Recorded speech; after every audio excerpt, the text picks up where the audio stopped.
ẹ̀yin ọmọ Yorùbá, gbogbo ẹ̀yin ọmọ kóòtù òjire ní gbogbo ibikíbi tí ẹ bá wà, mo kí wọn nílùú Ìlara, mo kí wọn nílé Ìjẹ̀rò, mo kí wọn níkàlẹ̀ nílé Ọwárangún Àga.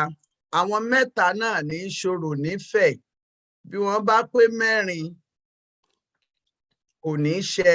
Mo kí gbogbo ẹ̀yin èèyàn wa pátápátá. Ẹ dákun, ṣé ń gbọ́ mi? Ṣé ẹ ń gbọ́ mi? À ń gbọ́ o. Loud and clear. Ẹ ṣeun o. Tó ẹ ṣeun o. Mo dúpẹ́ pẹ́ òkun.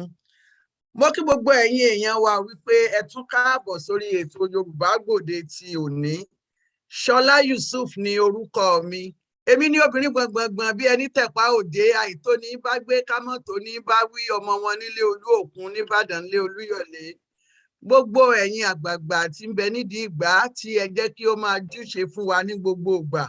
Mo kí yín o wípé ẹ kú bójú ọjọ́ ti rí, ẹ kú ìgbádùn àsìkò yìí. Kó tó di pé a máa bẹ̀rẹ̀ ètò tòní, ètò báyìí ni wọ́n ní yangan tó ọmọ o. Ètò ní àgbàdo tó ọmọ tiẹ̀ lálàá. Kó tó di wípé n ó máa bẹ̀rẹ̀ ètò yìí, kí n kọ́kọ́ forí fún àwọn àgbààgbà tí ń bẹ nídìí ìgbà, àwọn amòye Yorùbá Gbòde. Bàbá Bánjí Ayílóge, Ẹ̀kànmí Yọ̀ǹgì, mo kí yín pé ẹ káàbọ̀ sórí ètò yìí o. Ẹ ṣé, thank you olóòtú.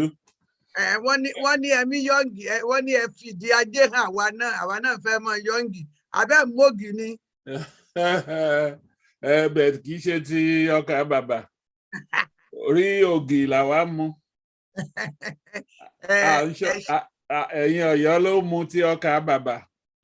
Ọ̀gá ewu náà gbogbo ẹ̀ náà rẹ̀ náà ni. Yorùbá náà mọ̀ gbin ọkà bàbà àti lẹ́kìtì àti gbogbo ẹ̀. Ẹ ṣeun, a dúpẹ́. Ẹ ṣeun. Tó bàbá Adéníran Adébóyè, ọ̀jọ̀gbọ́n ìlú, bàbá àṣírò, bàbá Adébóyè, ẹ tún kíní tẹ̀ mọ́ lò táì fi rí yín, ẹ tún ti lò. Bí ìbá ṣe pé ẹlòmíì ní ìbá ní kí wọ́n kásẹ̀ wọn ńlẹ̀ ká lè rí wọn. Ìwà mọ́ sọ fàgbàlagbà pé kí wọ́n kásẹ̀ ńlẹ̀ nígbà wọn kásẹ̀ rọ̀. Bàbá Adébóyè, ẹ jẹ́ á rí yín. Ààrẹ òṣèlú, ẹ má fi ṣe hàn wá o. Bàbá, mo kí yín pé ẹ káàbọ̀ sórí ètò Yorùbá Gbòde. Ẹ sọ̀rọ̀, ẹnìkan epo òun má wò kó lẹ́nu. Ọ̀rọ̀ tó bá wù jí mèrè ní fi dùndún ẹ̀ wí. Ok, mo ti tú wọn lẹ̀ sí. Àṣẹ wọn làwọn ti tú yín lẹ̀. Ṣé lóòótọ́ ni? Àwọn ọmọ Ìbàdàn ni wọ́n ń dààmú mi. Ṣé ẹ ti nílé ayé báyìí? Ìjà rẹ ló lò ń so yín mọ́lẹ̀. Ìbàdàn lẹ ń dárúkọ. Àtàwọn ọmọ ìjà rẹ.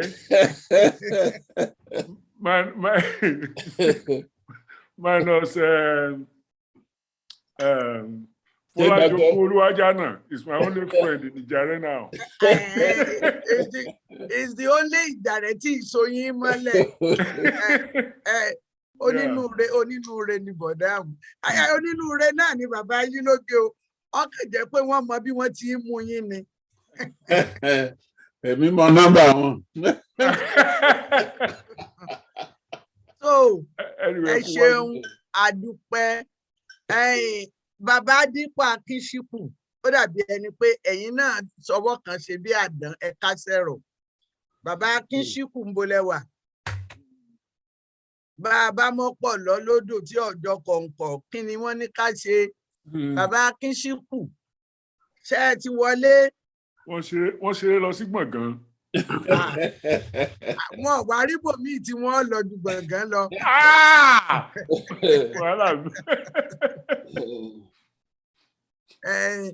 Tó ẹ ṣeun, èmi ò tí ì rí wọn o. Bí wọ́n bá wọlé ẹ pè mí. Tó ọwọ́ gẹ́gẹ́ báyìí ni wọ́n ní síwájú ijó, ìdùnnú ní ṣe atọ́kùn fáyọ̀. Mo kí gbogbo ẹ̀yin èèyàn nílé lóko lódò lẹ́yìn odi. Àti ìrí àlejò wa pàtàkì, ohun tá a fẹ́ sọ̀rọ̀ lé lórí ó ga díẹ̀ lónìí ṣùgbọ́n ká tiẹ̀ tó lọ bẹ̀ mo kí gbogbo ẹ̀yin ọmọ Yorùbá o ẹ kú lédè ọ̀sán já ọ̀run wá di ọ̀pá bàbá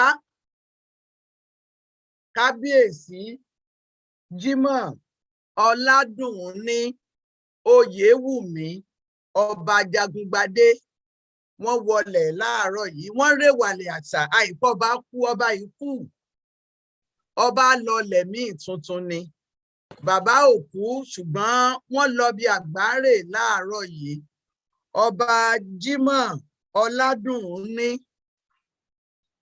Oyèwùmí Ṣọ̀ún Ògbómọ̀ṣọ́ bàbá ti lọ o à ń fi àsìkò yìí gbogbo àpapọ̀ Yorùbá Gbòde à ń fi àsìkò yìí kí ọ̀rẹ́ mi Bẹ̀rẹ̀ bàbá wọ́n ti wá sórí Yorùbá Gbòde ó lé ní ẹ̀ẹ̀mẹ́ta àwọn náà ni ọ̀jọ̀gbọ́n Oyèrónkẹ́ Oyèwùmí Bẹ̀rẹ̀ bàbá ńgbà tí Ọlọ́run ó sì ṣe àwọn náà wà nítòsí bó tiẹ̀ jẹ́ pé olùkọ́ pàtàkì ni wọ́n ní New York nílé ẹ̀kọ́ gíga ifáfitì kan ṣùgbọ́n nígbà tí wọ́n lọ nígbà tí bàbá ó lọ ó bọ́ sásìkò tí wọ́n wà nílé kí ló dùn tó yùn kéèyàn ò kú sọ́wọ́ àkọ́bí ẹ̀ kò sí tó dáa tó mo wá ń fi àsìkò yìí lórúkọ gbogbo àwọn olólùfẹ́ ètò Yorùbá Gbòde àti gbogbo àwọn ọmọ Yorùbá mo fi ń kí ọ̀rẹ́ mi ọmọ bàbá Bẹ̀rẹ̀ ọ̀jọ̀gbọ́n Oyèrónkẹ́ Oyèwùmí tó àríṣe ni àríkà ni bàbá Ìrègùn ká sọ díẹ̀ nínú ìtàn bàbá Yorùbá Gbòde yóò dárò bàbá lónìí kó tó di pé a ṣe nǹkan kan ká tó múṣẹ́ kankan ṣe ẹ jẹ́ ká dárò ẹ̀ ní ire tó lọ. tó bàbá ní ọjọ́ 17 oṣù karùn-ún ọdún 1926 ni wọ́n bí kábíyèsí ọba Jímọ̀ Ọládùnní Oyèwùmí Ajagungbadé bàbá wọn ọba ni ó ní àwọn fi ń jẹ́ Ajagungbadé kẹta ọba Bello Afọlábí Oyèwùmí Ajagungbadé kejì òun ló bí wọn ayaba Sẹ̀líátù Ọládùnní ó níyá wọn tó bí wọn fún kábíyèsí ní ọdún 1973 ọjọ́ 24 nínú oṣù kẹwàá ni bàbá gorí oyè èyí ò ní pé wọ́n lo ọdún 48 years lórí oyè bàbá gbìyànjú ọmọ tí wọ́n bí lásìkò ìgbà tí bàbá joyè ó ti dìyá àyà tàbí kó di bàbá bàbá tí wọ́n ń pè ní grandmother ṣe mọ̀ páwọn ọmọ sí ìwé pẹ́. Bàbá ni wọ́n kọ́kọ́ kọ́ ààfin ìgbàlódé sí Ògbómọ̀ṣọ́ ilé amọ̀ ni ààfin tó wà níbẹ̀ tẹ́lẹ̀ kí bàbá ò tó débẹ̀ atọ́ba tẹ́lẹ̀ ní kábíyèsí wọ́n lọ sí ilé ẹ̀kọ́ St. Patrick Òkè Páàdì nìbàdàn ṣé ẹ mọ̀ pé gbogbo ń tó bá dá ìbẹ̀rẹ̀ rẹ̀ Ìbàdàn ni bẹ́ẹ̀ ni lẹ́yìn ìgbà náà ni bàbá tún lọ sí Ògbómọ̀ṣọ́ People's Institute tó wá di Ògbómọ̀ṣọ́ Grammar School báyìí ó ní atọ́ba tẹ́lẹ̀ ni bàbá oníṣòwò ni wọ́n kó tó di pé wọ́n ní kí wọ́n wá jọba bàbá ni wọ́n dá iléeṣẹ́ ńlá J.O. Oyèwùmí àǹkó sílẹ̀ látọdún 1967 talétalẹ̀ òun ni wọ́n ń ṣe níbẹ̀ bàbá tún kọ́ hòtẹ́ẹ̀lì ilé ìtura àgbàyanu Eldunia ní Jos nígbà tí gómìnà ìpínlẹ̀ Ọ̀yọ́ tí ó ránṣẹ́ ìbánikẹ́dùn ó ṣàlàyé pé bó tiẹ̀ jẹ́ pé bàbá dàgbà wọn lọ ọdún 95 láyé hypertension wọ́n dàgbà dáadáa ó ní síbẹ̀síbẹ̀ ó ní àdánù ńlá ni ikú wọn jẹ́ fún ìpínlẹ̀ Ọ̀yọ́ lápapọ̀ àti Ògbómọ̀ṣọ́ torí pé bàbá jẹ́ olùfẹ́ àlàáfíà bàbá jẹ́ olùfẹ́ ìtẹ̀síwájú. Ẹ lè gbọ́ kí bàbá ó máa bá ẹnikẹ́ni fa wàhálà. Wọ́n ní gbogbo nǹkan tí bàbá ń ṣiṣẹ́ lé lórí pátá látìgbà tí wọ́n ti jọba ó ní ìdàgbàsókè Ògbómọ̀ṣọ́. Wọ́n ní bẹ́ẹ̀ bá gbúrò bàbá lórí ọ̀rọ̀ òṣèlú bó ṣe kan Ògbómọ̀ṣọ́ ni o, kì í ṣe pé bàbá máa ń ṣe fitafita ọ̀rọ̀ òṣèlú. Gómìnà wa ní àdúrà wọn ni pé kí Ọlọ́run ọba kó tẹ́ bàbá sí afẹ́fẹ́ rere. Wọ́n ní mùsùlùmí òdodo ni bàbá Ajagungbadé. Wọ́n ní àwọn wá ń tọrọ àlùjánà Firdaus fún bàbá. Torí náà gbogbo ẹ̀yin mùsùlùmí òdodo ẹ má ṣe kúlú aláwù àṣẹ́nu ni ẹ má ṣe é ta o, ẹ̀rọ bá ṣe kúlú aláwù fún bàbá. tó ìyẹ̀rú ọ̀kín ni bàbá ọlọ́fà mọ́jọ ọlọ́fà mú láàrin kéèdọ́gba ọ̀kan ojú kan lọ́fà bí ọ̀kan jù kan lọ́fà bí ọ̀kan jù kan níyẹ̀rú ọba ńlá ní kó wọn róró.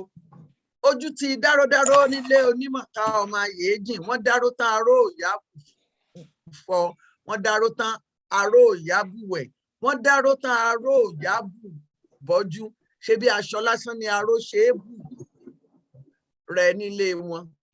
Onímọ̀ká ọmọ ayéjìn tí jẹ́ Ọlálọ́mí àwọn àgbààgbà níyẹ̀rú wọn kì í gbégún o, ọmọ kékeré ìyẹ̀rú ni wọ́n ṣeré ọ̀ṣẹ́kòtù tí wọ́n fi kára wọn ní tètè.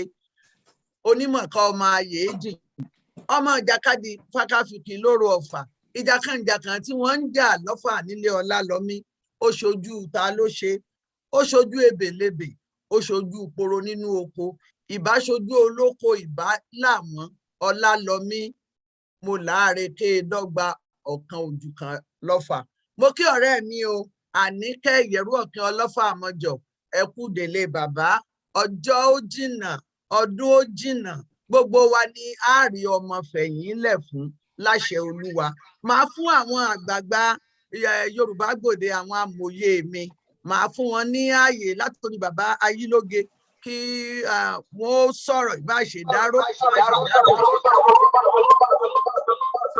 tó ẹnìkan tẹ́ntí ọ̀yẹ́ ọ̀tẹ̀lẹ̀ ẹ pa fóònù yín o kó tó ní pé èdè ọ̀pá yín lẹ́nu mọ́ o. tó bàbá Bánjí Ayílóge gbọ́dọ̀ ìdárò fún Ṣọ̀ún. Ṣọ̀ún mi ò mọ mọ́ọ̀sì nípa Ṣọ̀ún eléyìí Ajagungbadé àbí. Bẹ́ẹ̀ni, is an important ọba Yorùbá land.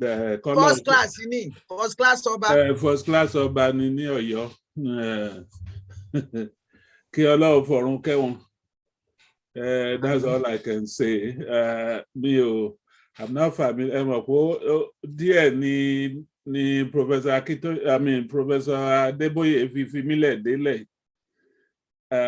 Ó pẹ́ tí mo ti kúrò lé. So I'm not familiar with the personality, but bàbá ṣe pé wọ́n ń ṣèjàngbọ̀n ni ẹ̀ bá ti mọ̀ wọ́n. Àbá ti mọ̀ wọ́n ṣe mọ̀ pé gentle àwọn tó bá gentle ọba tó bá gentle tí ò ṣe àkànmọ̀ fún wọn wà níbẹ̀ náà níbẹ̀ kọ́lọ́ fọ̀run kẹ́ wọn mọ̀ mọ̀ pé gbogbo àwọn tó wá láti Ògbómọ̀ṣọ́ and the environment gbogbo wọn ló máa miss wọn nítorí pé mo mọ̀ pé èèyàn ò lè jọba ìlú fún ọdún pípẹ́ bẹ́ẹ̀ kó má ní nǹkan tó máa ṣe sí aláǹfààní tá a mú wá sí ìlú yẹn nítorí náà kọ́lọ́ kó forí jì wọ́n kó dẹ̀ fọ̀run kẹ́ wọn. Ẹ ṣé. Bàbá Adéníran Adébóyè ṣé ẹ rántí pé Professor Oyèrónkẹ́ a máa kọrin kan wọn a máa pé èyí náà tó ń ti wa èyí náà tó ń ti wa àwa la ní Ìbàdàn tó fi d'Ógbómọ̀ṣọ́ orin tí Professor ọmọ kọnu bẹ̀rẹ̀ bàbá Adéníran Adébóyè ẹ bá wa dá sí ọ̀rọ̀ kú bàbá. ẹ ṣeun ní àkọ́kọ́ lẹ́nu gbọ̀ngàn ni wọ́n ti kọ orin yẹn torí gbọ̀ngàn ló ní Ìbàdàn títí d'Ógbómọ̀ṣọ́ ẹ lè mọ̀ gbà o. Orúkọ yóò sí inú orin tí wọ́n kọ.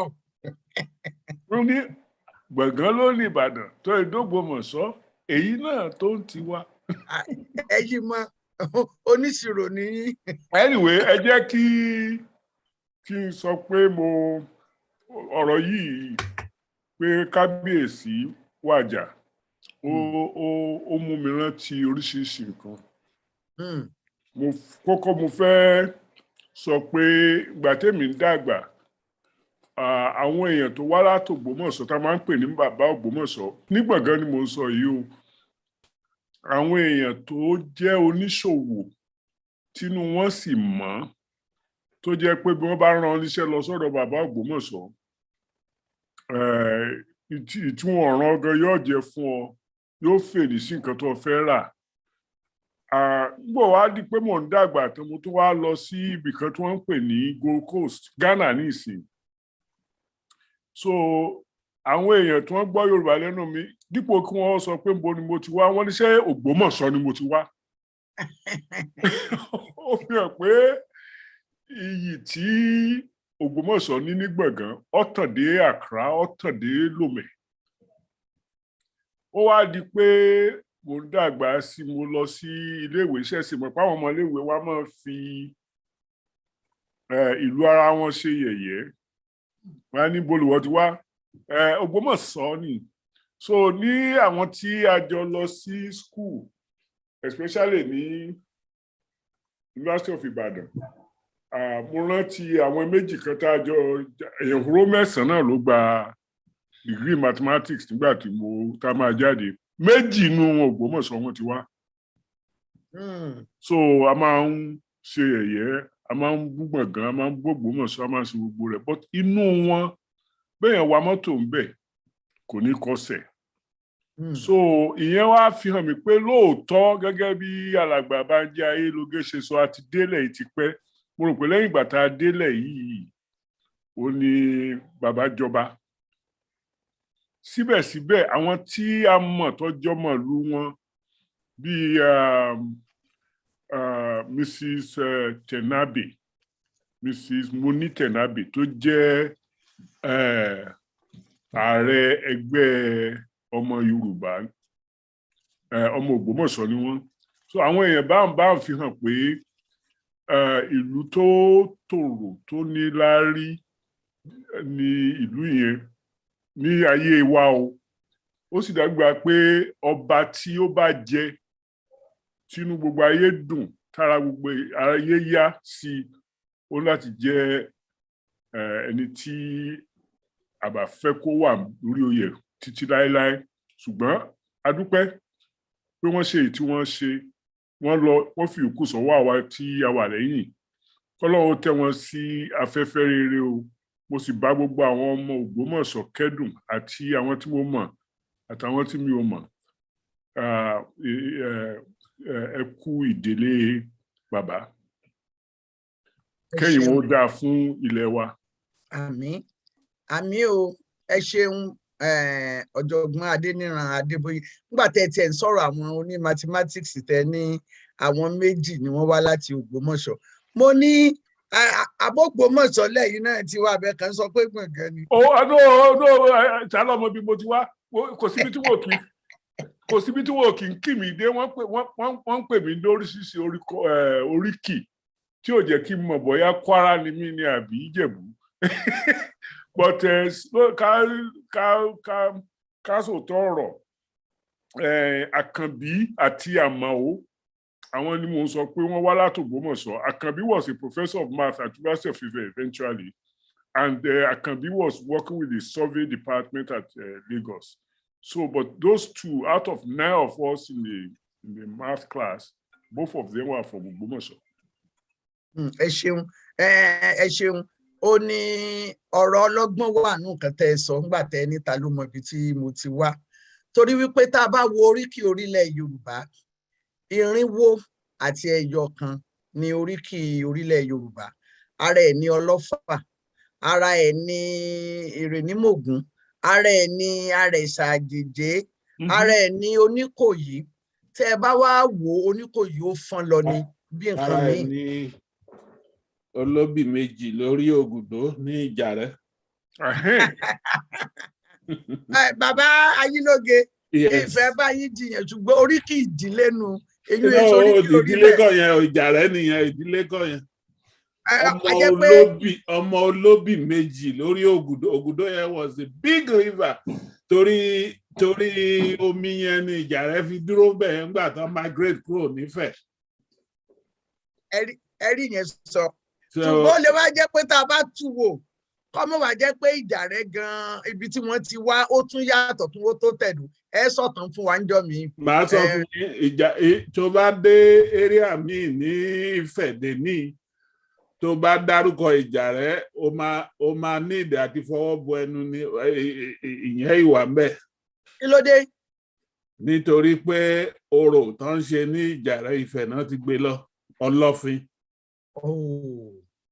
ìjà rẹ nìkan náà ti ń ṣọlọ́fin ní gbogbo ilẹ̀ Yorùbá.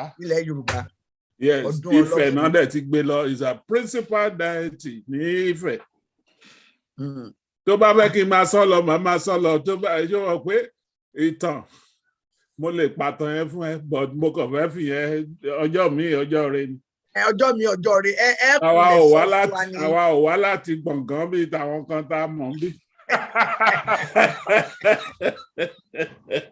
So ẹ ṣeun o. Ẹ ṣeun. Bàbá Kíṣíkù tó ń pè ló wọlé tó ń wò ẹ. Bí mo ṣe dákọ wọn báyìí wọn kàn ojú abápẹ̀rí àparò olúwere ajáko bàbá Kíṣíkù mo ní àṣà ọ̀pẹ kó bẹ́ẹ̀ ọ̀nà lójì ẹ bọ̀ gbogbo àwọn èèyàn wa ń kọ́ ní Oǹdó Ẹ̀gìn. Ẹ kú kalẹ̀ o. Ẹ ṣeun ẹ kú délé à ń dárò bàbá. Ó ní láti jẹ́ pé ajá tí ó so mọ́lẹ̀ ó dà pé ajá yẹn já mi tán so sí òun ló lé lọ tí ó fi pẹ́. Ajábọ̀ wọ́n ti dàjàrà alájá níbọn nù. Ṣọlá jẹ́ wẹ́wẹ́ ọ̀dẹ jẹ́ kí n pa ẹlẹ́rìí. Gbogbo wa lájọrin èmi nìkan kọ́. Mo délé bàbá Kíṣíkù lọ́jọ́ kan wọ́n wá kó ẹran lẹ̀ wọ́n jẹun jẹ. Ṣé kì í ṣe pé ẹ fẹ́ tàṣírí àwo. Irọ́ ní sùúrù mo wá jẹ tán mo ní ẹ̀gbọ́n náà ṣé kì í ṣajá ni ó bá ní ìtàn ẹ̀gàn ló ìwà lọ́wọ́ ẹ̀. Olójẹ ẹran tí ṣẹ́rí ọjọ́ lẹ́bàá yà sáré sọ̀tàn rẹ̀ lẹ̀. Mo ní lẹ́bàá sáré jùlẹ̀ ṣùgbọ́n kí tí mo gbé. Àìrọ̀ mi ò jùlẹ̀ ó dùn àyẹ̀gbẹ́ ajá dùn ògbọ́n bẹ́ẹ̀. Ọkùnrin kan ó ń ṣe ìnáwó nígbà kan nígbà tí ọkùnrin wa ń ṣe ìnáwó ó ti rí ojú àwọn tí wọ́n wá láti wá bá ṣe ayẹyẹ ó sì ti mọ àwọn ọ̀rẹ́ rẹ̀ kan tó jẹ́ pé ajẹmọ́sàn ni wọ́n tí wọ́n bá débẹ̀ wọ́n kàn jẹ́ wọ́n mọ̀ lọ́ntì ẹ̀ ni. Ó wá ti rí pé ó fẹ́ sọ fún ìyàwó ẹ̀ pé mọ́ bu ẹran tó pọ̀ sínú àwo ṣùgbọ́n kò láǹfààní láti sọ tíyẹn fi wá gbogbo ẹran sínú àwo. Ìgbà tó wá wọ ẹran ọkùnrin wa débi àwọn wọ̀nyí wọ́n mọ̀ sí jẹ kínní ìtàn o ló bá ní ọdẹ àwọn ẹkú jókòó ẹ ṣeun o ẹ má jẹun o àáfàá tí ọba lè jajá kọmọ má gbó rẹ̀ jẹ o àtajá àtàgbò gbogbo ẹ̀ lápapọ̀ o àáfàá tí ọba lè jajá kọmọ má gbó rẹ̀ jẹ o.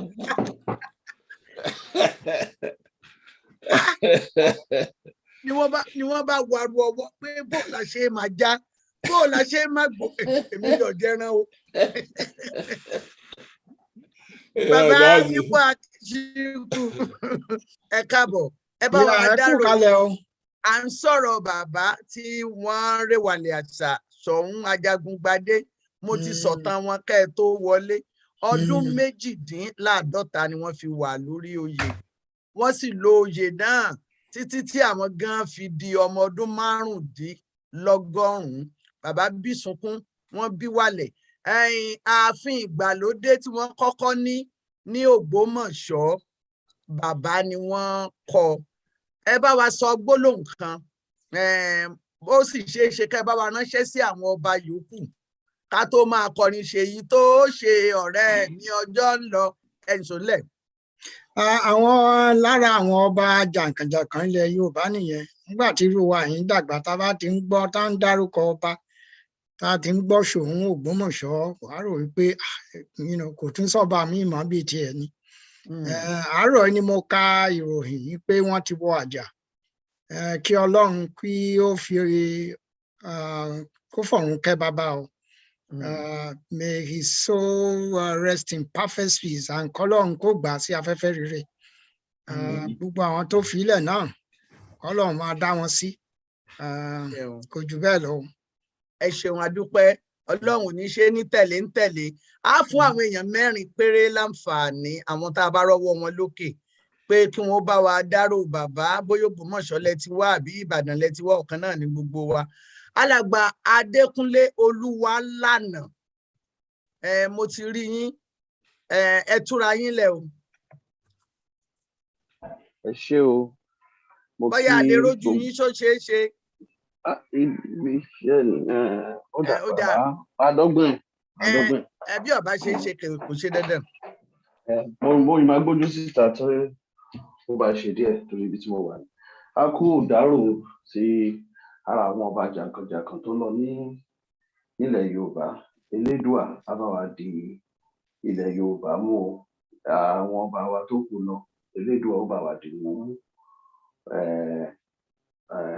Àwọn ará Ògbómọ̀ṣọ́, àwa Èkìtì, a bá wọn kẹ́dùn gidi gan. Ọmọ Oòduà kan náà ni gbogbo wa. Ẹ ṣé. Bàbá sọ nǹkan kan pa orò Ọlọ́fin lẹ́ẹ̀kan. Ẹ kàn fẹ́ gbẹ́nu kékeré díẹ̀ sí. Wọ́n máa ń ṣe orò Ọlọ́fin náà ní ìlú tá à ń pè ní Ìlàwẹ̀ Èkìtì. Níbo ni ẹ? Ìlàwẹ̀ Èkìtì. Ẹ kò tó ti jà rẹ̀. Orò yẹn gan ọwọ́ wa ló wà. Orò ọwọ́ wa ni original ẹ wà. Ẹ ṣeun sà. Ẹ pẹ̀lẹ́. Ẹ ṣeun alàgbà Olúwalànà. Bá mẹ́tò.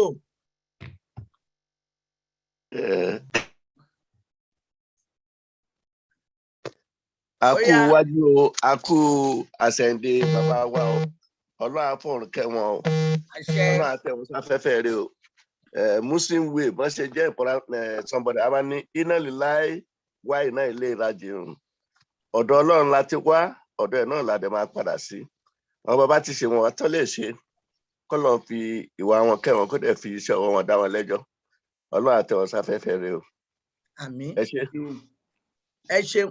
Adégbàjí, ẹ dákun ẹ bá ń pe ọkọ yín. Èmi ọkọ̀jọ èbó kọ̀jọ Yorùbá àmọ́ mo fẹ́ gbé yín ọ̀dà. Ẹ ti wọlé o, ẹ túra yín lẹ̀ sọ̀rọ̀. Òyìnbó àti Yorùbá náà ló papọ̀. Ọ̀dà èyàn náà dá. Ẹ bá wa dárò bàbá. A dúpẹ́ fún Ọlọ́run tó yẹ pé bàbá dàgbà bàbá dògbò. Wọ́n tún ní ọmọ gbẹ̀yìn wọn. Èyí tó ń fi sílẹ̀ ada o. Kò ní ṣe àkúfà o. So wa náà la máa gbẹ̀yìn àgbo àtọ̀. Àmì o, pẹ́pẹ́ lowú ṣarọ́. Ẹjọ́ tí ẹ bá ti fún mi láyè sí bóyá tí àwọn èèyàn bá ti sọ̀rọ̀ mo ní nǹkan díẹ̀ tí mo fẹ́ sọ. Kì í ṣe nípa ti bàbá tó ṣùgbọ́n lóògbé. Ó dáa, ẹ ṣeun. tó ẹ̀yin olólùfẹ́ Yorùbá Gbòde mú kí yín kó tó di pé a sọ̀rọ̀ nípa àwọn ètò tí a ní ká tó bẹ̀rẹ̀ ètò tá a ní. Mo fẹ́ kọ́kọ́ fi àsìkò sọ fún yín náà pé mi ò tí ì rí amòfin ẹbí ṣe é ní, ṣùgbọ́n mo ti rí àwọn amòye mi. Wọn ò yẹ, wọn ò gbòrí, wọn ò sì kọjá àsìkò tí a fún wọn. Mo dúpẹ́ pé wọ́n ti wà ọ̀dẹ̀ ni wọn ò yí bẹ́.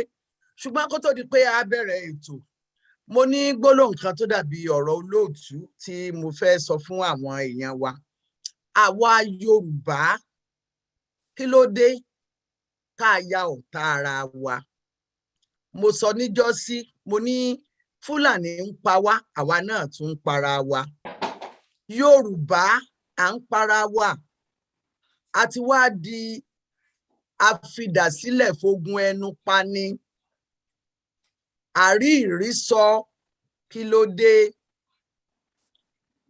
Agbọ́ yìí sọ yìí, níbo ló máa bá wa dé àwa ọmọ Yorùbá.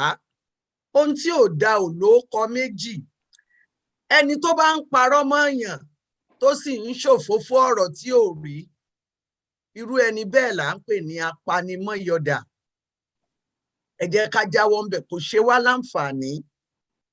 Yorùbá Gbòde, gẹ́gẹ́ bí a ti bẹ̀rẹ̀, èmi a máa sọ, oníròyìn ni mí. Ọmọ kékeré ni mo ti bẹ̀rẹ̀ iṣẹ́ ìròyìn nílé akéde ní oríta Basọ̀run. Mo jẹ́ ọmọ ọdún 17. Pẹ̀lú àtìlẹ́yìn Ọlọ́run àti àwọn ènìyàn, mo ṣe iṣẹ́ náà fún ọdún 18 nílé akéde ní oríta Basọ̀run kó tó di wípé mo wá sí òkè òkun. Ọdún 18 òun ni mo fi ṣe iṣẹ́ náà. Èmi máa ń sọ pé Yorùbá Gbòde kì í ṣe fórọ̀mù blogger. Ó wà tó wà ní ọlọ́pọlọ pípé ni wọ́n. Fórọ̀mù míì ní kálukú ti máa sọ nǹkan tó bá wù ú, tí wọ́n máa fi àtàmọ́ má tàmọ̀. Tí n bá sọ pé amòye ni wọ́n ní ìrírí, wọ́n sì mọ nǹkan tí wọ́n ń ṣe. Gbogbo nǹkan tí wọ́n ń ṣe pátá ó dá lórí ìrírí. Ení, gbogbo nǹkan tí wọ́n ń ṣe pátá lórí Yorùbá Gbòde, òótọ́ inú àti àtìlẹ́yìn ìfọkàntán ọmọ Yorùbá ni wọ́n fi ń ṣe. Ẹnikẹ́ni ò fún wọn ní èépìn ní aláàdóje. Pàápàá jùlọ gbogbo wọn ni wọ́n ti dáwó sí àsùnwọ̀n Yorùbá Gbòde, ẹlòmíì ẹ̀ẹ̀mejì, ẹlòmíì ẹ̀ẹ̀mẹ́ta. Gbogbo wọn látìgbà tí a ti bẹ̀rẹ̀, wọ́n ti pa gbogbo nǹkan pàtàkì tí wọ́n ń ṣe ní ọjọ́ ìsinmi tí wọn ò ṣe mọ́, tí wọ́n ti fi kọ́, nítorí wípé à ń gba ìwé lóríṣiríṣi pé àwọn èèyàn ń gbádùn wọn. Mo mọ ọ̀gọ̀rọ̀ àwọn ọ̀dọ́ tí wọ́n ń sọ ẹ̀kọ́ tí wọ́n ń kọ́, pàápàá lórí ìtàn tí wọ́n ń sọ fún wa. Tí àwọn èèyàn bá máa ṣe àbòsí tàbí tí wọ́n bá máa sọ̀rọ̀ ẹ̀yìn tí kì í ṣe lórí Yorùbá Gbòde, torí pé Yorùbá Gbòde àìṣe blogger, àìsí ṣe ẹni tó ń sọ ọ̀rọ̀ tí ò rí díẹ̀. A sọ pé àwọn èèyàn tí wọ́n rí àtúnṣe tàbí nǹkan míì kí wọ́n mọ̀ sọ. Àwọn èèyàn ń kọ̀wé sí wa wípé ó wo àwọn kí eléyìí ṣẹlẹ̀, ó wo àwọn kí tọ̀hún ṣẹlẹ̀. Inú wa ń dùn sí wọn, a sì ń dúpẹ́ lọ́wọ́ wọn. Ṣùgbọ́n àwọn alátẹnubọlẹ̀, mo ti gbọ́ tí ẹnìkan sọ wípé Yorùbá Gbòde ó ní àṣepọ̀ pẹ̀lú ìkan nínú àwọn olóṣèlú. Irọ́ bántá. Ẹ pàdé ọ̀rẹ́ dà kò sí ní tó jọ. Ẹ sì mọ̀ pé ẹni tó bá sọ ọ̀rọ̀ tí ò rí, ó dalẹ̀ nìyẹn. Ẹni tó bá sì dalẹ̀, Yorùbá ní irú wọn ìdálẹ̀. Bí wọ́n bá sì dalẹ̀, àdánwò ní dalẹ̀ lára wọn. Ohun tí a sọ tí a fi máa ní tẹ̀síwájú ni ẹ jẹ́ a máa sọ. Ohun tójú wa ò bá tó, ẹ má jẹ́ ká sọ. A mọ ibi tí ọ̀tẹ̀ ti wá, ṣùgbọ́n ibi tí ọ̀tẹ̀ ti wá, ẹni tó ṣàìdá tá a bá wí tó wá rò pé kò sí nǹkan míì tóun ó ṣe ju kó máa ṣèbàjẹ́ lọ. Bẹ́ẹ̀ bá jáwọ́ ń bẹ̀, àwa náà ní í jáwọ́ nígbà tó bá yá àti ẹ̀gbọ́n kọ yín síta gan-an ká ẹ lè bá a mọ̀ kó ní bàjẹ́ ni yín. Ẹni tó bẹ̀rẹ̀ sí ní gba owó lọ́wọ́ àwọn èèyàn lórúkọ agbègbè kan tá a sọ fún pé kó má ṣe bẹ́ẹ̀ mọ́, ṣé ìyẹn sọ̀yàn di ọ̀tá ni? Tàbí ẹni tó jẹ́ wípé àwọn àgbààgbà ọ̀jọ̀gbọ́n wọ́n ṣiṣẹ́ lórí Yorùbá Gbòde, èmi náà pa tó tó ẹnu, ẹni yẹn wá bọ́ síbẹ̀, ó fàyọ, ó lọ ń tà fún gbogbo àwọn èèyàn, ó ń gba subscriber tó lé ní 4,000 láì gba àṣẹ lọ́wọ́ Yorùbá Gbòde. Ẹ wá ní ká má sọ. Ẹ ṣẹ̀ṣẹ̀ bẹ̀rẹ̀. Bẹ́ẹ̀ bá tún hùwà bàjẹ́, á gbé yín sórí àtẹ. Ṣùgbọ́n àwa ò níṣẹ́ míì, èmi ò ní nǹkan míì ju ìlọsíwájú ọmọ Yorùbá lọ. Kí wá sọ fún yín, òfófó ẹrú ní pẹ̀rú o, èpè wọn á sì polè, ilẹ̀ dídà ní pọ̀ rẹ̀. Alájọbí àpàyè kan tó ṣe bí àjọbí ni wá.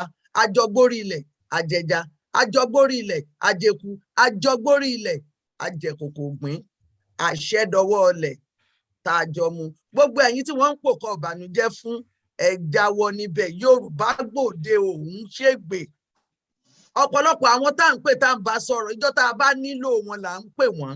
Tá a bá dẹ̀ ti nílò wọn tá a bá ti lò wọ́n tó ti parí. Nítorí náà mi ò ní sọ jù báyìí lọ torí ọ̀pọ̀ ọ̀rọ̀ kò kágbọ̀n, afẹ́fẹ́ ní gbé wọn lọ.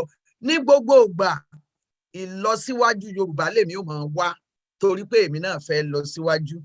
Kò jẹ́ bó ṣe jẹ́, kò jẹ́ bó ti lóun ó jẹ́ ní apá ọ̀nà bẹ̀rù. Lónìí ohun tí a gbèrò pé a ṣe, à ń retí alàgbà ẹbí ṣe ni. A fẹ́ sọ̀rọ̀ nípa àwọn ẹgbẹ́ òṣèlú tí ó ṣe pàtàkì. Mo fẹ́ kí a sọ ìtàn díẹ̀ nípa wọn. Àwọn ẹgbẹ́ méjì náà ni wọ́n lámìlaka ní orílẹ̀-èdè Nàìjíríà. Ẹgbẹ́ àkọ́kọ́ ni ẹgbẹ́ APC. Wọ́n ti pẹ́. Mo fẹ́ fi àsìkò yìí pé bàbá Bánjí Ayélóge ǹjẹ́ lè fún wa ní ìtàn díẹ̀ níbi tí wọ́n ti bẹ̀rẹ̀ àti nǹkan tí ẹ rò pé ó ń gún wọn ní kẹ́sẹ́ tí wọ́n sì ṣe ń lọ títí di àsìkò yìí. Ẹ ṣé. Ìyẹn APC. Bẹ́ẹ̀ ni sà. Ẹ má gbàgbé pé APC kò tí ì ju nǹkan bí ọdún 6 tó ní pátì tó ń jẹ́ bẹ́ẹ̀ ń bẹ̀rẹ̀. Ń bọ̀ wọ́n ti bẹ̀rẹ̀ gangan. Ṣùgbọ́n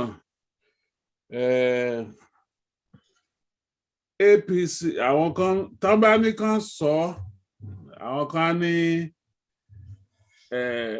àwọn regional parties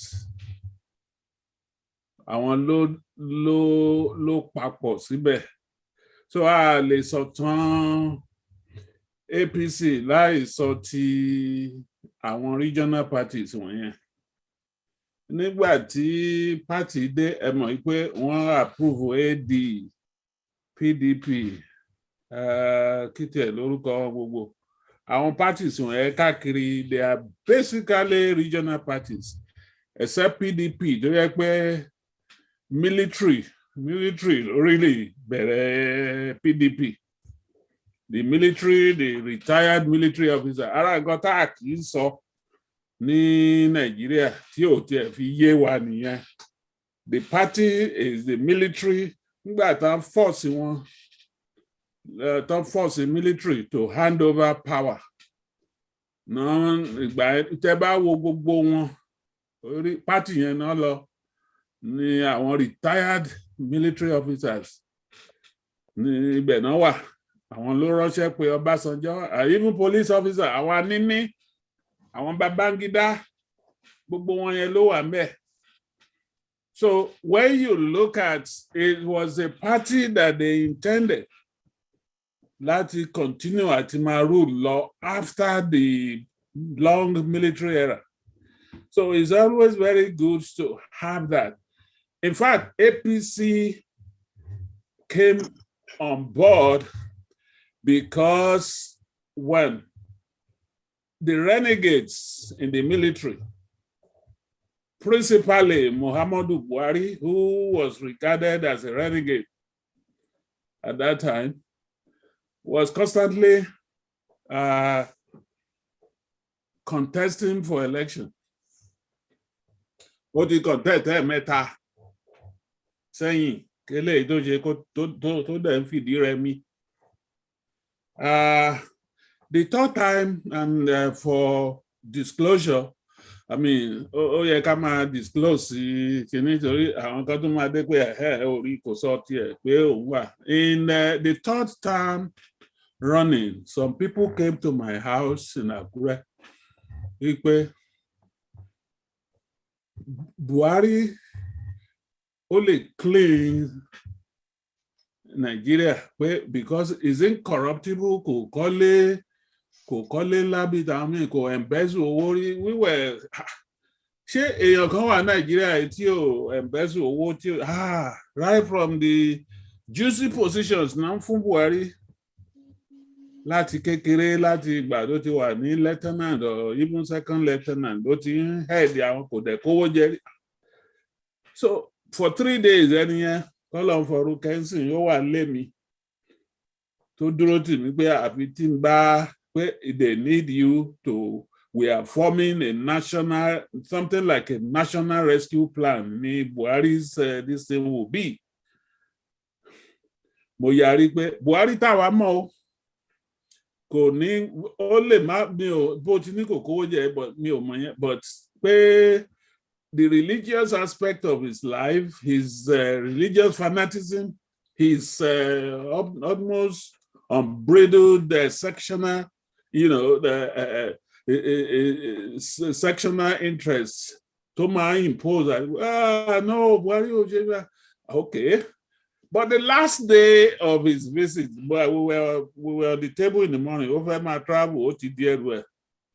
So we're just finishing coffee. Brother Banji,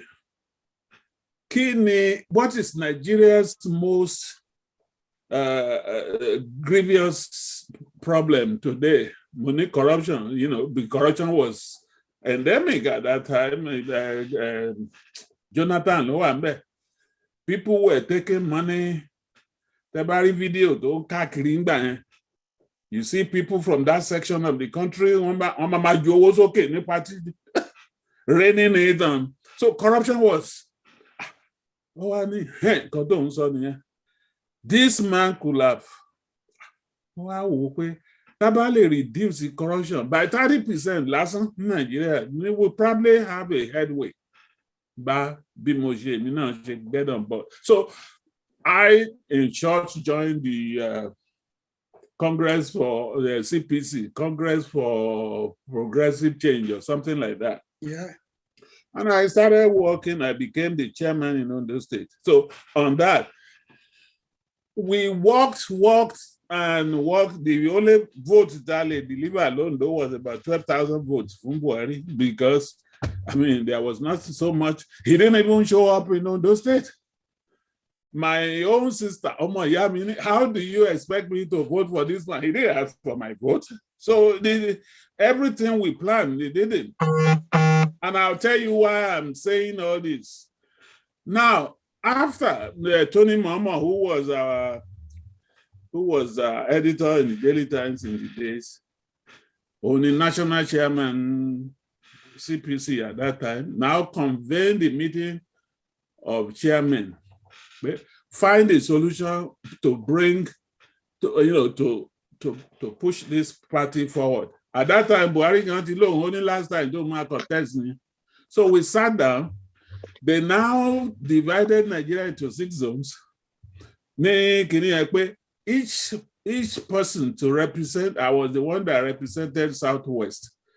And I wanted at the Drosa Abuja for a week to fashion out the direction of the party. This party has no chance unless that party, CPC, will merge with other regional parties. And which are the regional parties? I will be ABGA, the East. I won't be party the one West, AC or ACN or ACN. Toba March, and we delivered the final listing at the ceremony to Tony Momo, who was the national chair. Everybody was there. However, those regional parties also continue to talk, and the end result, the ACN. By the time they were now merging and doing all kinds of things,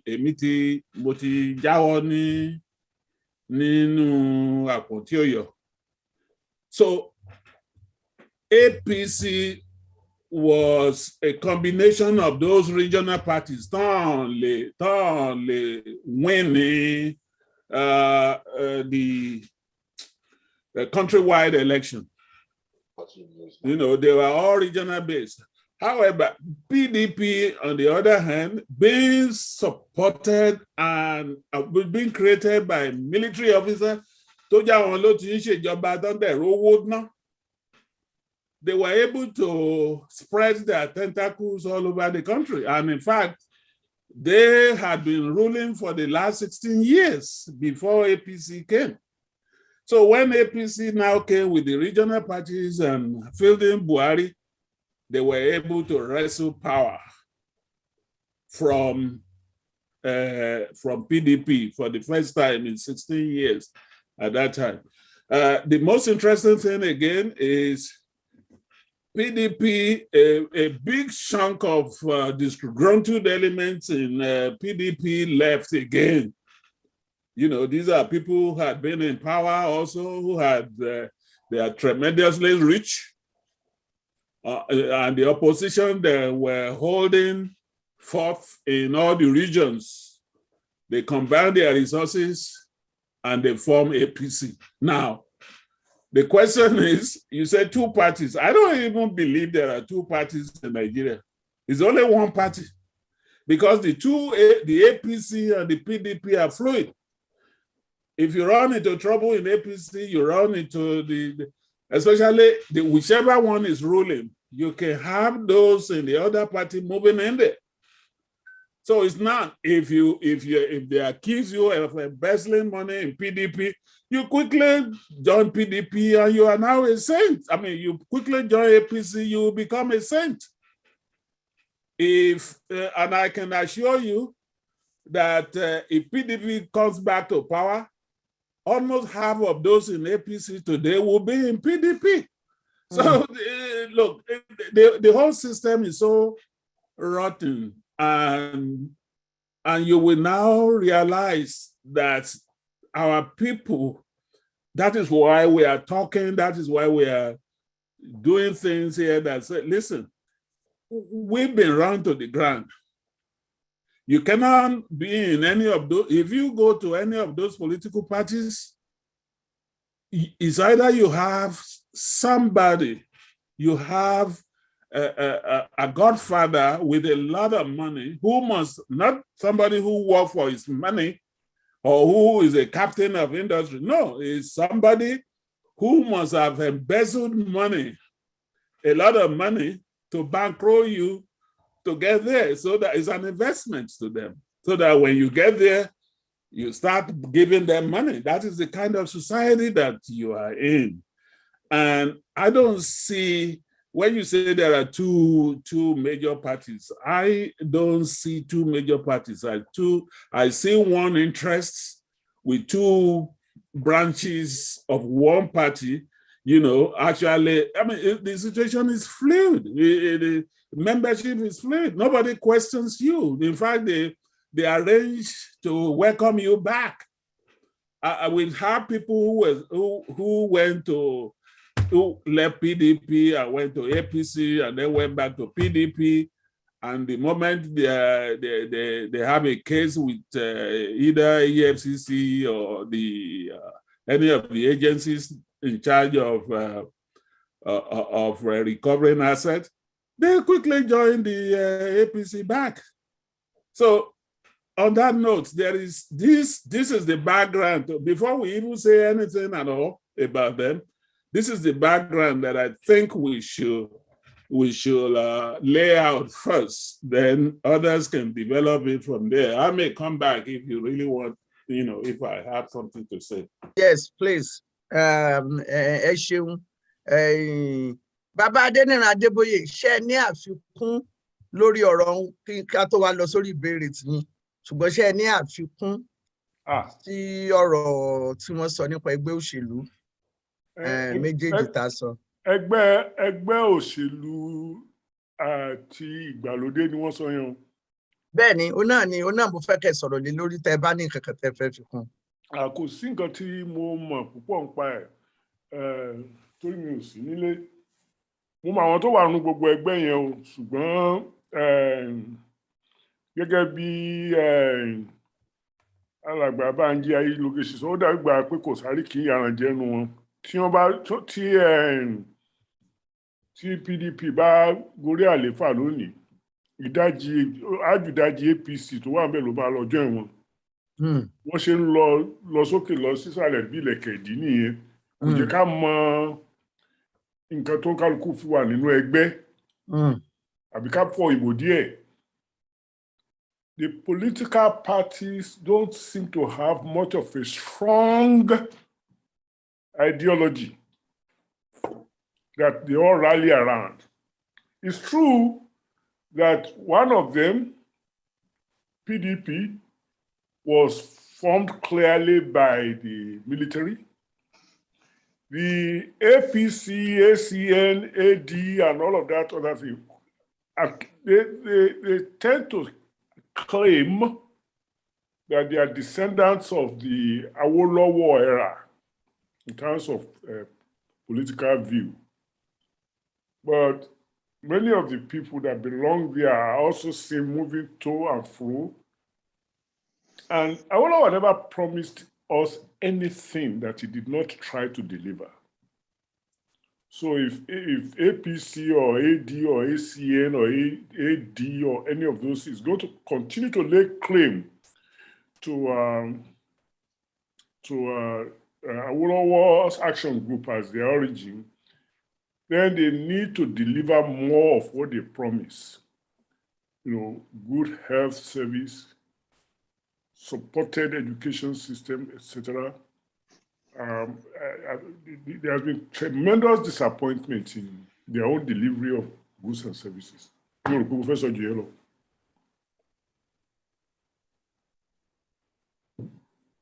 Ṣé gbọ́ mi olóòtú? Ó sáré lọ bí kan jẹ́ kí ìkankan tí bẹ́ẹ̀ ni mo wà ń bí o nǹkan tí mo fẹ́ fi kún nǹkan tí mo fẹ́ fi kún nǹkan tí mo sọ tẹ́lẹ̀ kí olóòtú tó dé to support what we've been saying. I always like to give example, and there's a clear-cut example now playing around in Nigeria. B.C. Akande was the first chairman of APC. Now, Ninu tell-all books that I think it's more or less, I'll reserve my judgment. In response to some elements in Afenifere, says APC did not promise, even in their manifesto, did not promise restructuring or true federal system. Now, he thought he was attacking somebody, but it speaks volume about those this is what I've been saying about these people. And he was in Afenifere also. He was a very close ally of Shimbolaige. How could a Yoruba leader go to a political party and not only did you not discuss with your principal or your presidential candidate the core issue in Yoruba land, and now you coming around and say APC never is BC Akande, is he satisfied? Is he satisfied with what is going on, in the country today? Is he saying that it's okay if Yoruba becomes a marginalized majority within the committee of nations making up Nigeria, because Nigeria is a conglomeration of nations? Is he saying those of us who, even including those who are talking about restructuring, those who are so much, disgruntled about the situation, and they decide to talk about self-determination, is he saying we don't know what we are talking about? These are the reasons why we feel that some of these old men, and we are saying to the youth, you have to listen to history, question these people, and march a good way out of the log jam that they have given them. The only interest that matters to majority of these people is their own selfish interest. On that, I pause again. Let me add a little contribution to the discussion. Tabari, how did APC begin as they take over the reins of government? let us take our mind back that APC basically, apart from lacking ideology, it also lacked discipline. Báwo ni Saraki initially in 2015 after tó ń gbàjọba, báwo ló ti di Senate president? Here is a guy, when the party leadership were discussing, perhaps in National Rock, ó lọ hide sí assembly as a way to become the Senate president. By his own account, he hid there for a couple of hours, if not overnight, to rally around members of the PDP, basically to the party which he has previously belonged, and ignore the party machinery, the party leadership, the party decision to become Senate president. And be party, when you see a party like that to start off on that note, how can you possibly expect anything worthy? And since then, members of the party by itself, working in collaboration with PDP, settles around individual interest. Basically, when you look at democracy, to happen Nigeria and practice democracy will profess that between the three arms of government, they are supposed to be watertight separation of powers, but they work hand in hand. You go, the member of the legislature, favor on the president, confirm our cabinet here. Only something will pass under the table and everybody will look the other way. Most of the cabinets put together, some of them could not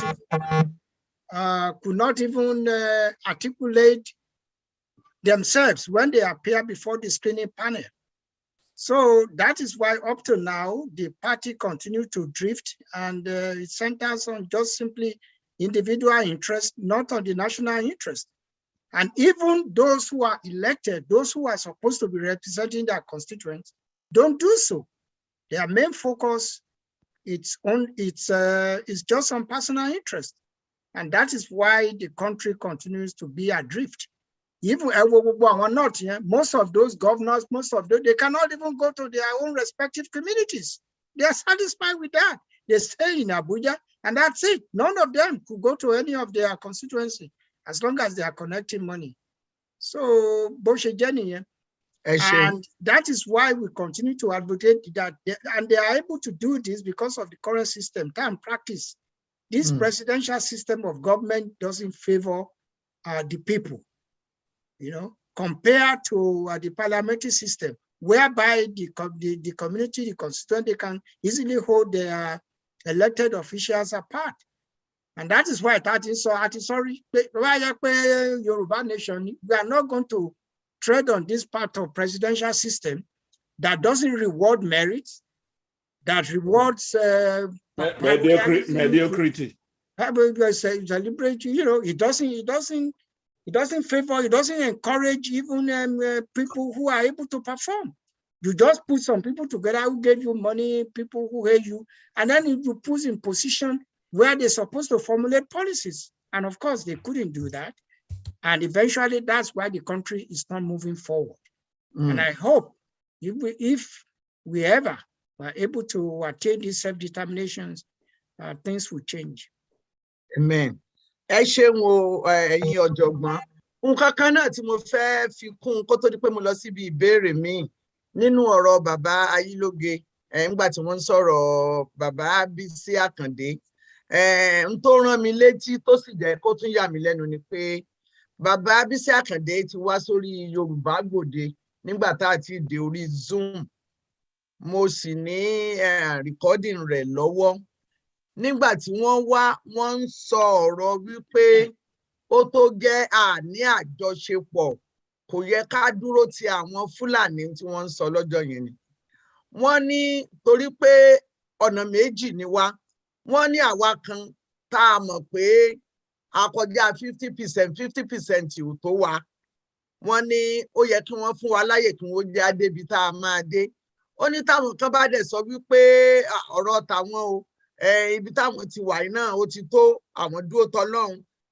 ó ní ṣáà mọ̀ wípé irú àwọn èèyàn méjì bẹ́ẹ̀ yẹn wọn ò lè lájọṣepọ̀ àjọṣepọ̀ wọn ò lè dúró dáadáa so kí kálukú ó gba ọ̀nà tiẹ̀ lọ kí wọ́n ṣòwò lọ́tọ̀ kán lè mọ iye èrè tí wọ́n jẹ mo rántí èèyàn dáadáa nígbà tí wọ́n ń darapọ̀ mọ́ wa lórí Blog Talk Radio níbi ọdún bíi 4 sẹ́yìn tí a gba ohun wọn sílẹ̀ tí a sì play ẹ̀ lórí Blog Talk Radio ní ìsìn nǹkan tí wàá yí padà gbogbo ẹ̀ náà ni a máa yẹ̀ wò torí gbogbo àwọn tí wọ́n ń ké àjìtú tẹ́lẹ̀ ológere ni wọ́n ń ké ní ìsìn kí ló fà á torí wọ́n jìnnà síra wọn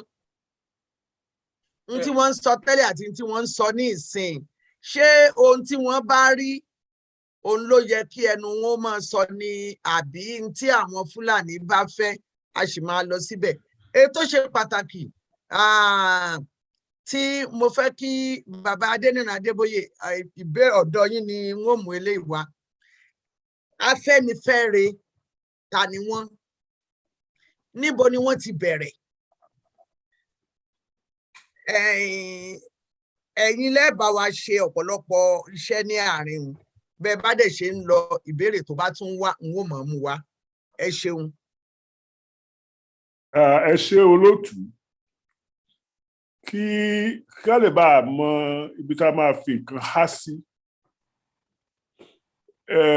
1945 ó ní Ọbáfẹ́mi Awólọ́wọ̀ àti àwọn Yorùbá tí wọ́n wà ní England lọ dá ẹgbẹ́ ọmọ Odùduwà sílẹ̀ ní England wọ́n ti bẹ̀rẹ̀ wọ́n wá kó wálé by 1948-49 wọ́n ti bẹ̀rẹ̀ sí ṣe iṣẹ́ tí wọ́n fi dá ẹgbẹ́ ọmọ Yorùbá ẹgbẹ́ ọmọ Odùduwà sílẹ̀ nílé ní Nàìjíríà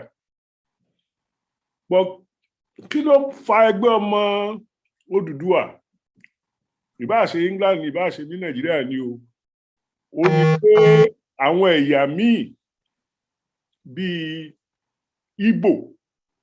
Igbo State Union ó ti wà ní Nàìjíríà ṣáájú 1945 Ibibio State Union náà ti wà ń bẹ̀ ó sì dàbí gba pé bá ń sọ̀rọ̀ òṣèlú o káwọn èèyàn máa kóra wọn jọ pọ̀ o irú ètò bẹ́ẹ̀ ni wọ́n fi ń kóra wọn jọ pọ̀ ní nǹkan tí wọ́n bá fẹ́ ṣe pé àgbèdè ara wa amọ̀wá ara wa so tí a bá fẹ́ nílọsíwájú Nàìjíríà a gbọ́dọ̀ máa bá ara wa ṣe pọ̀ ìyẹn ni wọ́n fi fẹ́ dojú Yorùbá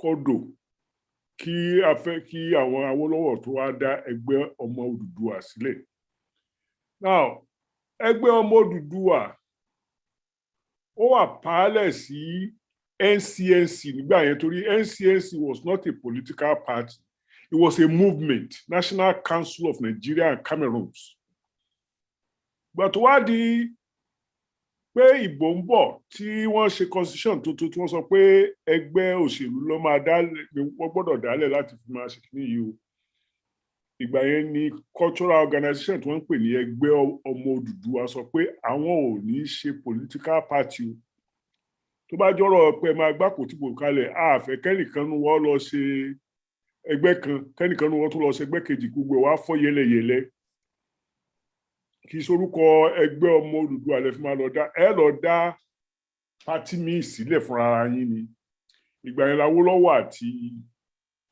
àti àwọn bíi mélòó kan nínú ẹgbẹ́ ọmọ Odùduwà lọ dá Action Group of Nigeria sílẹ̀ ṣé ń gbọ́ mi. dáadáa. Nìbàdàn lókè àdó ni wọ́n ti kọ́kọ́ ṣèpàdé ní March 1950 wọ́n dẹ̀ ṣèpàdé yẹn lọ wẹ́rẹ́wẹ́rẹ́ títí di March 1951 bẹ́ẹ̀ ni ìgbà tí wọ́n kó ẹgbẹ́ ọmọ Odùduwà dé West African Pilot àtàwọn papers àsìkò ó bá ń ní agbára lórí ẹ̀ wọ́n kàn fi ń bú àwọn Awólọ́wọ̀ pé tribal party ni wọ́n tribal organization ni wọ́n ṣètò wọ́n ti gbàgbé pé àsìkò fúnra ẹ̀ was the president of Igbo State Union Igbo State Union kó tó wọn tẹ̀ra wọn nígbò anyway ibi tí wọ́n bá ọ̀rọ̀ lọ ó ní pé lẹ́yìn ìgbà tí wọ́n dá ẹgbẹ́ ọlọ́pẹ sílẹ̀ action group Ọ̀wọ̀ ni wọ́n ti dá ẹgbẹ́ yẹn lẹ̀ formally gbogbo pàdé tí wọ́n ṣe for a whole year nìbàdàn the launching of action group was done in Ọ̀wọ̀. Bàbá Adébóyè, ǹjẹ́ ìdí kan wà pàtàkì tí ó fi rí bẹ́ẹ̀? Ǹjẹ́ ẹ mọ̀? Tí mo lè sọ ni pé ọ̀pọ̀lọpọ̀ àwọn èèyàn tí wọ́n gbárùkù ti Awólọ́wọ̀ nínú ẹgbẹ́ ọmọ Odùduwà wọ́n fọ́n káàkiri ilẹ̀ Yorùbá. Mi ò rò pé Awólọ́wọ̀ fẹ́ bábì kan jẹ́ àwọn ọba àwọn ìjòyè àwọn èèyàn bíi mo ti gbàgbé Ajásin Michael Ajásin àwọn èèyàn bíi bàbá Gabriel Akíndẹ́kọ̀ àwọn Ọlágbègì Ọlọ́wọ̀fọ̀wọ̀ àwọn oríṣiríṣi so àgbọ́dọ̀ nǹkan t'Awólọ́wọ̀ tó mú kórìí rẹ̀ ò pé bí orí alájọ ojúmọ́ ó ní pé kó tó dìgbà yẹn gbogbo nǹkan tá a bá lè pè ní politics Èkó ni wọ́n kó sí. So tó bá wá fẹ́ kí pé wọn ò kì í fárí lẹ́yìn olórí tó bá jẹ́ pé àwọn èèyàn tá a fẹ́ ṣe ìjọba lórí wọn nìyí a gbọ́dọ̀ jẹ́ kí wọ́n mọ nǹkan tá à ń ṣe ó gbọ́dọ̀ kàn wọ́n gbọ̀ngbọ̀n. ló fi di pé wọ́n á lè ṣèpàdé l'Ákúrẹ́ wọ́n á wá síbí l'Óṣogbo kódà wọ́n kọjá gbọ̀ngàn. wọ́n kàn dúró ń bẹ̀ ni. Irọ́ wọn lè dúró torí òṣèlú ni bàbá Adébóyè. Dúró bá ní wọ́n báwo ni wọ́n ṣe mọ̀.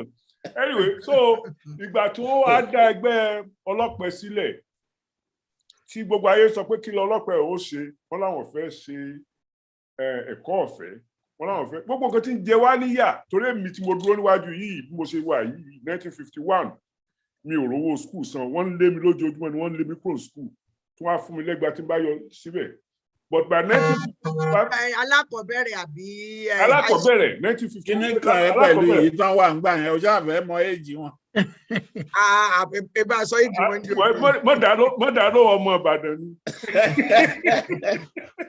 Anyway, so ìgbà tí wọ́n parí ìpàdé wọn ní Ọ̀wọ̀ tí wọ́n launch action group Ìbàdàn sì ní olú ìlú Western Region so ìgbà tí wọ́n á padà dé Ìbàdàn tí wọ́n ṣe rally kan ní Adámáṣingbà ibẹ̀ ni wọ́n ti ń béèrè ìbéèrè lọ́wọ́ àwọn tó wá síbẹ̀ káwọ́lọ́wọ́ tó dé wọ́n pé ẹgbẹ́ yín yìí kí lẹ fẹ́ ṣe kí ni nǹkan tẹ́ kí lẹ rí mẹ́tẹ́ ní kókó ibẹ̀ ni ẹnìkan tí wọ́n ń pè ní Augustus Meredith Adisa Akínlóye ló sọ pé ẹgbẹ́ yìí wọn ò kì í ṣe ẹgbẹ́ jẹgúdújẹrá bámúbámú ni mo yó mi ò mọ̀ pé bí ń pẹ́ nìkan ọ̀kan ẹgbẹ́ tó fẹ́ gbogbo èèyàn ni tó fẹ́ gbogbo èèyàn fún rí òun ni wọ́n ló fún ẹgbẹ́ ọlọ́pẹ ẹgbẹ́ action group òun ló fún ọ lórúkọ Afẹ́nifẹ́re.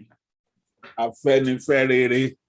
Bàbá Adébóyè n tẹ́ ń sọ ni pé action group ló ní orúkọ yẹn níbẹ̀rẹ̀ action group sì rèé òṣèlú ni wọ́n.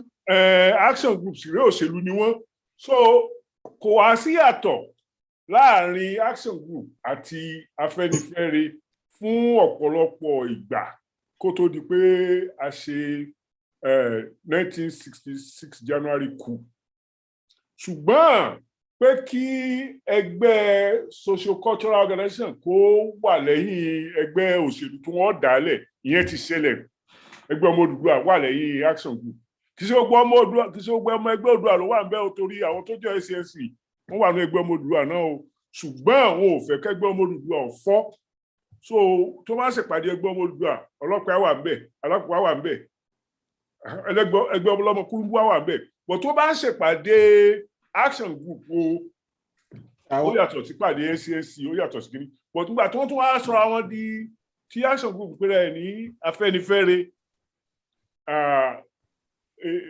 ìyàtọ̀ tó máa wà ń bẹ̀ 1998 ó ní pé ńgbà tí wọ́n lọ dá Afẹ́nifẹ́re sílẹ̀ ṣe rí i pé agbèrò sì ti bá gbogbo political parties. Bẹ́ẹ̀ni. Tàbí wọ́n máa wá dá ẹgbẹ́ lẹ̀ pé àwọn máa ṣe socio-cultural organization míì kó tó di pé wọ́n jẹ́ kí wọ́n ṣòṣèlú. Ó ní àwọn Ayọ̀ Adébánjọ àwọn Ọláníwọ̀n Àjàyí, àwọn bàbá Adésànyà ni wọ́n lọ dá ẹgbẹ́ Afẹ́nifẹ́re sílẹ̀. Ọdún wo nìyẹn bàbá? 1998. Bánjí á rántí torí gbogbo ìgbà tí à ń struggle nìyẹn láti gbèjà those were the Abacha. Olótù, you will remember. Abacha must go. Àjọ ń ṣe Washington ni. Bẹ́ẹ̀ni, Abacha must go. 1998 nìyẹn. Ìgbà tó wá di pé wọ́n á jẹ́ kí wọ́n ṣe ìdìbò. Bàbá Adébóyè dákun nígbà tán dálẹ̀ yẹn ǹjẹ́ yàtọ̀ fún bàbá Adébánjọ ǹjẹ́ túmọ̀ àwọn lókọ míì àbí bóyá bàbá Bánjí Ayélóge náà tún mo rò àwọn lókọ. Gbogbo wọn tó ṣòpèlú lẹ́yìn yẹn ni ti Bọ́lá Ìgè, Ayọ̀ Adébánjọ, Ọláníwọ̀n Àjàyí, Olúfàlàyé, Ayọ̀ Pàdókun, Olúfàlàyé, gbogbo wọn ló wà nú ẹ̀. Bàbá Fáṣọ̀rántì.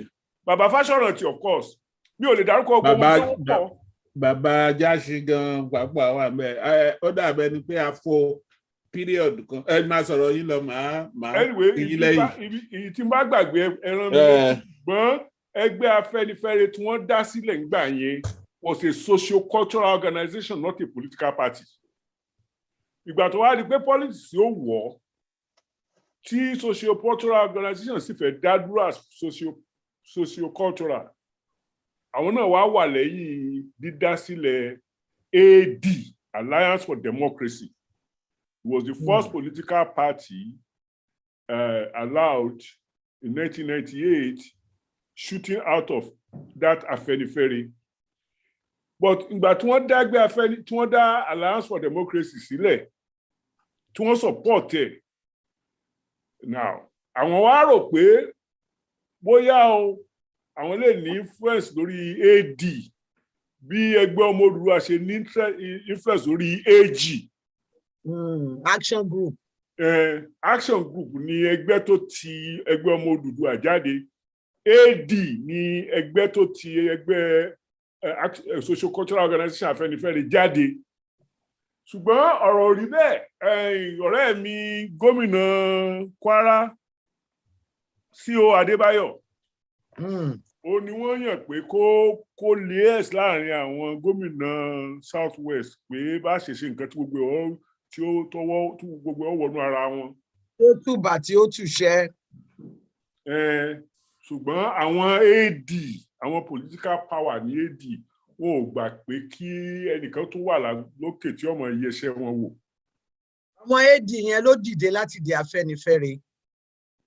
AD ló ti inú Afẹ́nifẹ́re AD ti wá. Bẹ́ẹ̀ni. Nígbà tí wọ́n ti jáde nínú wọn tán, wọ́n fẹ́ dọ̀gá ara wọn, wọn ò fẹ́ kí Afẹ́nifẹ́re ó nìkan sọ pẹ̀lú nǹkan táwọn ń ṣe, báwọn ṣe ń ṣèjọba wọn, wọn ò fẹ́ account for anything. Ibẹ̀ nìjà ti bẹ̀rẹ̀. Ìjà tó bẹ̀rẹ̀ ńgbà yẹn òun ló wá di pé Afẹ́nifẹ́re ò rí ọ̀rọ̀ sọ mọ́ nínú ìjọba. So kódà lẹ́yìn yẹn ni AD fúnra ara ẹ̀, torí mo mọ àṣírí bí wọ́n ṣe dá Afẹ́nifẹ́re Renewal Group sílẹ̀. Wọ́n láàkó orúkọ Afẹ́nifẹ́re ìyẹn àwọn AD, wọn ò fẹ́ sọnù. Bọ̀wọ́ ò fẹ́ báwọn tó wà nídìí Afẹ́nifẹ́re ṣe àwọn Fáṣọ̀rántì, àwọn Ayọ̀ Adébánjọ, àwọn Ọláníwọ̀n Àjàyí, àwọn Olúfàlàyé. So làwọn náà bá wá lọ dá Afẹ́nifẹ́re Renewal Group, wọ́n dẹ̀ fi young people tí mi ò ní dárúkọ wọn torí wọ́n mọ̀ mí dáadáa. Mo ti ẹ̀kọ́ kan ní. Alàgbà Wálé Ọ̀ṣun wà lára àwọn Renewal Group. Wọ́n kọ̀rọ̀ bọ̀ mí lẹ́nu. Bẹ́ẹ̀ bá lè dáhùn. Wálé Ọ̀ṣun wà lára wọn. He's the chairman now, abi? He's the chairman now. Yeah. So Ládọọdún wo? Láti ìgbà tó ti dálẹ̀. Just like the original Afẹ́nifẹ́re. Anyway, Bàbá Adébóyè. Ètò ẹ fẹ́ fi kún bàbá Bánjí Ayélóge. Bàbá Adébóyè. Ẹ pẹ̀lẹ́ ẹ kúṣẹ́, I enjoy your study for but mo kàn fẹ́ fi nǹkan kékeré. During lẹ́yìn ìgbà tí sójà gbàjọba tí Awólọ́wọ̀ fẹ́ bẹ̀rẹ̀, kò sí Afẹ́nifẹ́re as a social political organization. committee of friends ní Awólọ́wọ̀ lò láti form UDA kí lórúkọ party yẹn UPN. alàgbà kì í ṣe tí mo sọ nìyẹn ti 1998. mo ń bá bọ̀ ni mi ò bá lọ mo ń bá bọ̀ ni. ẹ ń bá lọ ló bá kú. So ṣe mọ̀ pé èmi àti Mọ́gàjí Adéjùmọ̀ fẹ́ wọ̀ lórí ọ̀rọ̀ yẹn bí ngbà tó sọ pé nǹkan t'Awólọ́wọ̀ fi bẹ̀rẹ̀ àwọn Afẹ́nifẹ́re yìí t'Awólọ́wọ̀ jẹ́ ìkànnù wọn was the political party, the action group. Bẹ́ẹ̀ni. Not the social cultural organization. Now, that's a final. Ṣé mọ̀ pé láfíà tó t'Awólọ́wọ̀ contest títí di 1983. Àwọn sójà tún gbàjọba. 1983 yẹn ni Buhari àti Babangida tán pass baton fúnra wọn. Títí di 19 wo ni Babangida wá fẹ́ gbé. Between that period, numbers sí kóra wọn jọ. Tán pèrà wọn ní Afẹ́nifẹ́re. And at that time, it made sense. Our follow. In fact, Ajásin was still around. When they had to fight the June 12th, àwọn wọ̀nyẹn náà ló lọ sí Nàdẹ́kò in order to attract others across the other ethnic nations. It made sense. Torí àwa ẹgbẹ́ Yorùbá tó wà ní liaise with Afẹ́nifẹ́re. In fact, we were regarded as the external wing at a point of Afẹ́nifẹ́re. We will call Baba Adéṣọ̀yà and Ẹrántí o pé C.O. Adébáyọ̀ was who also came into exile, started working for us, going from one chapter to the other. So Afẹ́nifẹ́re ìgbà yẹn nìyẹn títí Adéṣọ̀yà lead. Now, yes, it is true. Ngbà tí wọ́n wá create AD, mo ti sọrí níbí náà wípé what actually destroyed or at least took the shine out of Afẹ́nifẹ́re was one, àwọn wọn lágbàlagbà ni wọn ò contest mọ́. Adéṣọ̀yà didn't contest. Ọlámídé Àjàyí didn't contest. The only person that contested was Olúfálàyé, who wanted to be president. So everybody didn't have any reason. And for the first time, I want to contest were the young talks, the younger elements. Tí ò ní roots, tí ò ní tap root nínú Afẹ́nifẹ́re, tí ò ní tap root ní action group. And when they got in there, àwọn ló control I guess in the party. Àwọn ló control kí náà ti ń pè mí pork. Àwọn ló fúyọ̀ jẹ́, àwọn ló gbé contract sílẹ̀, àwọn ni governor, àwọn la pàṣẹ wà. And besides that, our system now has changed from the Westminster, that is the parliamentary, Westminster type of government, to presidential system. Tó yẹ pé tó bá ti di governor apàṣẹ wà ní ẹni tó bá wù ẹ́. And the style láti 1998, 1999 is tó bá rẹni tó gbọ́n fẹ́fẹ́ bíi ti Adébóyè ò ní fi ṣe commissioner torí bàbá is all principle gbogbo òyìnbó ló mú máa sọ á máa ṣe bá gbówó lẹ̀ á ṣèṣirò ẹ̀. So you won't make Adébóyè a commissioner. You will look for somebody tó yẹ pé bóyá teacher tó ń ṣe wọn tí sanwó oṣù ẹ̀ for the last 6 months. Now you make him the commissioner. Bàbá Yílóge ká ẹ tó rìn jìnnà ẹ dákun. Ipò wo ni Aṣíwájú Bọ́lá Ahmed Tinubu wà ní àsìkò náà? I want to know they are the young Turks who took over, who became governor and was doing what I was describing. And wọn ò ní gbòǹgbò nínú Afẹ́nifẹ́re. No, as far as it's concerned, during the configuration during the Abacha regime, oníkálukú, sassy umbrellas to actually do something. For instance, Wahab Dozumu was part of Afenifere here. He was doing everything we had to do. Mm-hmm. And in fact, excuse me, let me finish, please. As a matter of fact, Dosumu wanted to be governor. It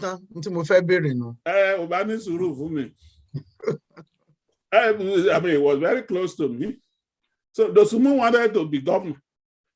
Dosumu was an MPN before. So political family.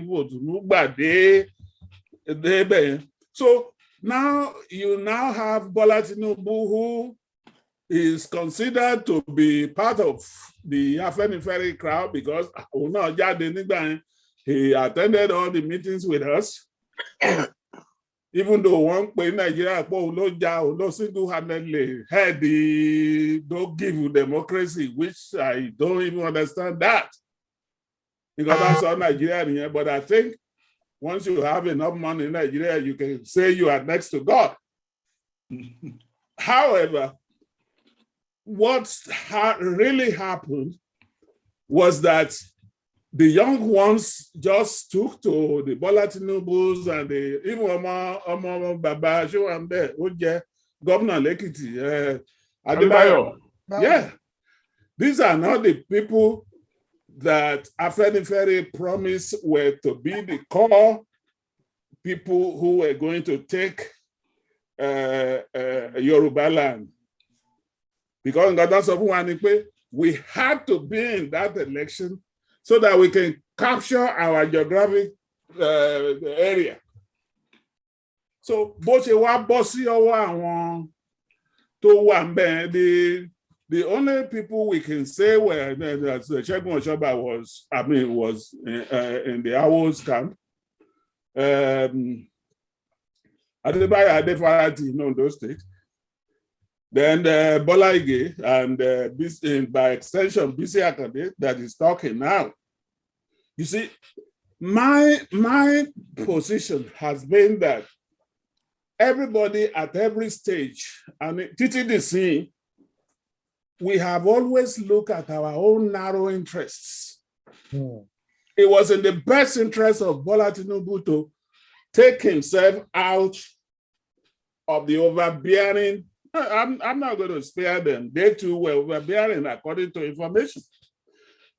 So they too wanted, this is a government we virtually gave to you. So they wanted something. So it was a tug of war, and whoever held the pork barrel won.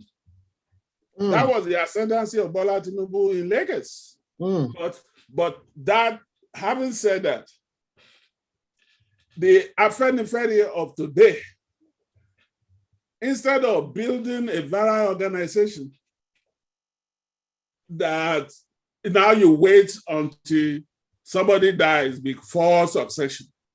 When Ajashin left, he gave it the rally around Adesanya. When Adesanya died, they gave it to Shifashanti. Shifashanti is there in 94, and may God prolong his life. Then Ogbefu 93.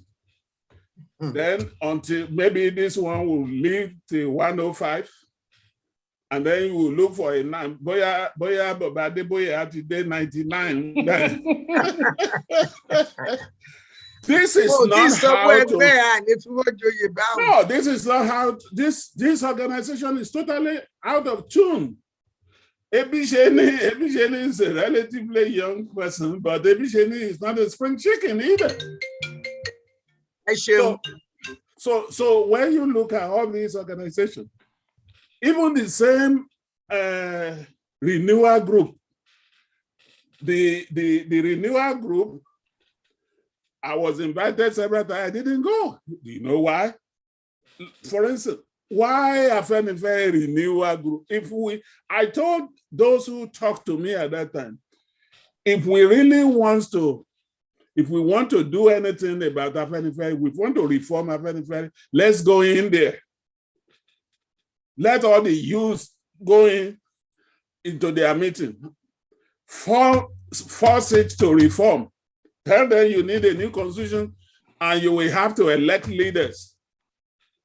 Not that we will crown the oldest man. Yeah, Yorubas always, give reference to elderly, just like I'm doing to Dr. Adeboye on this show every day. However, it doesn't mean that I've been on the phone with him for 1.5 hours arguing on points or something. It doesn't mean that I'm disrespecting, and he knows that. But what is happening now in Afenifere, you see relatively young, when I say relatively young, you see 60-year-old people continue to go to Afenifere's meeting, and they will just sit down there, yes, sir, and leave the place. You are at your best. What we did, and I keep telling those who are talking to me now, not many people could do what we did between 1993 and 1998, twice in a lifetime. No, you can. I can close my eyes and drive from New York to Washington, D.C. I know every turn and I know where to go. I know every turns and all that there. Because some of you thought I was living in DC at that time. You see, how can I do that now? So the point I'm making is that there comes in a lifetime when an old man is going to say, well, look, we give it to a 44-year-old man or a 35-year-old man can still lead us. We will have meetings.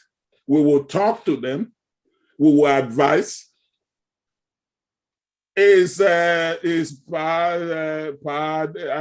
going to mount the barricade somewhere, holding placard? No. He's not going to do that. He's going to be looking at issues quite differently from the way younger folks, even people like me, will look at it. And if you now juxtapose what I've been saying with what is going on, look at the book that Bisi Akande, just released. It's like aiming a gun at the bow of that ship, that Afenifere ship, and he wants to sink it.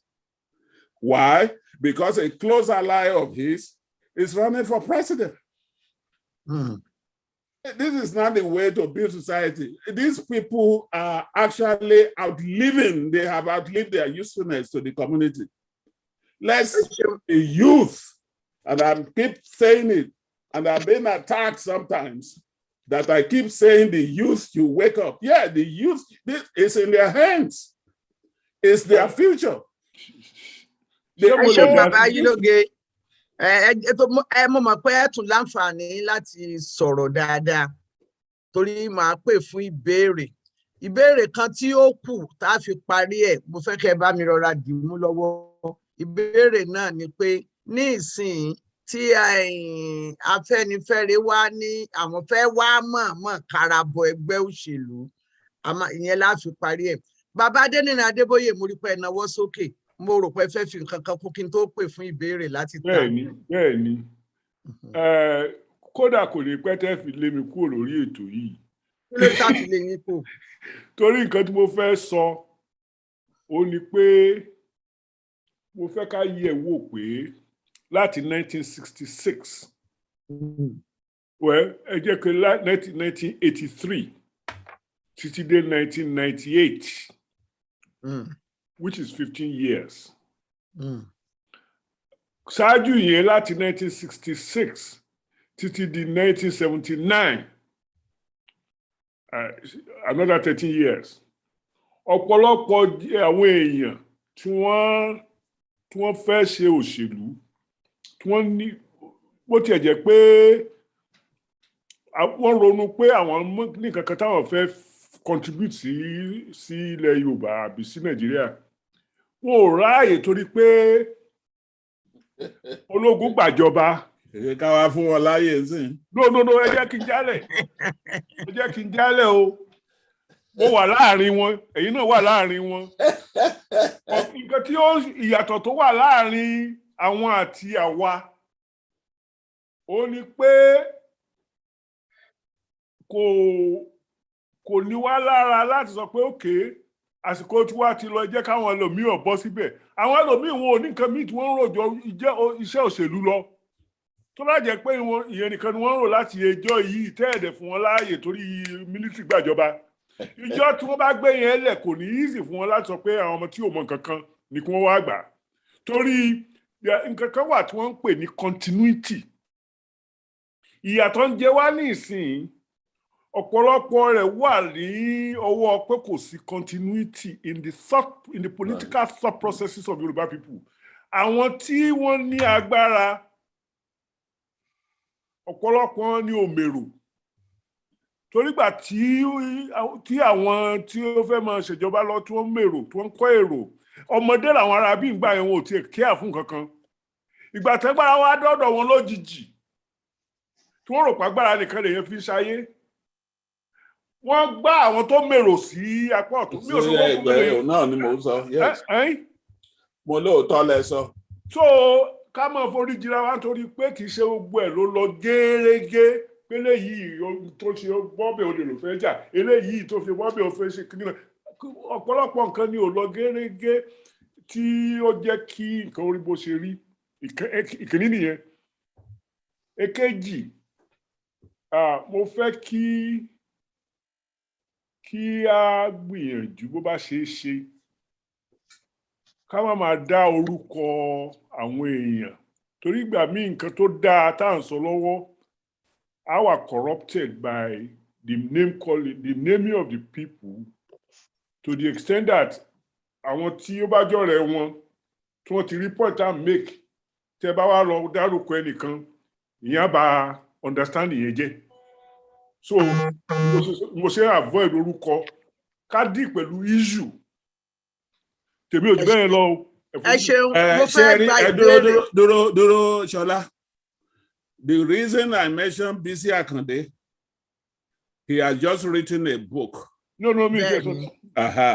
And we need to even discuss some of the books, the revelations in the book, and we cannot but now. Olotu bí mi nípa Bola Tinubu, and he was governor. I had to accede to that also. So it's not about but lóòótọ́, to be truthful. Tábà dárúkọ èèyàn. In fact, I will cherish it. Tí n bá ní ẹni báyìí ni kẹ́ni yẹn wá sọ tẹnu ẹ̀ kó jẹ́ èmi náà jókòó kó wá defend ara ẹ̀ àní kó ní irọ́ mò ń pa sí nǹkan tí mo sọ. It doesn't really matter. To build a society, we have to build it on truth. We have to be truthful to ourselves. True. Bẹ́ẹ̀ni ṣe rí ni mò ń sọ pé Bàbá Adébóyè o, báyìí ló ṣe o. Bàbá Adébóyè ò dẹ̀ rí báyìí o, kì í ṣe bí mo ṣe fẹ́ ṣe nìyẹn ṣùgbọ́n àwọn èèyàn náà ló sọ. We will all learn from your perspective. Ẹ jẹ́ mú béèrè. Mo mọ̀ pé ẹ láǹfààní láti sọ̀rọ̀ sí kó tó di pé máa bẹ̀rẹ̀ sí ní gba ìbéèrè ní àsìkò yìí ìbéèrè ni tó bá tó àsìkò tí máa pè fún comment ìdí ẹ̀ tí mo fi ń sọ pé ìbéèrè ni mo kọ́kọ́ fẹ́ gbà ni pé ọ̀pọ̀lọpọ̀ àwọn èèyàn lè ní ìbéèrè lọ́kàn lórí gbogbo ọ̀rọ̀ tí wọ́n ti sọ kalẹ̀ yìí ní tí ò yé wọn tí ẹ bá ti wá fi àlàyé tí yín kún tó jẹ́ pé àlàyé lè fi gba àsìkò ẹni tó fẹ́ béèrè ìbéèrè tó fẹ́ fi ìmọ̀ kún ìmọ̀ wọn ní láǹfààní láti ṣe bẹ́ẹ̀. Bá mẹ́tò ṣé ìbéèrè lẹ ní. Ìbéèrè ni mà. Ok, ẹ ìṣúnlẹ̀. Yeah. Ṣé ẹ ti release me? Okay. Ẹ ṣé gan. Bàbá Adébóyè mo fẹ́ béèrè. No, Bàbá Ayélóge. Yes, sir. Now, I'm sọ̀rọ̀ pé ti youth yẹn, with the little experience I have, pé okay, they don't give the youth the chance to do whatever they want to do or say they want to join politics. Kí ni nǹkan tẹ́ rò pé youth lè ṣe tó fi lè wà briefed into it? Because that's where the sign comes. If you can't beat them, join them. But you don't want to join them, they either maim you or kill you. You So see, I'm not a youth, says Baba. But I'm interested in this issue because I always discuss with people. I always give example. Toba Tiriba. Yes, sir. In 1999, our comfort Afariga wa. Any constitution, me country national conference to bring a new constitution. Or military sincere. Àwọn olóṣèlú náà. Now, by 2001, mo fẹ́ ibikíbi tí n bá ti ń lọ nígboro New York City, ẹni bá bá mi tó, ẹ̀yin ibi ìlò ìwà. Okay, when you are here, ẹ̀yin lẹ galvanize wa. Ẹ̀yin lẹ ń sọ pé ká show up ní hall, ká show up ní demonstration, ká sign letter. Ẹ̀yin ń gan ìjọba civilian wà. Lọlé ẹjọ́ kò bí àwọn tó ń ṣèjọba yìí gbogbo nǹkan tá à ń gbọ́ yóò dùn mọ́ wa nú. By 2002, I decided to go and I told people here I was going to contest for the Senate so that we will keep on pressuring in the Senate. You have a bully pulpit in the Senate. You will be calling for national conference, calling for this. Bolole. Most of our political associates, one of the renowned politicians, Onikama Madaruko, Otis of Awata Walata abroad, come up for our own face. We are overbearing because we are not you stay in America here. To go to fashion you can make your money. But we wanted to reform. I wanted to go to Ondo State where my constituency was. The only person to encourage me was C.O. Adebayo, who was very close to me even when he was in exile. And it wasn't in my constituency. I wouldn't So but gbogbo àwọn tí tá forí ṣe tá forun ṣe wọ́n kẹ̀yìn ni. Now nígbà tèmi náà wá wò bẹ́yẹn mo kàn lọ mọ́tò tí mo gbé lọ mo tẹ poster mo tẹ gbogbo ibi tí party bá ti ṣe nǹkan I will go there. Tọ́n bá ń dáwó mo ti rántí a few occasions I see some of the minutes. Tọ́n bá ń dáwó half owó tọ́n dá ní pàdé mi ló máa ń dá gbà mí. And people now wrote, Omo Baba today. When there was now crisis in Ondo, that's how I became commissioner. Then there was crisis in Ondo cabinet. Àwọn Mimiko, àwọn some others, don't ṣe náà nìkan lọ pè mí wá pé àwọn ló wá bá mi fúnra mi because of my activities. After all, I studied political science. So why would I just be running around looking for somebody to put me out? So I started my campaign. Now, for almost 3 weeks, me down low money because Senate ni most of I want to one near abroad people. Now, why am I telling you these stories? Not to tell you about my past history or that I was somebody. No. Why I'm telling you is that the youth, they feel that they have to put their head under one person in order to go there and galvanize the community. I had an occasion to talk to Professor Akitoye about 3 or 4 days ago. He was asking me, listen, most of these boys they come to you, not only to you, they found themselves across the landscape in Yoruba land for people they feel can advance their political careers. You see some people, they are very, very new. They are talking to some people. So I told Baba, we are likely going to adopt a Westminster type of government. That is the parliamentary system of government. No,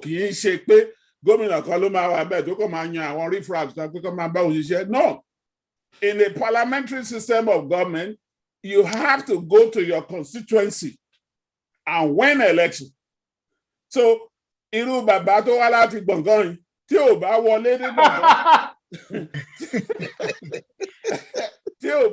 ní gbọ̀ngàn, he will not be able to be with us in Parliament. So the same thing with the youth. Listen to me. That is just a joke to drive it. Now, in all seriousness, the youth must go to the community, get with the program, convince our people. Don't you have to be used. They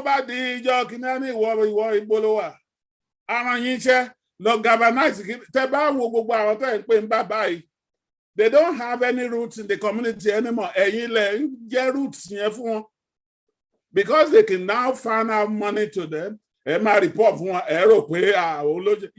the people that people know. And we want leadership to emerge from you. That is the best way. That's how I went into the system. By the time I talk with commissioner, whereas some people will give an arm to be commissioner, but to me, this is not why I'm here. Owó tí mò ń gbà, iṣẹ́ tí mo ti resign bí, owó tí mò ń gbà in a week, ó ju ìtàn fún mi as commissioner ní a month. Àtó bá fẹ́ lọ jalè náà, it shouldn't make any difference to you anyway. So these are the ways that we need to tell the youth, kò sẹ́ni tó ń yield the power. Kò sẹ́ni tó ń yield the power. You have to wrestle it from him. Yeah, let me just contribute make one short contribution to that. In support of what Banji just said, the youth will have to get up from the armchair and go into the community and push it. And let me cite one example. Near election to Kojani, New Jersey, Senate President, the second most powerful man in New Jersey, will contest. Run again, that year from his own district. And he took defeat here to slay the second most powerful man in the state. Only spend $150. Facebook page here, look at TV campaign, low community. The Senate President, the state of New Jersey, the whole of New Jersey, spent maybe $1 million or so. But this guy went into the community, and you know what? He was a truck driver. That will send it to the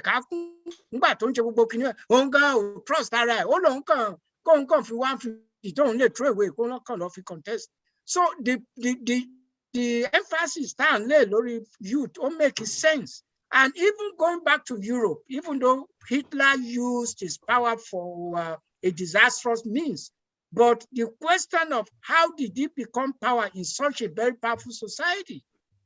There was an example in European history only Fura and Batoshin run.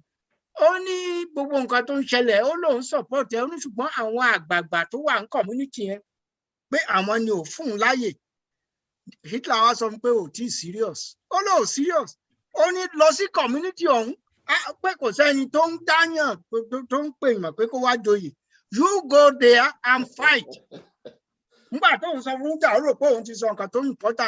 he dismissed him. Only go there and then come and report. And you know what? The guy went there and took over. That was how Hitler became so powerful, even though he had run 3 times to be chancellor without much success. So the emphasis is on the youth. Go into the community. Sometimes you may fail. But don't just assume that money dictates everything. Don't just you go there and organize your own people. Talk to them. And eventually, you can become successful. Don't just cede control and power to the old folks. Alabi Bashiru Anjola ya kí ni ìbéèrè yín? Ìbéèrè là ń gbà o, ìbéèrè lásìkò yìí. Mo kí ìbéèrè mi fún bàbá Iloge ni. Ìkọ̀kọ̀ tí mo kàn fẹ́ béèrè ni pé 1993 nígbà tí Abiola we really try to get ourselves out of Yoruba Nigeria. Mistake wo la ni bàbá rò pa ṣe? Jẹ́ pé a gbọ́dọ̀ tó avoid láti má ṣe irú mistake ẹ nínú ìtàtúwà yìí. Bàbá wo? Bàbá Iloge ẹ̀yin mo No, mo ní bàbá wo ló ní mistake wo ló ṣe? Mo ní mistake tá a ṣe collectively ní àti Yorùbá. The mistake here. The same mistake tá a ṣe ń gbà yẹn. Òun náà la tún fẹ́ repeat. Òun náà lè kí wá ní ọgbọ́n tá a máa comment sí bàbá. Máa gbọ́ jẹ́ kí n sọ mistake. A máa ń pẹ́ Yorùbá ní à ń pé gbọ́n ni à ń pé gọ̀. Ní 1998, tí Abdul Salam ní òmorúkọ máa yẹn pè dáadáa. Ṣé Abdul Salam nǹkan ló? Abdul Salam ẹ bá pè lábùdù yóò wọlé Abdul Salam. Right. Kò Salami níjà rẹ ni.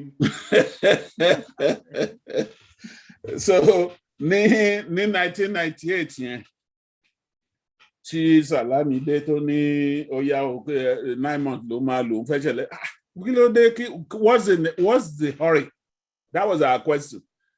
A ní láti write the constitution, a ní láti ṣe national conference to determine whether we all belong together. And then if we say yes, we belong together, then we write a constitution reflecting the outcome of the election, of the conference. Àwọn ò fẹ́ ṣe yẹn. Àwọn ti ní strategy tiwọn. Àwọn ló wà ní government. You can know that even now, Babangida ló pè wọ́n pé ẹnìkan kan máa fi síbẹ̀ ní. So when they came and wá ẹ̀yin bàbá wa àti gbé Nàìjíríà sórí barrel.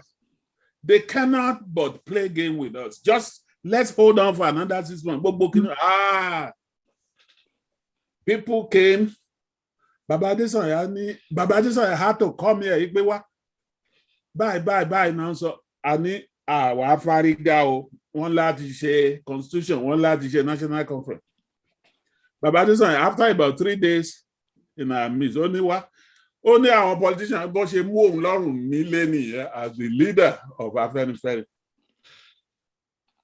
Ó ní nǹkan tó ń bá ń ṣe. Ó lóun arán kan nínú àwọn politicians ẹ̀ kó wá bá yín sọ̀rọ̀. And we said, we're fine. In about 2 weeks later, she Bola Igelowa. Yeah. And we started the meeting.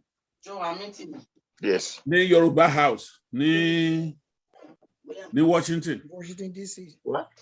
And I was there saying, ibi position ẹgbẹ́ wa ni, position Yoruba all over the country, all abroad ni. Position Yoruba nílé, even though our people are not vocal, but tó bá pè wọ́n sẹ́yìn ilé wọn, tó bá sọ pé kí ló yẹ ká ṣe nǹkan tá à ń sọ yìí ni.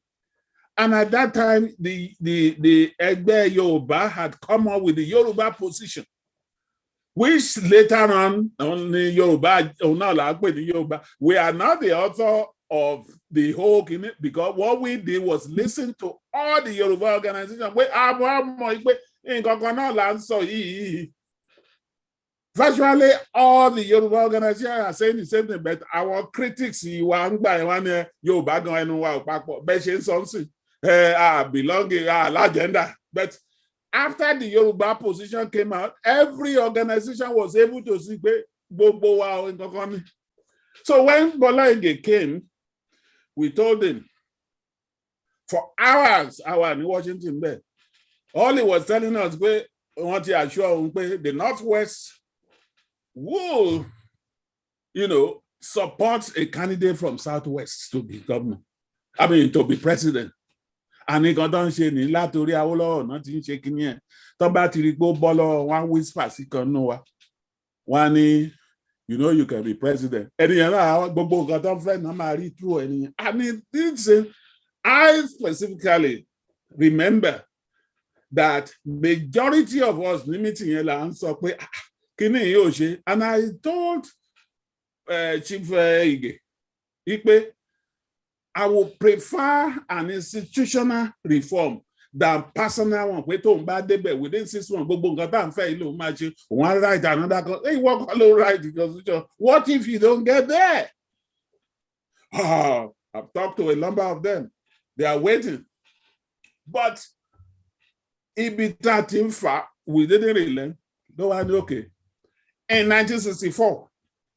Professor Adeboye is sorry, during the boycott of the federal election by the Action Group.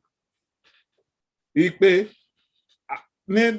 that time, àwọn riffraffs nílẹ̀ Yorùbá not declare winner. Àwọn tí ò tiẹ̀ lè win láàrin ilé wọn gan ló win. Not send lọ sí parliament tó wá ṣàṣojú Yorùbá. Ọtí ìyàwó wọn gan ò ní dìbò fún wọn. Ipe ṣé ẹ tún fẹ́ kí irú ẹ̀ ṣẹlẹ̀ nísìn tó bá wá mú àwọn riffraffs ní dárúkọ àwọn tó dárúkọ ń gbà ẹ torí lóòótọ́ kò yẹ ká bá àwọn eléyìí tí ò sí láyé gan ọmọ wọn náà wà láyé. Pé ṣé àwọn bẹ́ẹ̀ lẹ̀ fẹ́ kó tún wá máa represent Yorùbá.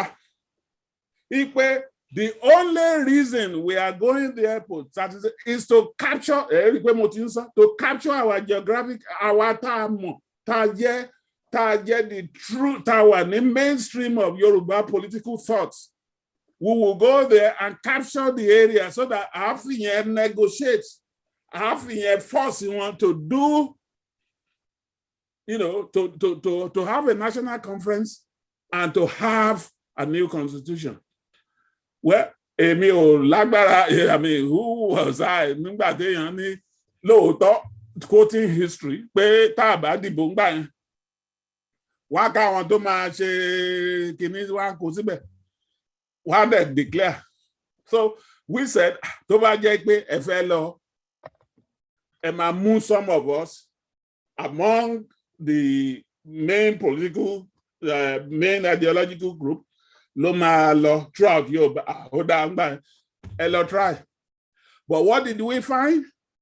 We find Bola Tinubu in Lagos, Oshoba in Ogun State, in Ondo State, Adebayo Adefarati, who was actually an action grouper.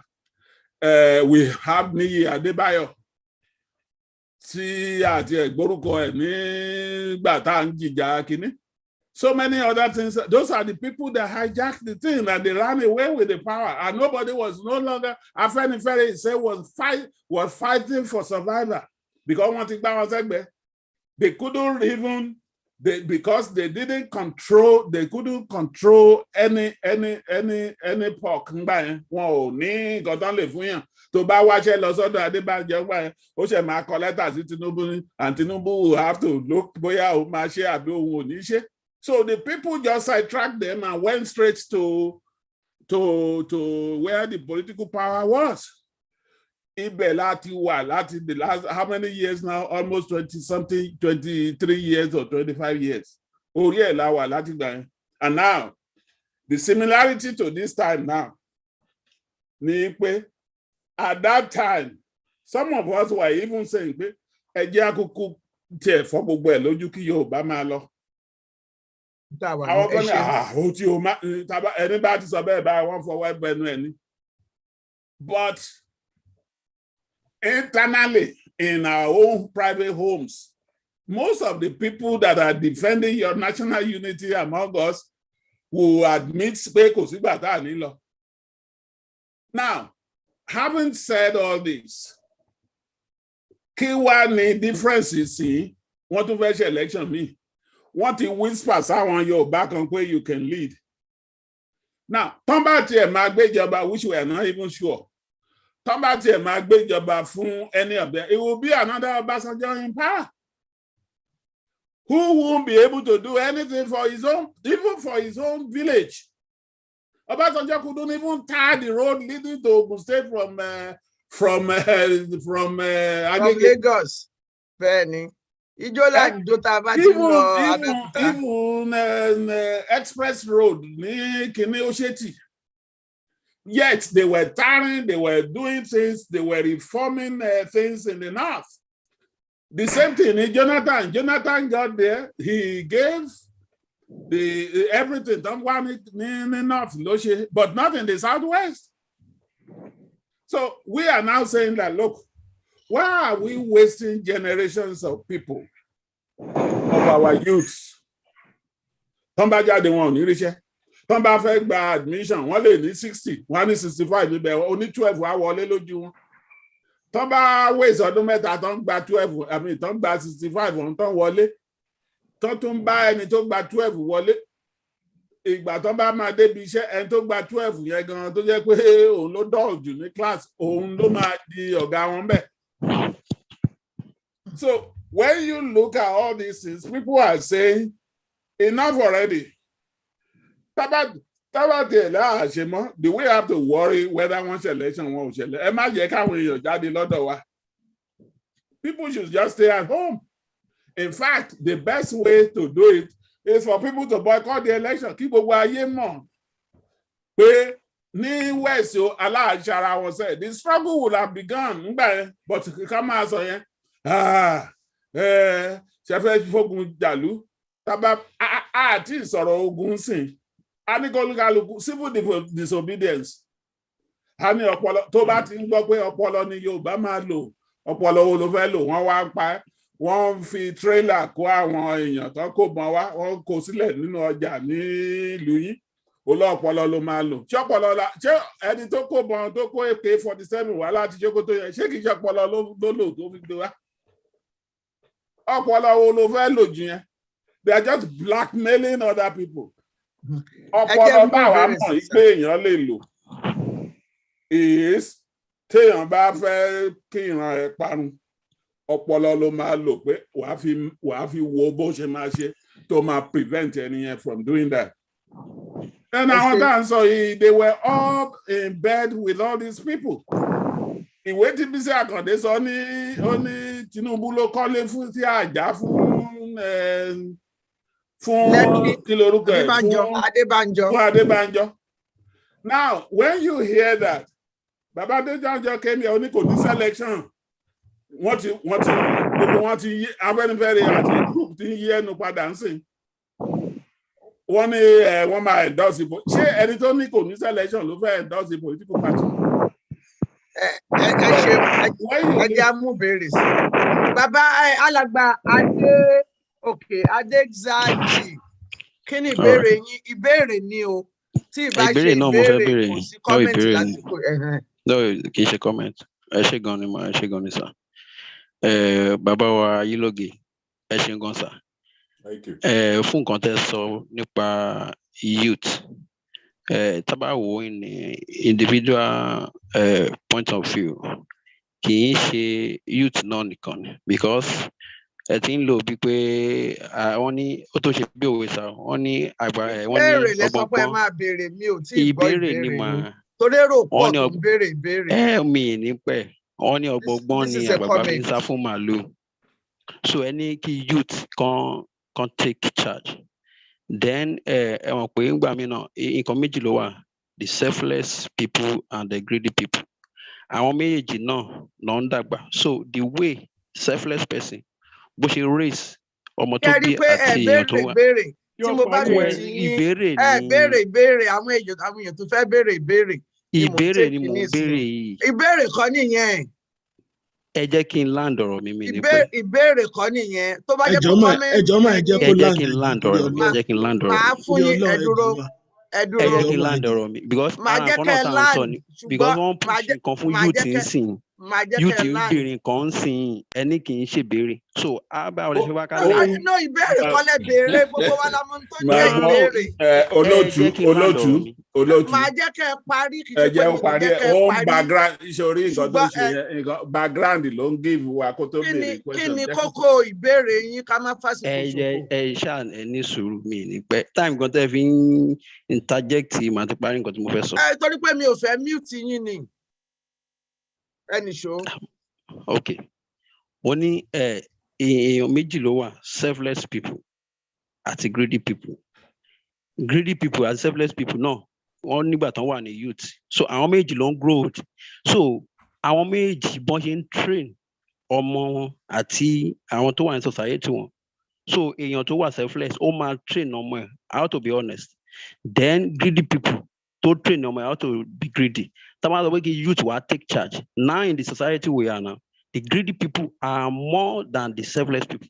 So tí irú àwọn greedy people yẹn tó want to train wọn tó máa take charge in that position, this thing will still be remaining. So what I want to ask now, how do we put stop to it?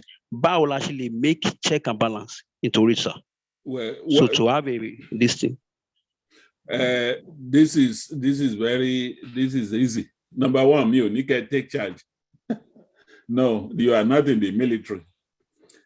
The way to youth, when I invited some of my friends, about some 30-something years ago, nǹkan tí bí Nàìjíríà ṣe ń lọ pé kò tẹ́ mi lọ́rùn pé mo dẹ̀ mọ̀ pé gbogbo yín tá à ń sọ̀rọ̀ pé kò tẹ́ yín lọ́rùn.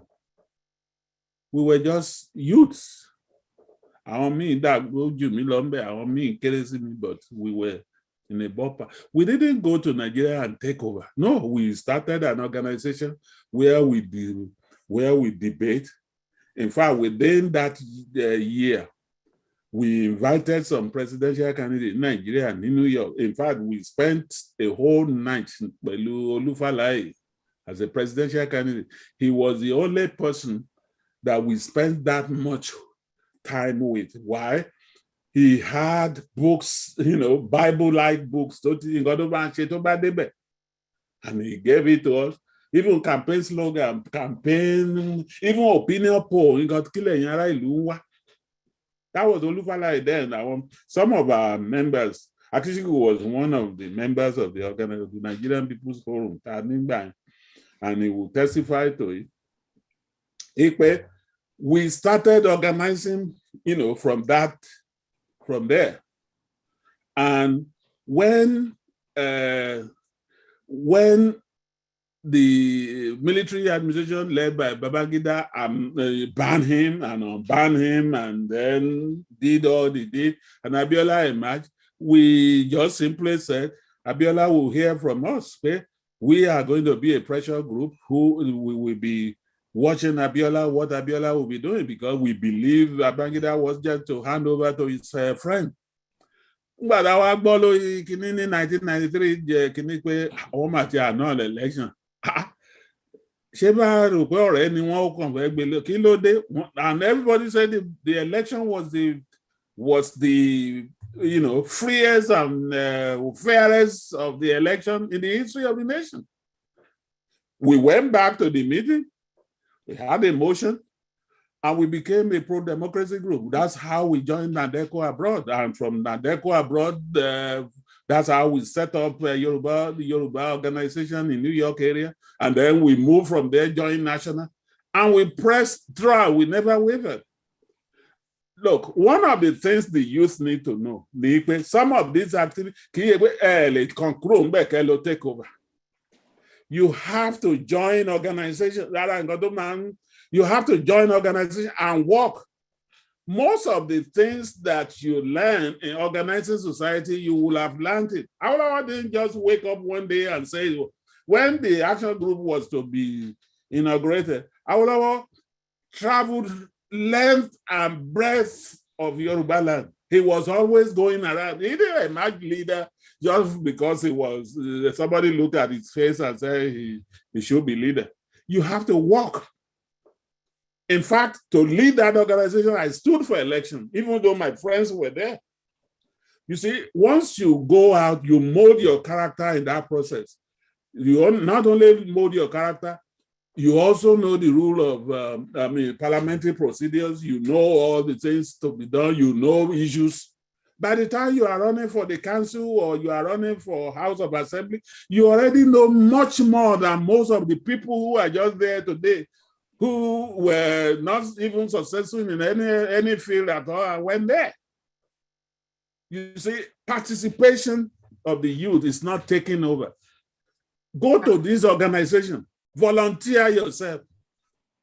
Not to be going to Baba, where to Batiloki Baba, Ninja Monday, to Dobale, to Lawton, or that's it. No, participate. Bring issues. And before you know it, people will notice you. And you can even call for election. And if you run for secretary, you run for assistant secretary, organizing, not organizing secretary. But if you run for anything and you win, that is how gradually that is how society works. I just have a quick question. I just have to respond to the person who asked that question. Shebi politics Nigeria, shebi word ló ti ń bẹ̀rẹ̀. Where were the youths? Politics Nigeria, today even president and governor, shebi word ló ti ń bẹ̀rẹ̀. Shebi àwọn ward member ló suspend the national chairman. Kí lorúkọ ẹ̀? Oshiomhole. Bí eré. Shebi àwọn youth tó wà ní ward ẹ̀, shebi àti ward ẹ̀ ló ti suspend ẹ̀. As the national chairman tó jókòó sí Abuja. Wọ́n dẹ̀ suspend ẹ̀, ó dẹ̀ lọ sí court and he stood. Nígbà tí gbogbo politics yẹn bẹ̀rẹ̀, where were the youth? Kò ń ṣe ìgbà tó máa ṣe fresh election ní ìlú jáde máa hang around àwọn politician. Èyí tó fẹ́ ṣe oúnjẹ nílé ẹ̀, tó lọ máa jẹ oúnjẹ nílé ẹ̀, èyí tó máa sọ pé òun fẹ́ ṣe tọ́ọ̀gì ẹ̀. No! When the world meeting is being called, gather your friends, go to the world meeting. That's where politics of Nigeria have been beginning. That's where they start all the whole thing. Be participating in it. Don't wait until the election to be hanging around and looking for a politician to give you money. Bukky Taiwo, Yes, ma'am. Okay. I just want to agree with I think it's Mr. Banji. Sorry, I can't pronounce your surname. With regards to the civil disorder, I think that is actually our main intellectual weapon that we have in order for us to, I think, to fasten our journey to get in Yoruba land. If everybody stays at home in the four corners of Yoruba land, we can actually achieve our goal. But I also want to ask a question is, the panel that have been talking seem to be very up in the history of Afenifere and, and all the other political players in that space called Nigeria. Now, how do we as Yorubas gather around to try and convince Bola Tinubu not to partake in that election? Because even though we can see that he's going for presidency, he is a son of your Yoruba land. How can are there any elders amongst us that can actually go? I know Professor Akitoye has called him, but are there any other elders that can actually go and sit down and say, look, these are your people, your brothers and sisters that are suffering. We are being marginalized. It's not right for him to actually take the running goalpost to say that he wants to go and be president within a space that there's no solution to. So that's my question. Okay. Baba Adeboye, ṣé ẹ lè dáhùn ìbéèrè yẹn ká fún bàbá yín lóge nísìnyí ìṣẹ́jú kan. Okay. Well, àbí ká okay, ṣé ká fún yín nísìnyí díẹ̀? Ẹ fún mi nísìnyí díẹ̀ torí mo jẹ́. Ó dàbí ẹni pé ẹ̀yin tí ó ṣàbọ̀nù. Bàbá yín lóge. Kishiku lè answer if you want to. Okay, Baba Kishiku. That is absolutely impossible to convey that message loud and clear to Bola Tinubu. That has been his ambition, his lifelong ambition to be president. And that is why he has remained in politics since 1999. Even though he was governor for 2 terms, he left, and he has remained active. He wanted to be president, and I don't think anyone could convince him otherwise. The issue of that is how we do this remains with the people. The people have the votes, the people have the voice, the people have the power. It's on the people. You cannot prevail on him not to run. It's not going to happen unless we are not being sincere with ourselves. And so his are you saying that it is difficult to tell him, or are you saying that it's not going to listen? Because those are two different things, you know. Are you saying that it's not going to listen, or there are no elders that can tell him? The people that could tell him, support him. Those people that he listened to, those people that he hung around or that hung around him will not tell him that. And he will not listen to any of the people outside of his circle. Those people, want to reject on the basis of age. It's too old. Well, you cannot go by that. There were divisions. There's no law against age. Yeah, there's no law against, and there are people. Yeah, in actual fact, he has some. Buhari was older than him. Yeah, he has some critiques. I mean, APC, northern people also have their own interest, even though they talk about rotation, but they also want to contest. So some of them are saying no. That let me ship one line, which might be very understandable for everybody that will call Tinubu now to say don't run. There are 2 people who are stakeholders who will be urging him to run. So why are we wasting our time on that? Time and energy too. Yeah, it's not going to happen. Okay, I'm going to take another question. What is your name, sir? I see iPhone. I need to know your name, sir. iPhone. I unmuted you. I unmuted you, iPhone. That's all I see. I can't see your name. Please write your name. All right, I'm going to call somebody else. Samuel, that is your name, sir. You are on. Yeah. Let's go straight to the question. Our time is fast spent. Okay.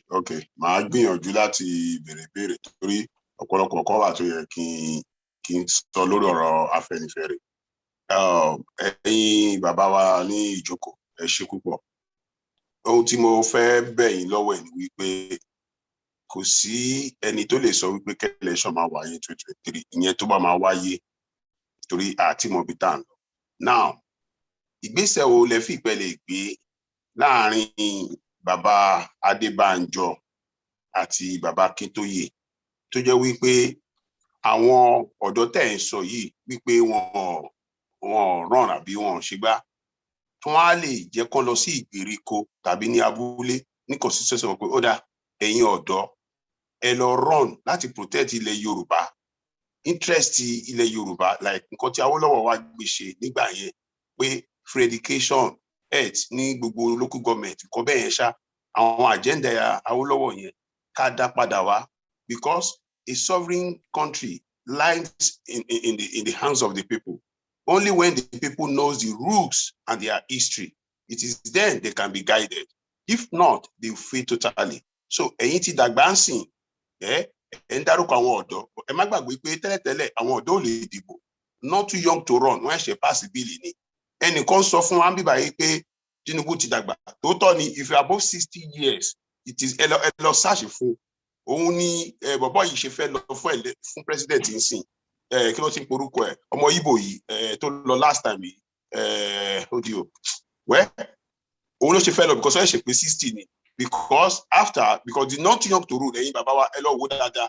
There are certain things they put inside there. So I don't know. So ṣé ìgbìyànjú wà fún yín kẹ́ ẹ lè rí wípé ní ìgbèríko gbogbo ilẹ̀ Yorùbá pátápátá ní 2023 tó wáyé pé election máa wáyé o, kí gbogbo àwa bí mo wá láti Ìkẹ́nẹ́sìn, àwa bíi mẹ́wàá kan tá a jẹ́ ọmọ ìkẹ́nẹ́ tá wà l'Amẹ́ríkà ní Canada nígbà àwòkọ́ tá a mọ́ra wa ká pera wa ká lọ́lé ká sponsor àwọn èèyàn ká motivate àwọn èèyàn wípé ok ẹgbẹ́ báyìí ni sọ àwa la máa di local government wa mú tá máa di councillor wa mú so ẹni owó tó bá ń wọlé síbẹ̀ fún wa a lè fi ṣe ìdáàbòbò local government wa so èmi fẹ́ bẹ̀ wá lọ́wọ́ ẹ̀yin àgbà ẹ jẹ́ ká ṣiṣẹ́ lórí ẹ má yẹ ká finá sórí òrùlé sùn pé kán lọ boycott election àbí kán lọ ṣe kinní kan ìyẹn tẹ́ election bá máa wáyé o ṣùgbọ́n tó bá ní wáyé wẹ́ àmọ́ ibi tá à ń lọ ẹ ṣe. eléyìí tó fi bà gbogbo ẹ̀jẹ̀ jọ mọ́. mo lélẹ́yìí tó fi bàjẹ́ ní Adébóyè Akíntóyè àti kí ló orúkọ ẹ bàbá Adébánjọ tó ní kán lọ bá. Listen, what you do in your constituency with your group is not in their hands. No. Ṣé kábíyèsí ni wọ́n ṣé kábíyèsí ìlú ẹ̀ ni wọ́n. No. They don't have any. Listen to me. They don't have any control over what you do as in your area. Ẹgbọ́n mi sà ẹ má bí ó dà pé ọ̀rọ̀ tí mo sọ mo ti kọ́ sápò bí fún yín. À ń sọ̀rọ̀ ó ń sọ nǹkan mi a ní kó lọ sí constituency build a group build your group be active. I cannot. Listen to me oníkan lọ bá bàbá Adébánjọ àti bàbá kí náà ní í ṣe pẹ̀lú. Màá sọ ìdí tí mo fi dárúkọ àwọn méjì yẹn because a rí wípé wọ́n ní àwọn ẹgbẹ́ tó ń tẹ̀lé wọn lẹ́yìn. Ilẹ̀ Yorùbá là ń jà fún kì í ṣe àwọn individual yẹn là ń jà fún. lọ́jọ́ yẹn kan náà lọ́jọ́ ẹgbẹ́ wọn and be active from there. I'm not joining their ẹgbẹ́. I'm telling you wípé kí Yorùbá ẹ ti take a personal sir ẹ má wọrí. It's not personal. I'm telling you join any of the groups. Kí ló personal mi ò sí ní group méjèèjì. I'm not a member of any of those groups. So ẹ má bínú sir ẹ má bínú sir. Ẹ jẹ́ mú ìbéèrè mi. Ọ̀gbẹ́ni Akínọlá ọ̀mí tara yín. Olóòtú engineer Tájù Rahim ó ti náwó sókè láti bẹ̀rẹ̀. Mo rí yín ẹ̀yin ló máa kàn lẹ́yìn ilé alàgbà Akínọlá kí ni ìbéèrè yín. Ẹ kálẹ̀ gbogbo mo kí gbogbo yín. My question is ọ̀nà méjì ló pín sí. Ìkíní ni pé a mọ̀ pé Yoruba, okay, for example, àpéjọ wa níbí báyìí Yoruba Gbode is not a blogger like you've specifically made it clear. But we have so many bloggers out there, so Tom portray pé bóyá ẹnu Yoruba oko with different agenda. Just like my brother I've just mentioned, Papa, what do you call it again? That Yoruba group, Papa Adeboye or whatever, and then we have Ora Nokakanfa. We have so many actors in Yoruba land, and if you look at it very clearly, these actors they are pulling in different direction. So I'm thinking, Yoruba Gbode, who is very neutral, it's not a blogger, and you don't seem to have any political agenda. But ṣé kò possible because we have àwọn ọ̀jọ̀gbọ́n láàrin wa, tá lè mú orí papọ̀ káwá bá ṣe máa pa agbára Yorùbá. Wọ́n ní pé together we stand, divided we fall. With people pulling into different parts is not in our interest. But ṣé ẹ lè mórí papọ̀ ní Yorùbá Gbode láti jẹ́ kí a lè pull àwọn different groups together? That's the first question. My second question is, I mentioned pa àwọn youth, political groups. Those actors that we are talking about, like for example, Alagba mi orúkọ wọn sìn, wọ́n sọ pé kí àwọn èèyàn dá pé kó má sí election nílẹ̀ Yorùbá. But actually, you have to check our history. At eléyìí ti ṣẹlẹ̀ in the past, tí wọ́n ní pé kó má sí election. We have people like Tinubu. It will not happen. So what are the things after contingency that we want to put in place? Although, as Sister Boke has said, it's one of the cards that we can play. But we need to have a stronger, a better, what do you call it, other contingency in place. Tá bá ṣe election, kí ló máa ṣẹlẹ̀? Ó dàbí pé ìjà máa brew. Are we ready? Or is there any group we can put together so that tí ó bá di pé wọ́n dá gbogbo ẹ̀ sílẹ̀, ṣé we can stand? That's my question. Thank you very much. Ẹ ṣeun, ìbéèrè ọlọ́gbọ́n ni. Màá kọ́kọ́ dáhùn èyí tí ó kan Yorùbá Gbode. Gẹ́gẹ́ bí mo ti wí, oníròyìn ni wá. ní iléeṣẹ́ Yorùbá Gbòde. Ohun tí wọ́n bá sọ ní ẹnu tí wá ń sọ lọ́tún lósì, àìsí ìṣègbè, ṣùgbọ́n síbẹ̀síbẹ̀ náà ṣe rí pé a ní àwọn ọ̀jọ̀gbọ́n tí wọ́n mọ tó ń lọ, tí wọ́n sì ń ṣàlàyé àwọn nǹkan wọn ni tó lè ran Yorùbá lọ́wọ́. Àtìlẹ́yìn Yorùbá ní tiwa, ibẹ̀ la wà. Aláfárá ni wá lẹ́ẹ̀kan sí, gẹ́gẹ́ bí mo ṣe máa ń sọ, bó tiẹ̀ jẹ́ pé a kì í ṣe blogger, oníròyìn ni wá, aláfárá ni wá. Ohun tí à ń ṣe ni pé láti mọ afárá láti bìkan síbìkan. A sì ti ṣe eléyìí ní ọ̀pọ̀lọpọ̀ ìgbà. Tá a bá rí àwọn tó nífẹ̀ẹ́ láti ní àjọṣepọ̀, Yorùbá Gbòde ṣetán láti mọ afárá láti àárín àwọn kan síbìkan kí wọ́n wá lọ máa yanjú ara wọn nínú group tí wọ́n bá fẹ́ kó jọ. Ìyẹn bẹ́ẹ̀. Ìbéèrè kejì ó dá lórí bàbá Ayílóge ṣẹlẹ̀ bá mi dáhùn ìbéèrè wọn kejì. Yes, àwọn ìbéèrè yẹn ó wọnú ara wọn. Ó wọnú ara wọn, but màá kàn sọ báyìí wípé àwọn tó ń sọ pé ẹnu Yorùbá ò kò, they don't even know, or they are not taking cognizance of the current situation. And now, I haven't stopped talking about the current situation. These are the issues. Àwọn kan ní àwọn fẹ́ ṣe president pé Yorùbá ló kàn, wọ́n dẹ̀ fẹ́ gbé àpótí ẹ̀, kò kàn wọ́n. Wọ́n bá máa payín, wọ́n bá máa ṣe anything. They want to be there. It's our distinct constitutionally guaranteed right. Whatever may be wrong with Nigeria, we just want to be there. Àwọn yẹn wà. Àwọn kan ní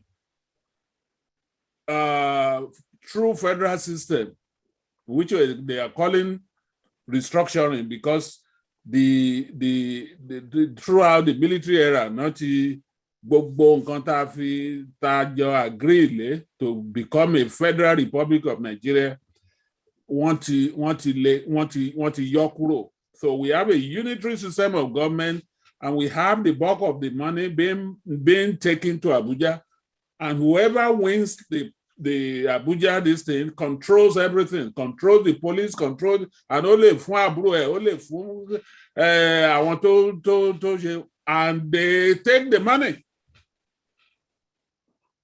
And so the center is very attractive for people to go to. I mean, if you are dreaming of becoming billionaires before you die, or many times over, or increasing the number of jets you have, you need to go to the federal government. The whole pulse of Nigeria will be in your hand. Second. So the second one, I say, Ejeka share restructuring, that is to put back all the things they have taken from the Constitution, to put them back there, to let it be the 1963 Constitution, which is the Republican Constitution. Then the third people,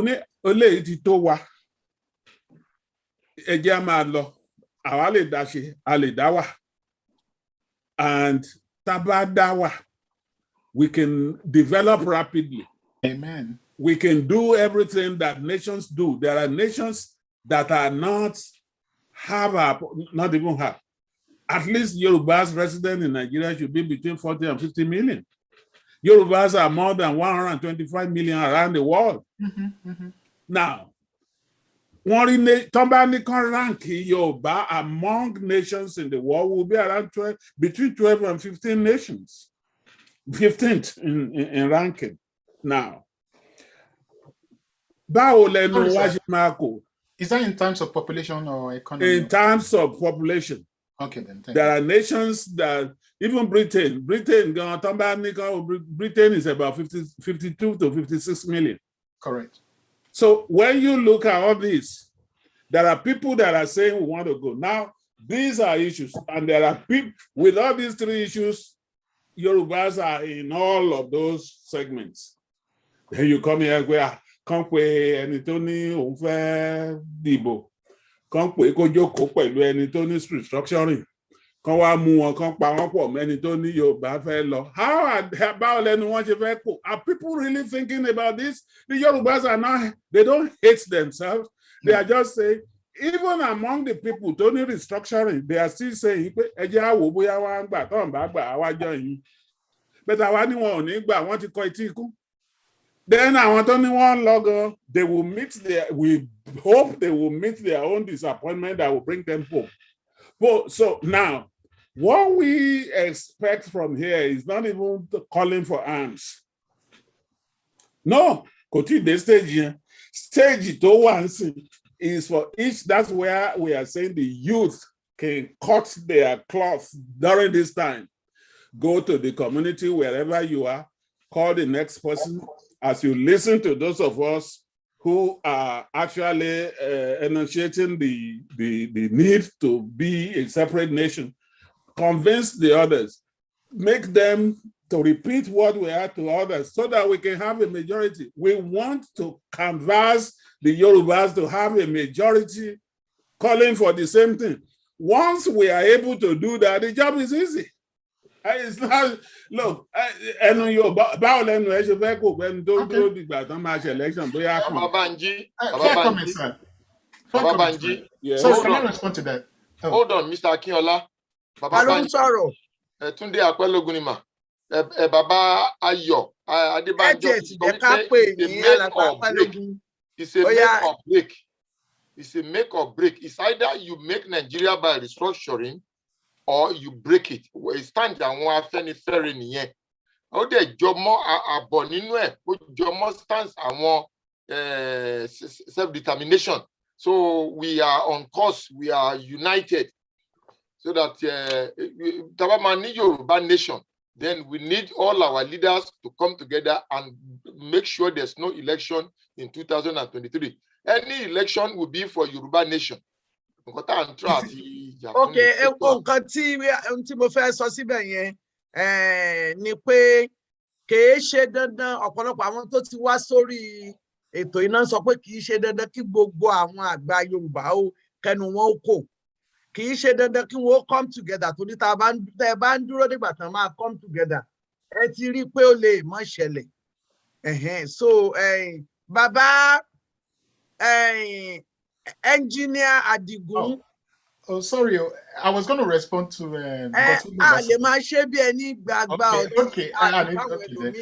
Just 1 minute, please. 1 minute is too much. Okay, 30 seconds. Okay. Okay, sir. I'm just responding to not Brother Akwelogun. Nǹkan tí bàbá sọ initially. Nǹkan tó ṣẹlẹ̀ ni pé yes. I suppose it's not time for armed struggle. But from what I can see, is especially in this dispensation, is that I think Yoruba were very, very slow to take action. And the implication of this for us is that if we're not very careful, it might be too late. Thank you. Okay, Engineer Tajudeen Adigun. Ẹ má bínú mo fẹ́ ti náwó ti pẹ́ ṣùgbọ́n ètò náà nìyẹn gan tó máa lè kéèyàn méjì wọbẹ̀ lẹ́ẹ̀kan náà. Ó yé mi gidi gan ni, ẹ ṣeun gan ìyá wa. First of all, mo fẹ́ kọ́kọ́ dúpẹ́ lọ́wọ́ yín fún your opening remark. Just to tell you that I am 100%, agree to that.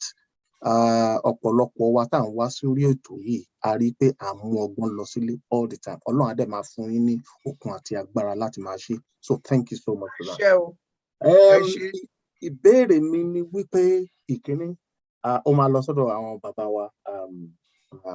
Bàbá Akwelogun wọ́n kọ́kọ́ sọ̀rọ̀ lórí CPC, wọ́n dẹ̀ sọ̀rọ̀ lórí bí wọ́n ṣe gbé CPC dé Ondo State. Bàbá Ayílóge nìyẹn o. Ayílóge bẹ́ẹ̀ ni. So definitely a mọ̀ wípé Buhari òun ló ní CPC yẹn. Lẹ́nìí ilẹ̀ Yorùbá a mọ̀ wípé ọ̀pọ̀lọpọ̀ gbogbo èmi mo lè sọ pé ńgbà yẹn tí gbogbo èèyàn ń pariwo Buhari èmi ò bá wọn pariwo. But we are still holding some people accountable. Ṣé a mọ̀ Buhari ni kó tó gbé wá bá wa ìyẹn ìkíní. Ìkejì, ńgbà tí Buhari sì dé tán, ẹnu tí Buhari fi wá convince àwọn èèyàn wa bó ló ṣe wá jẹ́ tó fi wá jẹ́ wípé all of a sudden ó dẹ̀ change àwọn èèyàn wa yẹn wọn dẹ̀ wá lè brí bá sọ̀rọ̀ wọn. Báwo ló ṣe jẹ́? Ìkẹta ni wípé At what point ní ọ̀pọ̀lọpọ̀ àwọn èèyàn ṣẹ̀ṣẹ̀ wá rí pé Buhari tẹ́ lọ gbé wá yìí pé ogun ni fúnlẹ̀ Yorùbá. Then mo tún wá fẹ́ sọ̀rọ̀ lórí torí a sọ̀rọ̀ nípa pé káwọn youth ọdún mẹ́rin la máa ń gbọ́rọ̀ yẹn o. And to me, it's almost becoming as if it's a kind of emotional blackmail upon many youth.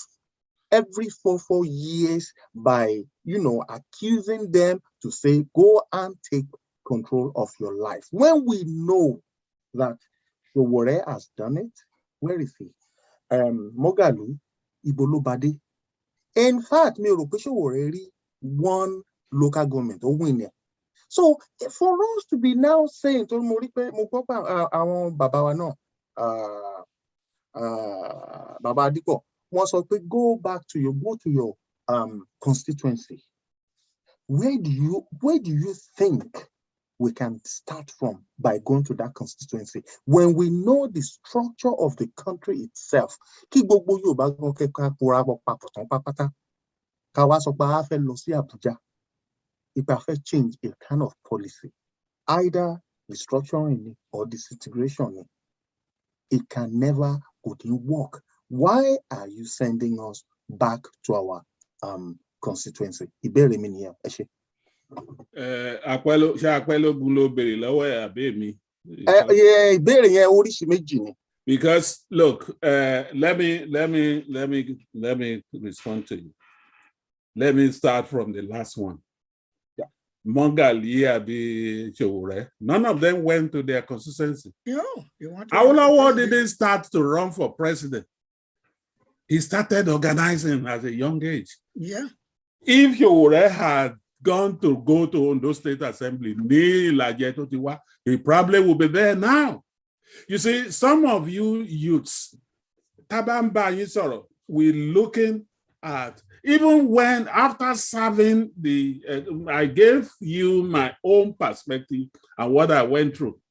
After serving in the pro-democracy group, and I think I thought that I knew everybody that matters. I went home. Nobody paid me until I went back to my ward, organized my ward, and started doing things there. That's when they call me. And when we say all these things, rather than, trying to punch hole to it, let some of you look at the practicability and then liken it to those before us. You can come if Tajuddin Adigun leaves Britain and then go to Nigeria tomorrow, he wants to be president of Nigeria. You don't even have the resources. But if you go to Ilorin, where you come from, and you start, telling people what you are going to do for them, they will send you there. And from there, you can build. Even when I went to Jare and said I was going to the Senate, they sent to me, they said, look, we need your service here in Ondo State, in Akure Jare area. And that's why they say, okay, go and serve as commissioner there. When we come back again, we will, then you serve again, then we know where you are going. And unfortunately, Obasanjo sent us out with the tsunami. Exactly, but that's not it. That's my question here, sir. We know that quite a number of people want lost constituency. In fact, they went to where they came from. You mentioned Sowore and Mogali, and I'm not going to. Apart from Sowore and Mogali, listen, I'm not going to entertain whether an angel can stand on a pin. That's not this thing. What you asked me was why Sowore and Mogali didn't become president. Even Buhari that we are talking about, it was the 4th time that he formed a coalition. Now, the CPC that you are talking about, yes, sometimes in nation's history, when you are building, you build coalition.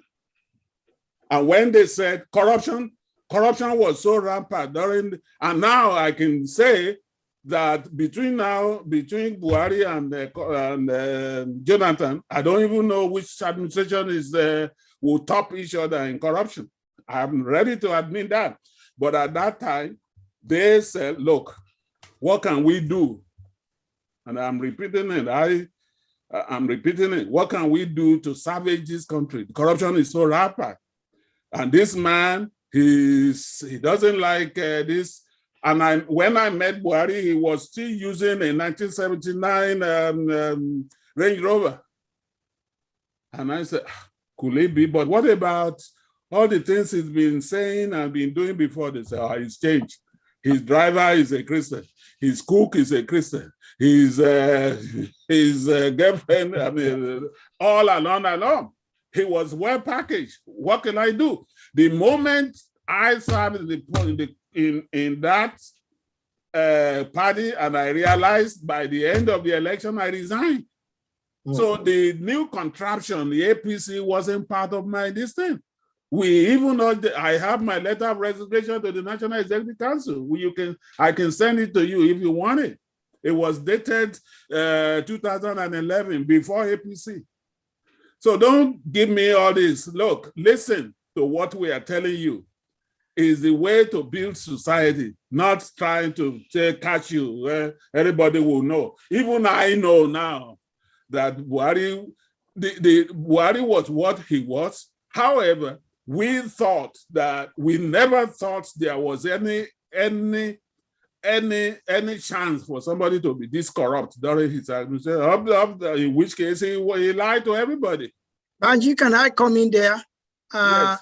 As far this youth thing is very important, and there is a general saying that all politics is local. Till today, people are still surprised how Barack Obama became president of the United States when everyone thought it was impossible, that it's not going to happen. The same situation that he faced is what the youth are facing today. How did Barack Obama start? He went to the community. He resigned his topmost job as a lecturer in the university, as a professor in the university, to go to the community as a community organizer. People made fun of him when he started. He was a community organizer. From there, he organized the youth, supported him. He went to the state assembly. From there, he became a state senator. And from there, he ran for the United States, ran for the Senate as a senator in the United States. That's how politics works. And that's how organizing can be very effective. You have to start from the bottom. Showore started, maybe people were even concerned where he came from. He started from he never had any support in the community, and then he wanted to become president. That's impossible. You start from and that is why what we said before about parliamentary system. Parliamentary system reward community activism. You don't become British Prime Minister by just one day and say you want to become Prime Minister. You start from the local level and you begin to rise until you get to that level. And by the time you get to that level, you are already vast. You know what's going on. You know what your community needs, and you build support. That's how it happens. There is no support about it. That means the present situation, the present system of government that we have right now. Hello. Mo máa mute yín, ètò la fi ń ṣe nǹkan. Àdẹ̀lé máa gbà bí ẹni gba ìgbà ọtí. Bàbá Adéníran Adébóyè. Ó yá, mò ń gbọ́ yín. Gbogbo wa ń gbọ́ yín. Ẹ ṣeun olóòtú. Mo fẹ́ rọ̀ wá pé ká má wà too pessimistic or too optimistic. Number one, tí àwọn èèyàn wa sọ pé kò ní sí election ní 2023, kí ni wọ́n mean? Mo rántí pé ńgbà kan 1965, politician kan sọ pé ẹ dìbò àwa ti wọlé. Bẹ́ẹ̀ tí ẹ dìbò ẹ ti wọlé. Bẹ́ẹ̀ ni. Mi ò rò pé àyípadà yẹn ti tó pọ̀ jù ní àsìkò yìí o. Bóyá nǹkan ti yàtọ̀, pé nǹkan ti yàtọ̀ gan-an nísìnyí, mi ò rò bẹ́ẹ̀. So bẹ́ẹ̀ bá sọ pé ẹ dìbò, táwọn kan dẹ̀ sọ pé àwọn ti wọlé, kí lẹ fẹ́ ṣe ń pa ẹ̀? That's the easiest thing that can happen. And I'll explain to you. If majority of the Yorubas say they are boycotting. No, everybody, Number 2, ǹjẹ́ ẹ rí ibi tí wọ́n ti ń ṣe ìjọba? Ẹ wo United States ìgbà tí kí lórúkọ rẹ̀ Trump sọ pé òun ló ń wọlé. Ẹ wo bó ṣe fẹ́ dojú ìjọba bolẹ̀ bí yìí. Kí ló lò? Agbára. Gbogbo nǹkan tá à ń pè níjọba yìí is the handing over a preponderance of force to a particular person or particular group. Tẹ́ bá sọ pé ẹnu Yorùbá kò, níbo lẹ́nu yín kò lọ, níbo ni òkò dé? Anytime that the government doesn't favor the North or that the thing doesn't favor them, agídí ni wọ́n fi lé àwọn èkú kúrò ńbẹ̀. Agídí ni Buhari fi débi tó dé nísìn. Ó sọ pé ó máa pa èèyàn. Ó sọ pé monkey and all of that stuff. Ẹ̀rù bà Jonathan. Ó sàkó oúnjẹ ẹ̀. Ẹ wo iye èèyàn tí wọ́n pa ní Northern Region nígbà ayé Jonathan àtayé kìíní. At the end of the day, no matter how noble your position, no matter how fervent your determination to help, if you do not have the resource to protect the integrity of your position, I hate to be saying what I'm saying because at the end of the day, we seem to want to avoid the fact that government in most cases is by the preponderance of force in the hands of a few. The Democrats will tell you that it is the consent of the governed, irony. It is the acquiescence of the governed. So if we acquiesce to threats, we'll be governed. If we acquiesce to force, we'll be governed. But in order not to acquiesce, we must be able to meet threat with threat, force with force. If we are not able to do that, you could regret.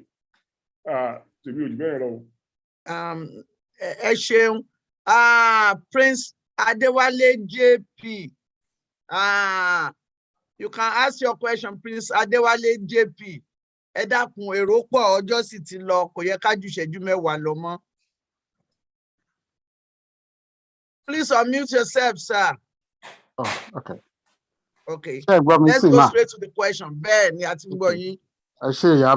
you very much. Thank you.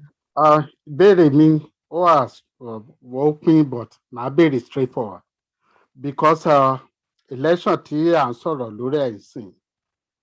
Ṣé àwọn ẹ̀yin bàbá wa ṣe mọ effect pé okay, if we go for election, what are we facing?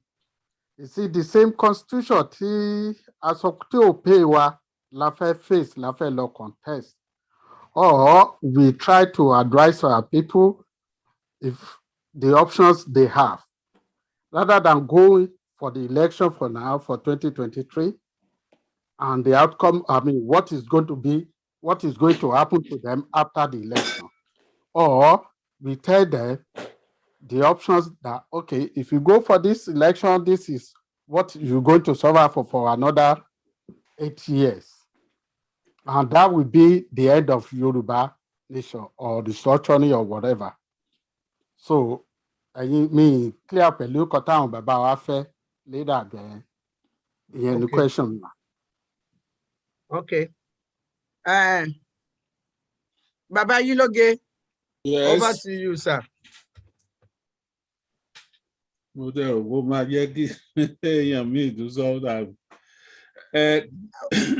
I'm sorry. I can't understand the thrust of that question. They went on. Okay, in a nutshell, Kidney, what are you saying? What I'm saying is, this: if we have to go for election 2023, Yes. Under which constitution? Is it the same 1999 constitution? Yeah, it is the same. Yeah, it is the same constitution, and that's why. Okay, then if we go for election 2023 under that constitution, is it not that the constitution is now valid? Ní choice láti sọ pé a fẹ́ kúrò ní Nàìjíríà mọ́. That is why we are saying no election. The 1999 constitution was actually a 1999 constitution. So you have so many elections in between. Yes. That's look. This is what we've been saying here, that because of this wishy-washy thing, the politicians will take us to a journey that we know is not going to be of any help to all of us. The reason I don't know if you joined us when I went into, somebody asked a question, I went into the thing from 1998 all the way to now. You can catch that on YouTube or any of those this thing, but we gave legitimacy to this constitution by participating, and because some of us were so eager, we were eager to be anything, you know. Some of them said,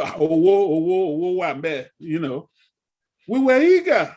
We were too eager to and those people made sure that they align with the external forces pressing, you know, pressing for they sprung Obasanjo from jail, put $1,000, $1 million in his back pocket, and said, Baba, we still need you. And he came out, you know, thinking that it was Mr. Nigeria. The same thing that is happening now. They are whispering to a number of Yorubas, you can be, it's your turn. And when they go there, the more elections you hold on this same faulty constitution, the more, you know, the more legitimacy you accord the paper that is insulting. Thank you, sir. So that is why when some people, I didn't say boycotted, I wasn't the one that said, but as far as I'm concerned, the Yoruba should get together. The principal people in Yoruba land should come together and say, listen, what is going to us, what is happening to us in this country is wrong, and we are not going to stand for it. What do we do? Then we can debate that, if that is their debate. But nobody should tell me, let's just one Nigeria, let's continue like that. In which case, when you say that, all I'm thinking is the only thing you are interested in is your own personal comfort and the money you can make. You are not thinking about the other millions of other Yoruba people who struggled for their children to go to school, and they come out wishy-washy. They don't even have any skills. They don't even those with skills don't have the job. Our girls, they are now prostitutes going with the highest bidder. The young ones are joining cults and because there is nothing. So when you look at this, the rot in the system is what is pushing some of us to say, look, we are better off. And the man who is there doesn't even care about his own people. Exactly. Not to talk about those of us and the others. They are killing his people. He doesn't talk, he doesn't say anything. He doesn't see anything wrong with that. Majority of his people are just roaming the street. The youths are there. They call them Amajiri or something like that. He doesn't care about all those. And now, by the time you blink your eyes, if we are not careful, there will be Yoruba Amajuris running around the place rather than going to school. You have them. They are beggars, Yoruba beggars. Well, of course, Yoruba ìgbégbá bára tẹ́lẹ̀. Yoruba beggars. Okay. Ẹ jẹ́ ń pe ẹlòmíì, ẹ dákun, ẹ ṣeun bàbá yìí lóge. Ẹ jẹ́ ń pe ìyáàfin JMK. You are on. Lẹ́yìn ìgbà yẹn, màá pe dókítà Akínbọ́lá. Ìyáàfin JMK. Ìyáàfin JMK, ẹ túra yín lẹ̀. Ẹ jẹ́ kémi náà sọ̀rọ̀ tó bá yá o. Ṣé ti jàmàlà tán? Ẹ ṣé gan ni. Sorry sir. Ká lọ síbi ìbéèrè èrò ṣì pọ̀ ọjọ́ sì ti lọ. Ẹ ṣé gan ni. Mo fẹ́ support àwọn bàbá wa, bàbá Yílóge àti bàbá wa Kíṣíkù. Ṣé mọ̀ pé àwọn tí self-determination ó máa take a longer time. Participation in this 2023 election is a way of weakening the hold tí àwọn corrupt politicians yìí ní over our people. Táwa bá ní bí wọ́n ṣe suggest wípé ká lọ́lé, we start from the grassroots, we start from our communities. Àwọn tá bá mọ̀ tí wọ́n bá lè ṣe bóyá councillor ni or local government chairman ni, ká try láti support wọn, kán jẹ́ àwọn èèyàn ti wá so credible tí wọ́n fẹ́ tó máa lọ sí community wọn to start putting the change in place. That way, each constituency bẹ́ẹ̀ yẹn, tá bá bẹ̀rẹ̀ sí weaken hold àwọn these recycled politicians tó ń kóra wọn kiri yìí. Ẹ rí wípé gbogbo tó ń sọ wípé àwọn ò need láti ṣe nǹkan kan, àwọn lè wọlé yẹn, ó máa kúrò. There's a very good example. This man, he came from the US. Ó wá campaign fún local government chairman ní Palm Grove Estate ní Èkó. Nígbà yẹn, Tinubu ti ní ẹni tó fẹ́ his own man. This man, ó wá kó school buses. Àwọn school buses yellow and black tí a máa ń lò ní bíbáyìí. Ó kó 15 of them. I think about 10 or 15 ló kó lọ sí Nigeria. Ó wá fi kó àwọn ọmọ school tó wà ní community ẹ̀. Ó fi kó wọn lọ sí school free of charge. Ó gba driver, ó fuel, wọ́n máa kọ́ ọmọ yẹn lọ, wọ́n á tún kó wọn padà sílé. Ṣé mo pé that was the only thing tí máa yẹn ṣe? Ṣé wá ní gbogbo àwọn community yẹn nígbà tó dìgbà election? Ó win a hands down ni. Kí ni Tinubu ṣe? Tinubu wá dìde. Wọ́n da gbogbo kìíní ẹrú, wọ́n dàrú, wọ́n da àwọn tó jí ballot box, wọ́n jí, wọ́n ṣàyí mọ́ lọ́wọ́. Ṣé mo pa àwọn èèyàn community yẹn náà rise up? Pé láyé kò lè jẹ́ bẹ́ẹ̀. Ẹni yìí làwọn fẹ́ sẹ́ torí pé àwọn rí nǹkan ó ń ṣe báyìí fáwọn nítorí tiẹ̀ ní bá ṣe máa bẹ̀rẹ̀ sí gba ìjọba mọ́ wọn lọ́wọ́ nìyẹn. Mo ti sọ lórí forum kan, èèyàn kan sọ wípé a lè bẹ̀rẹ̀ ń bẹ̀ yẹn, ẹni tó máa change constitution la need. Presidency, we have to take power. We're wasting our time. Thank you. Thank you. Good point. That's the good point. That is world level. There are people who still want to ask questions. Dr. Akínbọ́lá, ẹ má bínú omorika ìtìnáwó ti pẹ́. Ẹ ṣé ó pọ̀ mà, mo dúpẹ́ lọ́wọ́ gbogbo àwọn àgbà wa tó ti ń darí dialogue o, ẹ pẹ́ fún wa. Question tèmi ní has to do with negotiating from a position of strength. Àwọn kan wà tán wà of the view wípé as Yorùbás tá a bá realistically prepare for war, a lè ní credible space láti negotiate the type of thing tá à ń wá. Ó dẹ̀ dàbí ẹni pé a lot of àwọn àgbà wa ni wọ́n skirt around this problem. Tẹ́ bá wo àwọn Igbo ń sìn pẹ̀lú IPOB, ẹ rí pé level of respect tí wọ́n ní in the overall negotiation pa wọ́n fẹ́ lọ wọn ò fẹ́ lọ. Kò ń ṣe the same thing as títà wa ní. So kí ni opinion yín in terms of how realistic it is to be trying to get the kind of freedom we are looking for, and at the same time close our eyes to the fact that history shows us that a lot of groups that have gone this pathway have had to prepare for war. Ìyẹn ni question mi. Ẹ ṣé o, ṣé mo lè dáhùn? Ẹ dáhùn bàbá. Yes sir. Bàbá Adébóyè, ẹ dáhùn. Ẹ ṣé gan torí nǹkan tí wọ́n sọ yẹn, ó ní mò ń pẹ́ sọ. Ẹni tí ó bá joyin tí ó jẹ oyin orí àpáta ò gbọ́dọ̀ wẹnu àáké. Bẹ́ẹ̀ni. Tí a bá figi mú fòyìnbó tá à ń sọwọ́ sókòtò tìrìntìrì tá à ń sọ nǹkan tá a fẹ́ tá à ń sọ nǹkan tí ò bá sí tí ò bá sí nǹkan tá a máa ṣe tá a bá rí nǹkan tá a ń wá tí gbogbo ayé mọ̀ pé ẹnu lásán ni wọ́n fi sọ̀rọ̀ kò ẹnu wọ́n fi sọ̀rọ̀ ìdí wọ́n fi jókòó wọn ò ní ṣe anything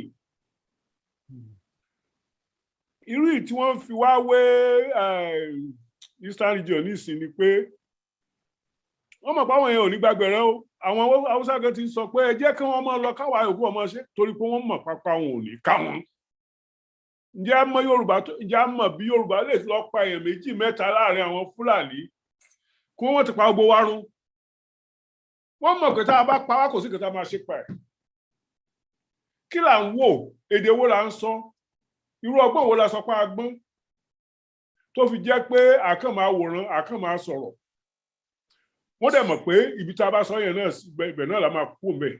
ọ̀pọ̀ ọ̀rọ̀ ò ká gbọ́n. ẹ jẹ́ ká ronú jinlẹ̀ ká lọ kọ́ àwọn èèyàn wa pé nǹkan tí ó jẹ́ tiyín tó tọ̀nà fún yín rèé wọn ò sì kí ń fojú bọ̀rọ̀ gbọmọ lọ́wọ́ èkùrọ́. ẹ jẹ́ kí ló ń ṣe nínú gbọ́ ládùúgbò wa táwọn wòran táwọn pariwo pé wọ́n mọ̀ wà lẹ́kọ̀ọ́ Oǹdó wọ́n wà lẹ́kìtì wọ́n wà nígbà sẹ́yìn lè lọ dúró sí Sambisa kí wọ́n mọ̀ ti pa irun. So èmi ò rò pa serious o tó bá jẹ́ pé tí bá ṣe ń sọ̀rọ̀ yìí láàmú sọ lójoojúmọ́ lálẹ́ láàárọ̀. Torí náà kò sí tó burú ká gbáradì ká ṣe bí ológun. Ká gbáradì. Ká múra lẹ̀ pé tó bá dà mí lóògùn máa fọ́ lẹ́yìn. Tó bá kàn lógì ká fọ́ ní kọ̀rọ̀. Listen, ẹ̀yin ẹ jẹ́ ká sọ̀rọ̀ síbi tọ́rọ̀ wà. Ibi tí Yorùbá àwa agbọ́njú gba kárátà kan wà ní Yorùbá. Tá a bá ti agree wípé ibi tá à ń lọ ni it is hard láti ní ká máa gbáradì irú nǹkan tó ń sọ. Ibi tí ìṣòro wa wà láti ń sọ látàárọ̀ òun la ń sọ fáwọn youths pé ẹ̀yin náà ẹ bára yín sọ̀rọ̀ ká kọjú síbì kan náà. Once we have a majority of the people tán sọ wípé get 70% of Yorùbá sọ wípé à ń lọ nìyẹn but nsìn àná pín sí mẹ́ta sẹ́ẹ̀. Gbogbo èyí tá à ń sọ yìí ìgbà mélòó ni kinní tó bá ní kán lọ ká ó yá ò lọ́la ń sìn àwọn kan á sọ pé ibo lẹ̀ ń lọ àlọ́ anywhere kinní kan àwọn tó yìí ń wo ibì kan. What I think we should do right now is to to speed up our campaign to win, to explain to all these people we are better off. Wọ́n ráwọn tó wà ní àwọn ẹgbẹ́ tẹ̀ ń sọ yìí tó sọ pé Nàìjíríà ẹnìkan tiẹ̀ sọ fún mi ní ìjẹta ó ní tábà èkìtì ẹ̀ṣẹ̀ nìkan ó ní vice president sọ pé tí Yorùbá bá lọ pé poverty will increase ẹni tó fi ṣe vice president because wọ́n ti ń whisper sí tiẹ̀ náà ipò lè ṣe president. Yeah. And so he has to use those tactics. What we need to do is to increase the number of people tó ń fẹ́ lọ. Tábà ti lọ kò sẹ́ni tó máa sọ tó bá sọ wá ní Bánjí a ti wà lẹ́nu kínní ọjọ́ ti pẹ́. Ojú ló ń kan yín there anywhere. Let me tell you this, Baba. When Akintoye came out, he came out blasting about Yoruba nation. He was only talking to the intelligentsia, which only a few of us responded. When Igboho came out, Igboho took the message to the grassroots. Yes. That was why they wanted to kill him. So, we need to find a way to continue the job where Igboho left. I'm agree with you.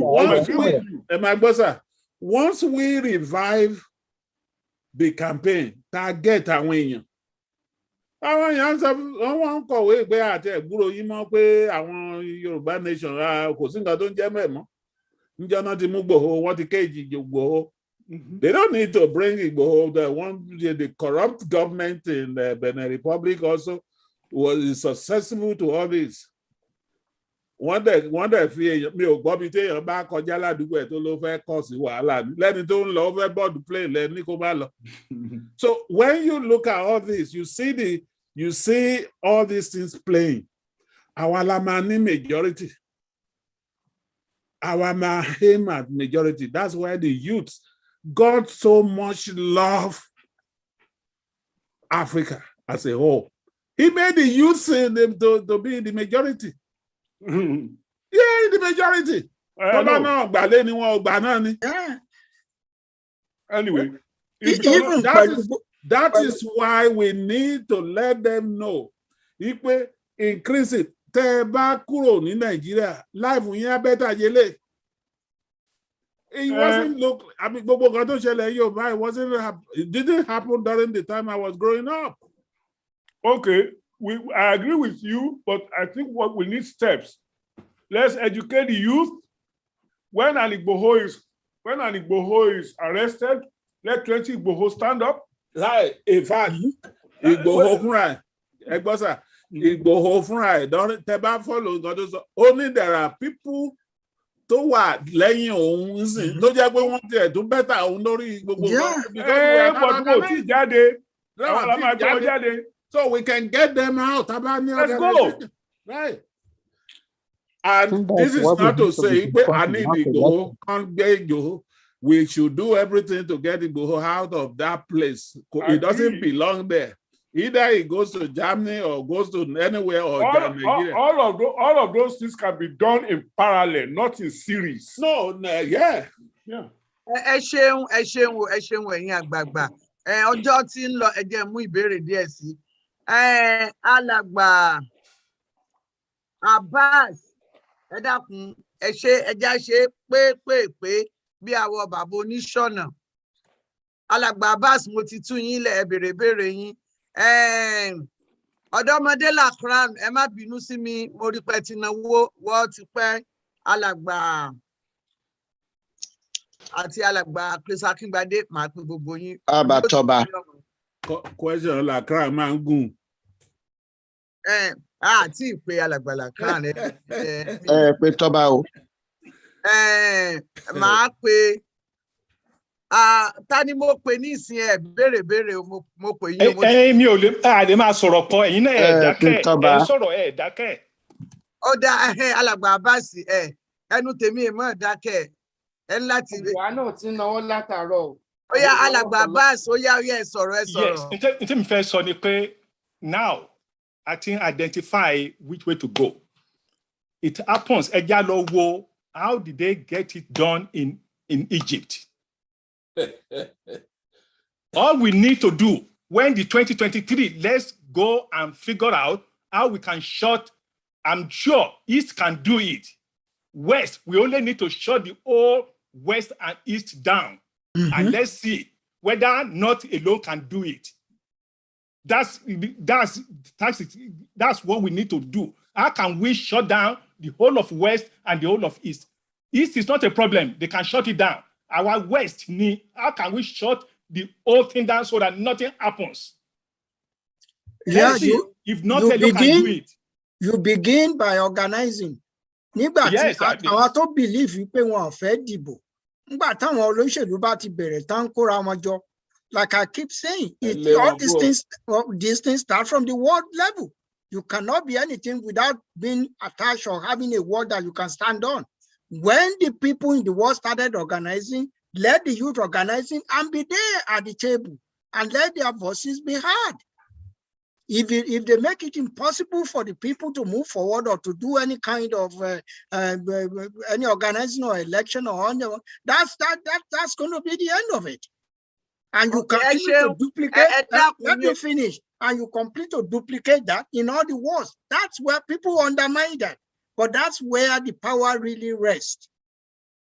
At the local level, at the world level. Without you belonging to any world, you cannot become anything in that country. So once they begin to organize in support of 2023 election, let the youth be part of it. Organize yourself and be part of it. That's all. And make your voices heard. Okay. Ẹ ṣeun òjíṣẹ́ mo rí pé ẹnáwó ẹ tún káwọ́lẹ̀ ẹ má bínú ṣọwọ́ ń ròyìn ni òjíṣẹ́ ìṣẹ̀dálẹ̀ òjíṣẹ́ ìṣẹ̀dálẹ̀. Àwa ń tẹ̀ bá rí wọn àá náà ti náwó látàárọ̀. Òjíṣẹ́ ta ni àwa. Èmi Sábà sọ̀rọ̀ yìí. Wọ́n sọ jíṣẹ́ ti káwọ́lẹ̀ ẹ̀ẹ́dẹ̀ lọ sáwà tó tí ò ti káwọ́lẹ̀.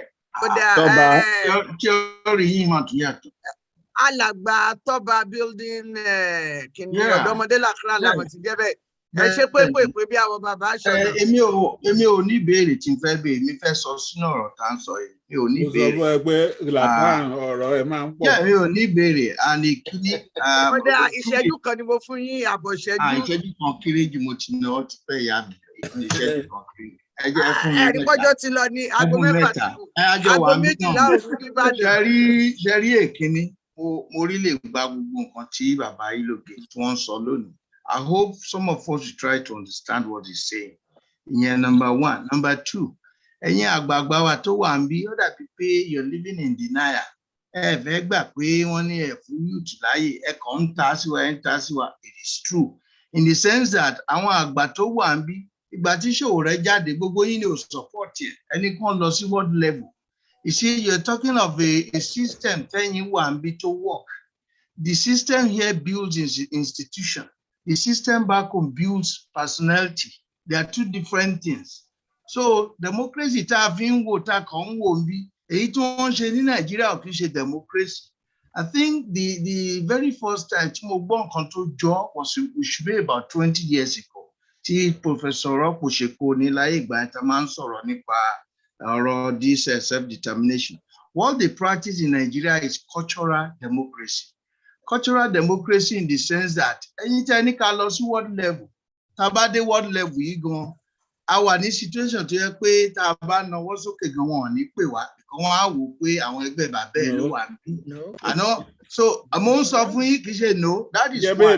Ṣé bí mo lọ world level rí? Hold on, èmi tí mo wà mo contract jẹ́ kó yẹ yín, èmi náà lọ sílé lọ world level rí tó jẹ́ pé mo sọ̀rọ̀ níbì kan. Àwọn tí ò mọ ẹni tí mo jẹ́, wọ́n ní mo yájú sí ẹni tó ń sọ̀rọ̀.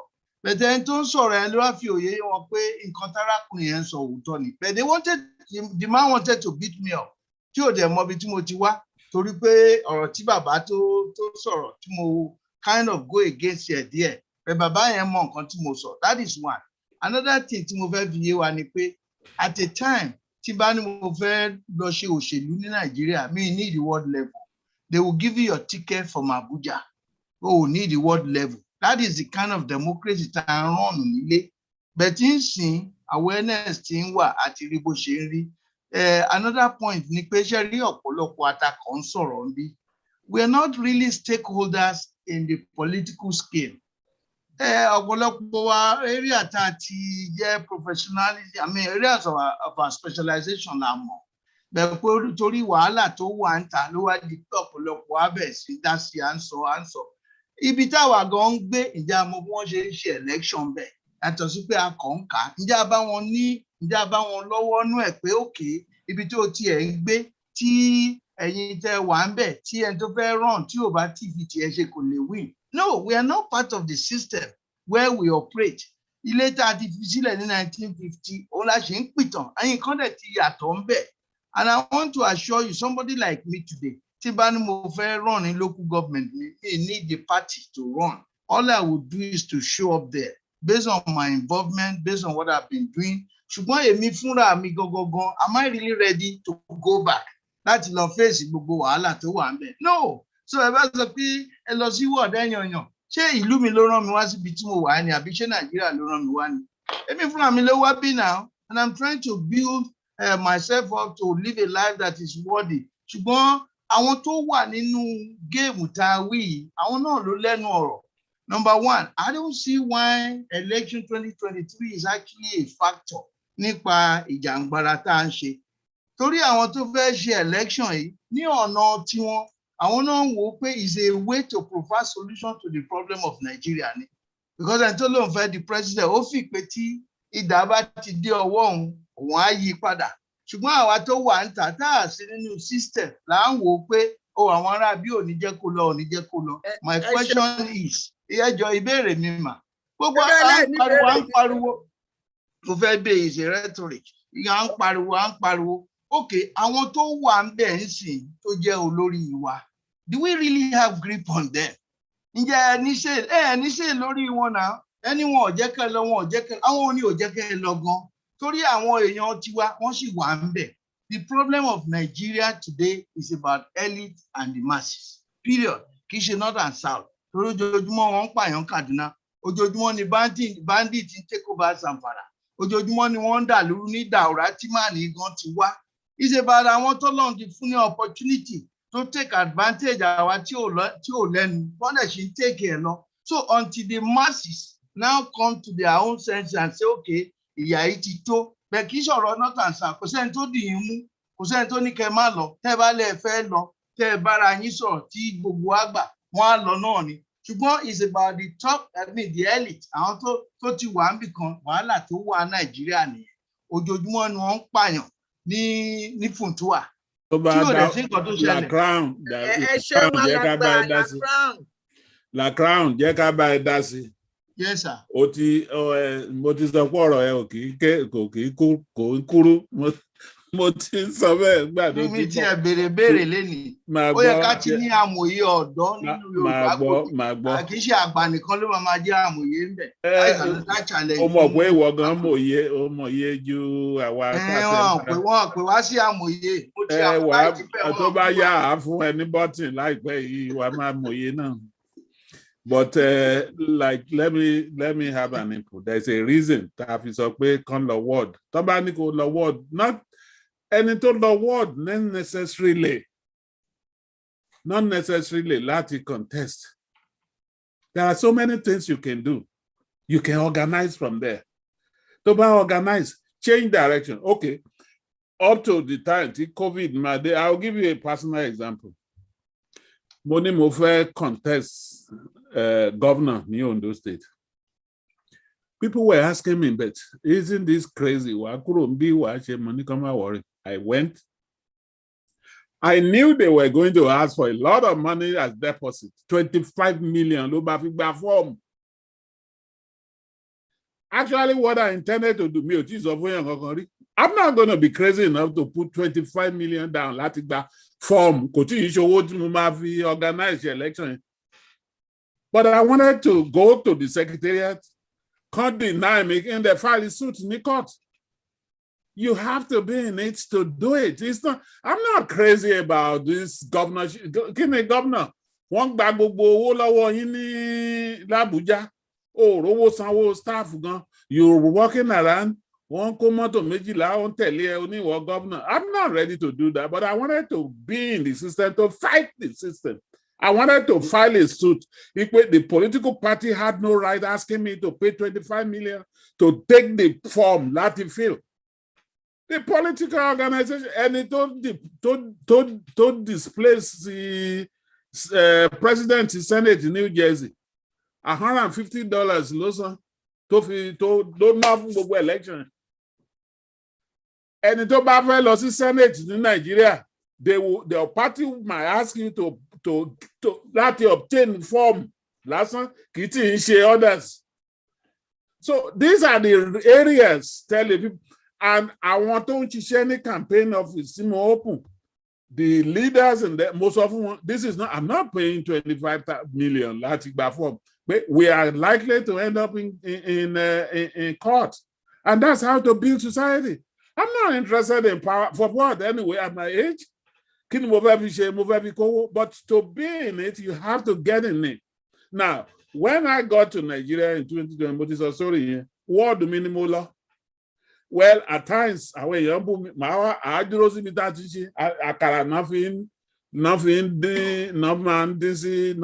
meeting. At the end, rotating. It just come back before me. They rule a big, is considered a big member of the world.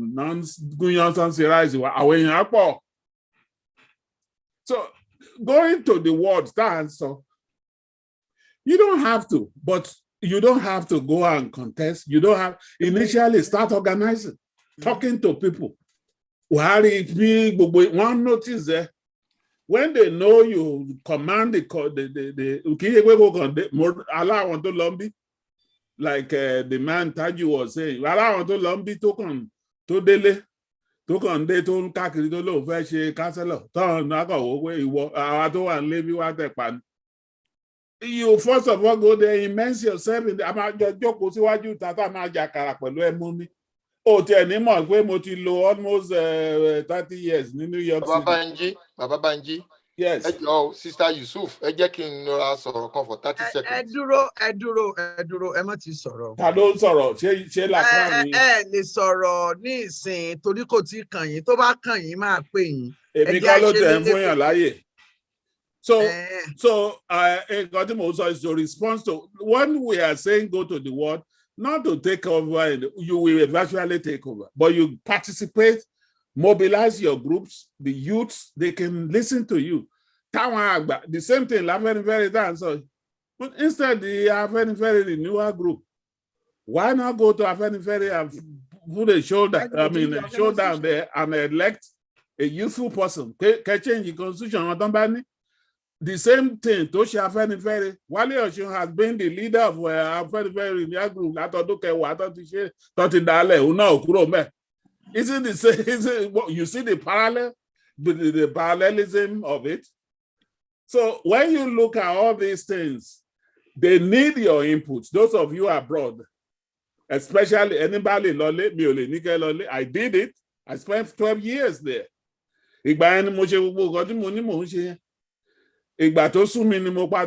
In fact, some of my friends told me, look, you need about 2,000 people to go to each state. I didn't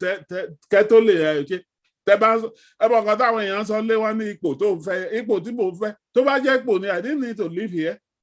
The time that I've spent since you brought that on the Nigerian issue, I'll be in the Senate in the last 40 years.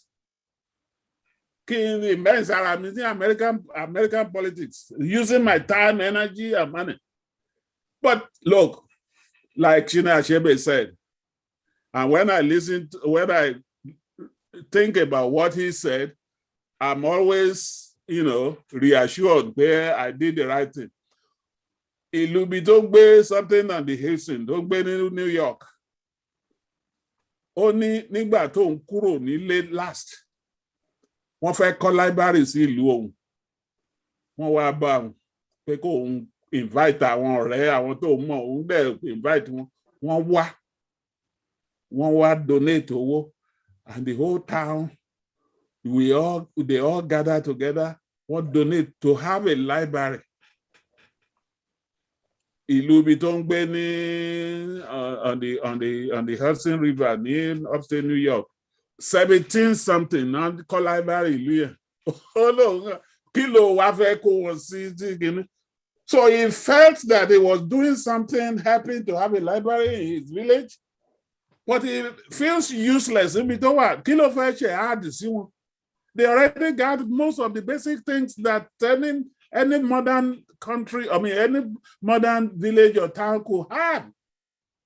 And so he said he felt fulfilled participating on the village level than even with Bito one. The roads are good, the taps are running, everything is running. But you want to contribute your life. That has been my own driving force. That once we left them, we didn't intend to stay here that long, but we've learned so many things. We went into the system here, some of us from engineering to political science to sociology. We can transform that place. So that is why it is important that we engage. Thank you. Point of correction. Okay. Oya, ẹ ṣe kíákíá bàbá Adébóyè ká máa palẹ̀ mọ́. Ọlọ́lá crown. Ṣé wà ń bẹ̀ yẹn? It is a north-south problem. Ọmọdé la crown. Ọmọdé kọ́ ni la crown. Mo ń gbọ́ wọn mà. Àwọn kan tó ń claim nìyẹn. Yeah, it is a north-south problem.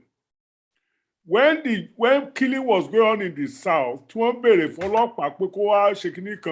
government did not go in there to help, and it told them that they could not carry guns. So how do you protect yourself if you cannot carry guns? And if you, if you do the same thing in the north, would they say that the people could not defend themselves? So it's not, and the kind of utterances coming from some of the people like Sheikh Gumi shows that there is an ethnic agenda that is Fulani versus the rest. We cannot close our eyes to that. We know that Yoruba people are also committing crimes. We know that people are committing crimes, but the crimes are not crimes against a race, against a segment of the people. They are crimes.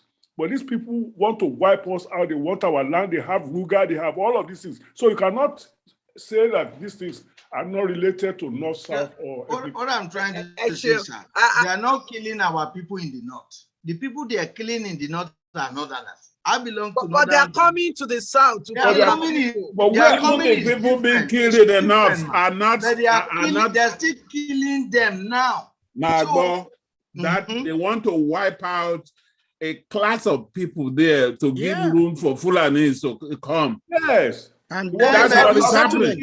Our own people need that is the issue. Okay, but our own people, why actually kill àwọn èèyàn tí wọ́n ń ṣe nílé láti protect wọn. Ọ̀dọ́mọdé là ń ẹ ti make a point yẹn ẹgẹ́ àwọn mo kàn fẹ́ sọ léyìí mà mo fẹ́ sọ léyìí bí ìgbèríko 25 lákòókò I'm talking of towns ọlọ́pàá méjì péré ni wọ́n ní èwo local government wọ́n ní ọlọ́pàá 6 ìlú tó lọ́ba tó níjòyè tó ní gbogbo ẹ̀ níbi tá a wí ara wọn tó lówó tó lè fi ṣẹ́ nìtì ìtúwò ni wọ́n pa.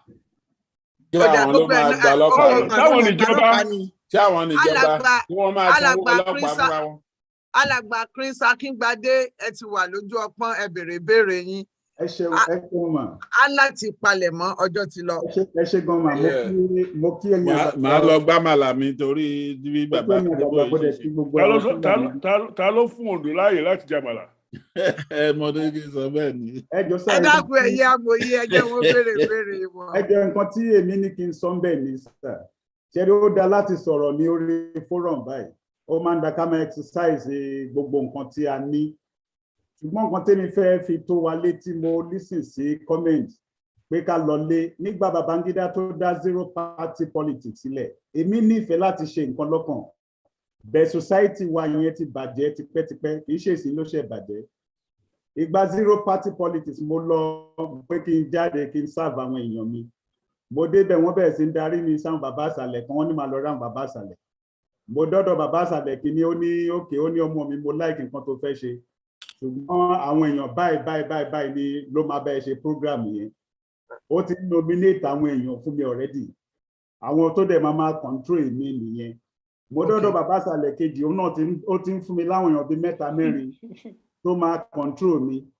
Nígbà tí mo máa fi rìn kiri mo rí pé wọ́n ti jáàkì program ẹ̀ mọ́ mi lọ́wọ́ already. Ẹ fẹ́ dọ́dọ̀ bàbá àṣàlẹ̀ méje bẹ́ẹ̀ tí ń bá bọ̀ yìí. Ìjọba bẹ̀ wọ́n ti jáàkì gbogbo program. Èmi ò rí ọ́. Ẹ̀ṣẹ́ ìwọ rò pé tó bá ti dé gbàgbọ́ tó rò pé tó bá ti dé wọ́n á yí ìdì fún ẹ. Alágọ́tà sọ nìyẹn.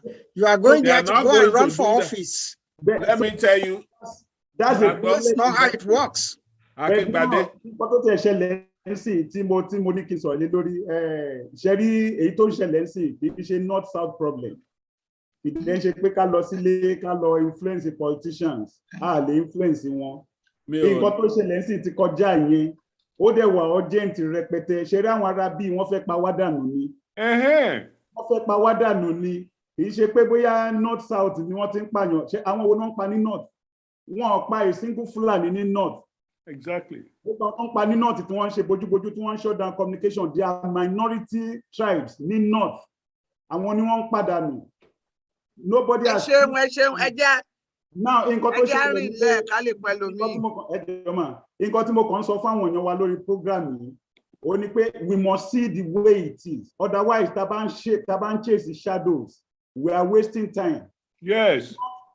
Wọ́n fẹ́ pa wá ni àwa ni a nílò àti tètè ṣe ètò gbé tó má pa wá tán.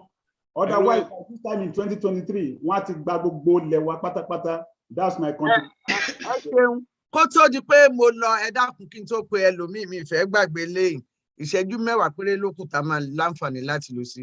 Ṣùgbọ́n kó tó di pé mo lọ ẹ dákun ẹni tó bá nífẹ̀ẹ́ sí wípé kí a tẹ̀síwájú lórí ọ̀rọ̀ tá a sọ lónìí níbi ìpàdé ẹ tẹ aago yín sí Yorùbá Gbòde gbogbo yín lẹ ní nọ́mbà Yorùbá Gbòde mo sọ pé aláfárá ni Yorùbá Gbòde ẹni tó bá nífẹ̀ẹ́ á tọ̀ afárá débi wípé ẹ̀yin tẹ́ ẹ bá nífẹ̀ẹ́ sí nǹkan kan náà ẹ láǹfààní láti pàdé ara yín ibi táwa lè ṣe mọ òun nìyẹn ẹ ṣeun adúpẹ́ alàgbà ṣé kò ní sí bàbá yín lóge ń bẹ̀ o. no ẹ̀yin youth ló fẹ́ sọ̀rọ̀. mo ti ń dá yín lóhùn o Sister Yusuf. James alàgbà àtẹwọ́lógún. Ma. Ọlọ́run ni ó parí ìdẹ̀yìn àti bàbá yín lóge. Màmá àgbọ̀ yẹn lóhùn. Ogún tó gbójúlé ẹ mo máa gbà lọ́wọ́ ẹ̀. James the beloved ẹ bèrè bèrè. Àwa youth ni o bàbá yín lóge àwa youth ni o. How youth are you too? Màmá dá lóhùn nígbà tó bá jẹ́ youth ní òkè bẹ́ẹ̀ kúrò lọ́jà. Irọ́ Apẹ́lógún kọ́ ni mo pe o. Ẹni tí mo pe Apẹ́lógún ti sọ̀rọ̀ lẹ́ẹ̀kan ó dẹ̀ pẹ́pẹ́ ńgbà. James the beloved ni mo. James the beloved ò náwó. Yes ma. Mo náwó. Wọ́n náwó ó yẹ tètè ìṣẹ́jú kan. Ẹ kú àbí ẹ̀ka ẹlẹ́sà àbí ẹ̀kúrọ̀ lẹ́ẹ̀ka ẹlẹ́sà ẹ̀dẹ̀kú ìpàdé látẹ̀kan. Ẹ kú dédé ìwòyí máa ń kíyàn tó bá mọ aago. Yes sir. Nǹkan tí mo fẹ́ sọ has to do with ó jọ nǹkan tí Mr. Chris ṣe sọ but màá sọ in this way. The problem tí a ní presently ó yàtọ̀ sí ọ̀rọ̀ tá a bá ń sọ̀rọ̀ pé kán lọ ward a sì fẹ́ kán participate in election nìyẹn and that means pé a fẹ́ authenticate the same constitution tá a sọ pé a ti pull down and that means that we are going back on the self-determination. So, but what we are doing is to advance the self-determination and the situation to mú wa tá a fi sọ pé we can no longer be part of Nigeria. It's beyond the nepotism to Nigeria presently. It's beyond the fact that when positions are available, àbí àwọn ọmọ jáde school, but wọ́n ti fún North ní 90% of the position. The South is still struggling for the remaining 10. That's not even the problem. But the main problem now is the Fulanization agenda, which is when they were aggressive, they are not joking. Most of the time, I'm not sure at all. Buhari is very categorical about it. I had a guy that a former presidential candidate, his name was Onovo Martin. Ó sọ àwọn ọ̀rọ̀ kan pé gbogbo nǹkan tí ẹ rí wọ́n fẹ́ ṣe rúgà, wọ́n fẹ́ ṣe wọ́n fẹ́ gba water resources, water area and all that. Pé gbogbo ẹ̀ has to do with the same thing.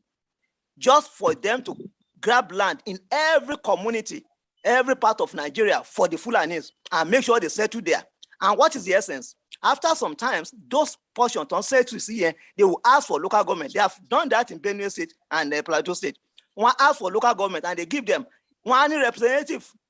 I want to recognize Larry and Ju community because they will be that that will be more civilized than the other place. There are some people who are in the House of Rep, 1 more minute.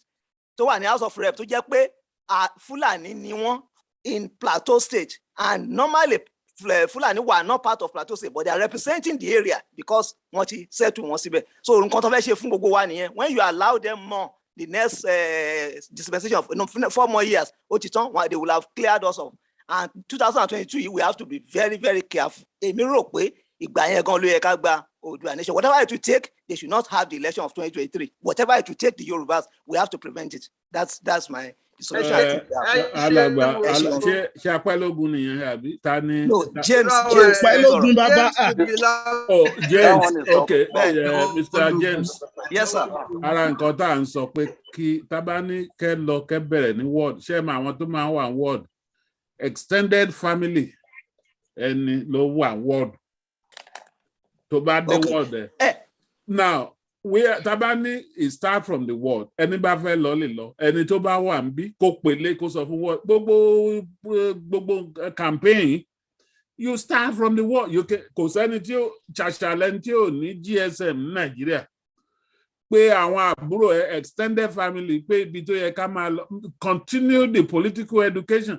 So Tabani kan lọ word kì í ṣe pé a ní kan lọ gbà pòtí. Okay, sir, I agree. Right. Grassroots campaign, I mean, for the self. That's exactly. Whatever it is we want to do. Amajani, Amashi campaign, ibẹ̀ náà ló ti bẹ̀rẹ̀. I agree with you, sir. Ẹ ṣeun. iPhone. Ṣé rí ọmọ tó win ní Minnesota ọmọbìnrin yẹn? Kò sí any American kankan tó lè win ní constituency tí ọmọbìnrin yẹn ti wá. Because àwọn Sudanese wọ́n ti take over abẹ yẹn. Ìtọ́ba ṣẹlẹ̀ ń bí a máa yin wọn. The same thing, if it is the strategy of the game, then you understand it, then find a way to play the game. It's as simple as that. No, mo ti di amòye la crown. Àwa ò ní wọ́n bí. Okay, alàgbà Apẹ́lógún. Ẹ ṣé o. Ẹ̀bẹ̀ ló la Apẹ́lógún máa sọ̀rọ̀, ó ti sọ̀rọ̀ náà. Ẹ kú rántí mi o, àti bàbá Bánjí Ayílóge, ẹ kú rántí mi. Yọ má pẹ́ o. Bàbá Bánjí Ayílóge ní kò yẹ kẹ́ ẹ sọ̀rọ̀. Má pẹ́ lé ní o. Wọ́n ní kò yẹ kẹ́ ẹ sọ̀rọ̀. Wọ́n lè ti sọ̀rọ̀. Ó yá ìṣẹ́jú kan. Tó bá yẹ pé ẹ notice dáadáa ni ẹ rí pé alàgbà la crown fọ́tò 5 ló wà ń bẹ̀, èèyàn 5 ló ń sọ̀rọ̀, èèyàn 5. Ẹ ò notice ni. Ẹ sọ ti yín kẹ́. Ṣé rí nǹkan tó wà nílẹ̀ yìí ni pé àwọn ìgbà táwọn military àwọn Haúsá Fúlàní tó wà ní power tó ti take over tó ti gbébọn tó ti ṣe gbogbo ẹ̀ ní àsìkò yìí ni wọ́n fi ráyè ṣe constitution tó jẹ́ pé constituencies àti states tó wà ní north bẹ́ẹ̀ tí ẹ bẹ̀rẹ̀ ní grassroots gan ẹ ò lè surpass wọn, ẹ ò lè wà greater in number to máa change anything in the National Assembly. So kí wàá ní ká ṣe? Èmi support èyí tí bàbá Bánjí Ayílóge wí. Grassroots campaign awareness Yoruba nation now. That is it. No more presidential election for Nigeria in Yoruba land. In Yoruba land. Any election in Yoruba land should be to the federal government of Yoruba land. And you must have power to back it up.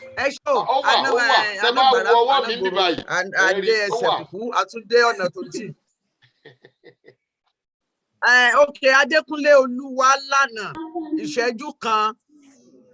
Kí n sọ yín di eégún ńlá tí ó kẹ́yìn pẹ̀lẹ́ ìṣẹ́jú kan ni. Mo ti ń gbọ́ gbogbo atótónu látẹ̀kan ẹ̀yin amòye àgbààgbà wa ẹ ṣé gbogbo àwọn tó ti dá sí ọ̀rọ̀ yìí. Ṣé rí ọ̀rọ̀ táwọn bá bọ̀ àwọn kan ti bò síwájú wọ́n sì ti gbé ìgbésẹ̀ sọ̀rọ̀ mi yé yín.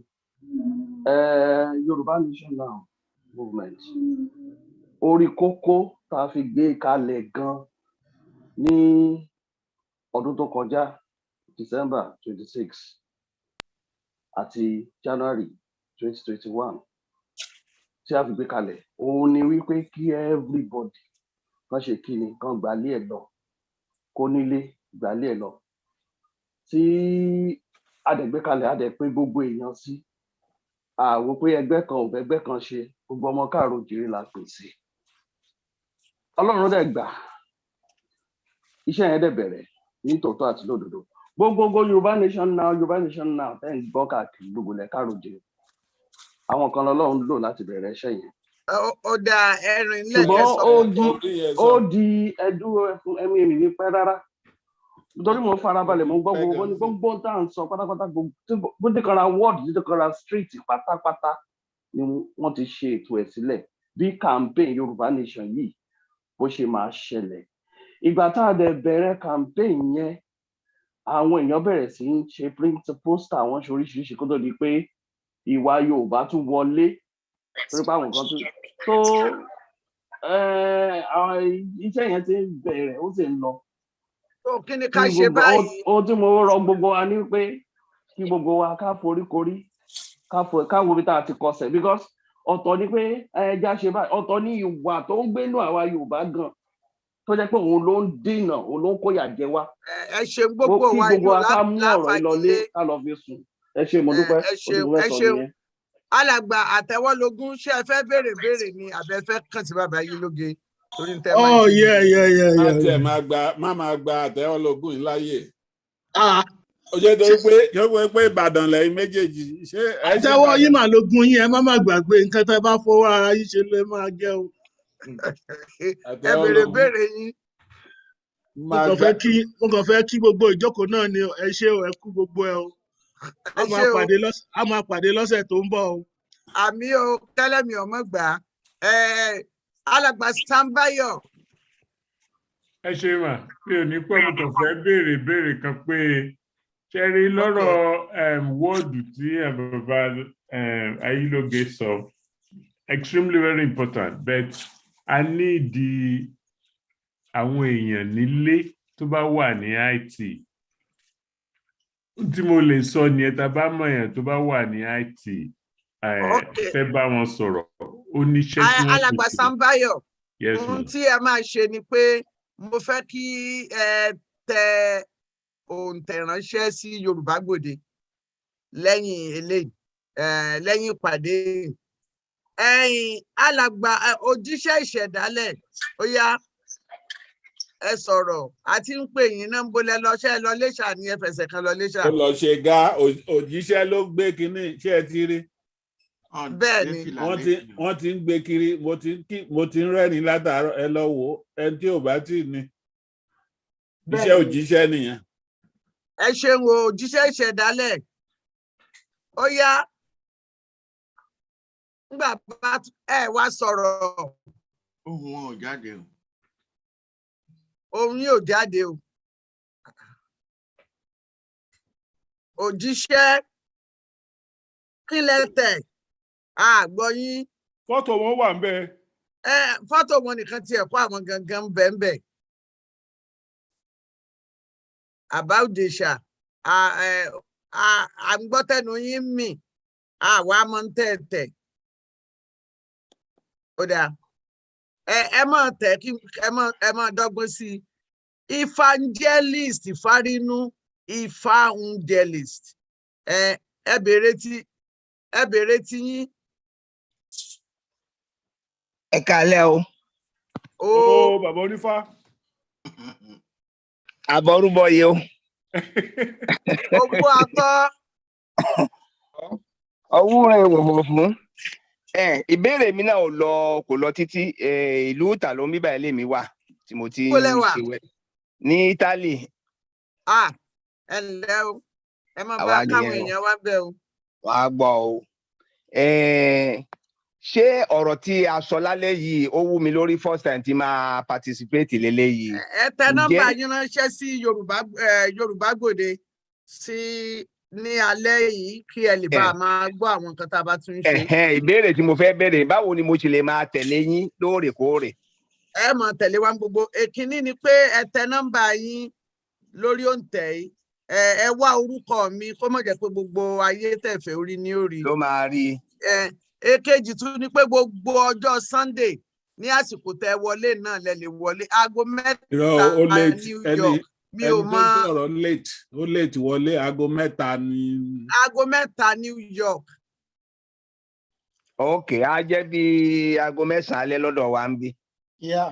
ṣé nọ́mbà àsìkò kan náà lẹ́yìn àti Nàìjíríà ni. àsìkò kan náà là ń lò sí.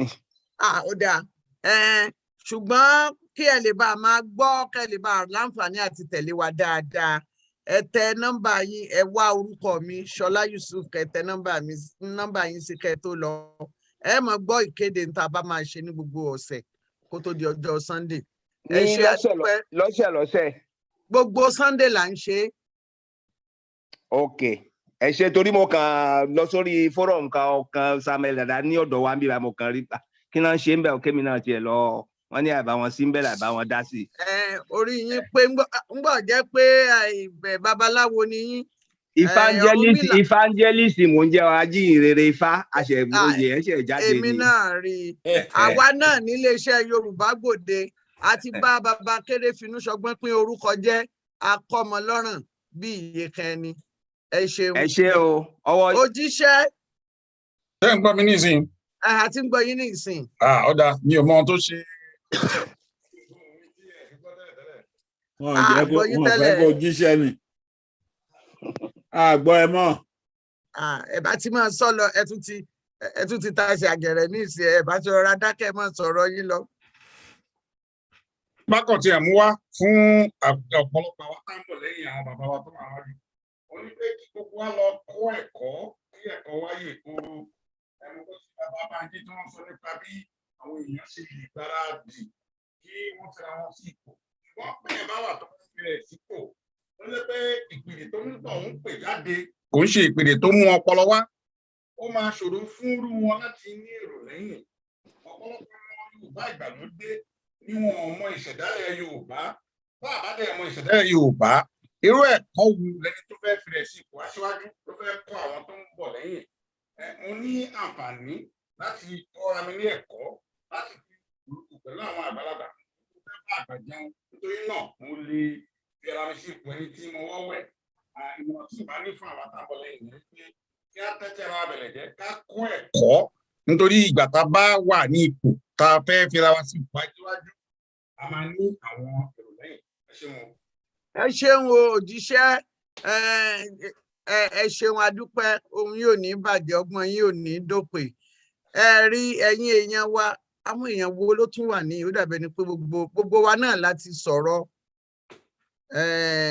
gbogbo wa náà láti sọ̀rọ̀ gẹ́gẹ́ bí mo ti wí ìkéde mi ẹ lè lọ bá wọn gbogbo ìkéde tí mo ṣe ẹ dákun gbogbo ẹ̀yin tí ẹ bá nífẹ̀ẹ́ sí bí a ṣe lè tẹ̀síwájú lórí ìpàdé pàtàkì tá a ṣe lónìí ẹ pè tàbí kí ẹ tẹ nọ́mbà yín ránṣẹ́ sí Yorùbá Gbòde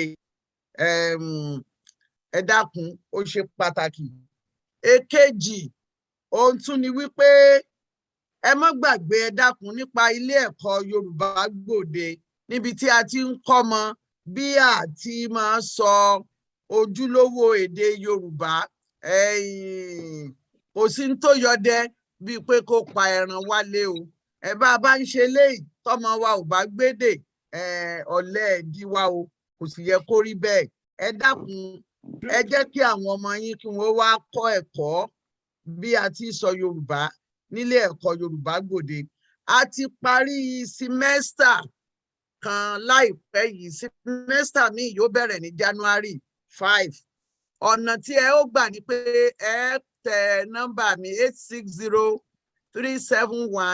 860-371-9367 ẹ bá ti wá tẹ nọ́mbà ẹ láǹfààní láti gba fọ́ọ̀mù nígbà tí ẹ bá ń ṣe kìtàkìtà báyìí tọmọ yín ò bá gbọ́ tí ò lè sọ Yorùbá ṣe mọ̀ pé àbùkù nu èyí ò dáa.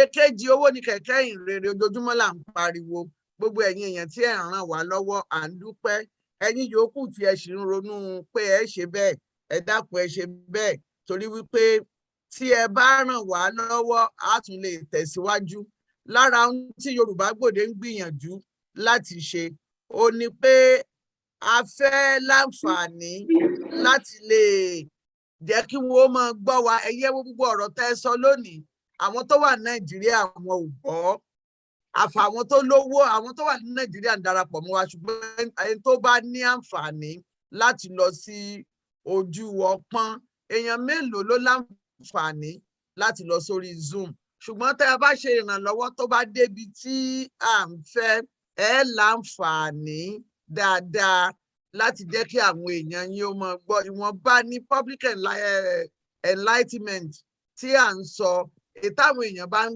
gbọ́ lórí rédíò ó ṣe pàtàkì ní ayé ìjọ ńgbà táwa ń ṣiṣẹ́ ní iléeṣẹ́ rédíò gbogbo nǹkan tá a fi ṣe ìpolówó ọjà ni wọ́n fi ń kọrin gbogbo nǹkan tá a fi ṣe ìtanijí ó ní gbogbo àwọn èèyàn fi ń kọrin títí di àsìkò yìí tá a ti ṣe lọ́gbọ̀n ọdún sẹ́yìn mọ́ dalẹ̀ títí ìmọ̀ o àfínjú yẹni ọ̀gùn yẹni àti bámbámbámbá wọ́n pọ̀ torí pé àwọn èèyàn á máa gbọ́ rédíò dáadáa ẹni tí ò fẹ́ gbọ́ yóò ta sí létí a ti wá ní àǹfààní rédíò tí ó bẹ̀rẹ̀ láti Ìjàrẹ́ gbogbo Ìjàrẹ́ ni ó kọ́fà yóò sì tún dé yóò dé gbọ̀ngàn.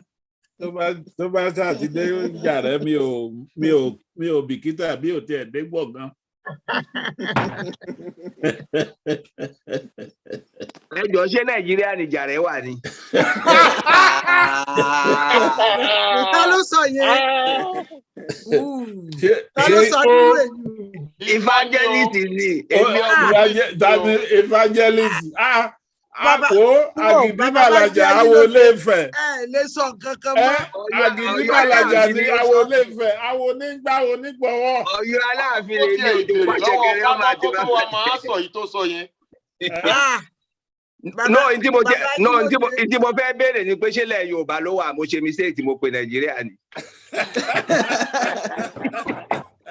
Ẹ ṣe wo evangelist.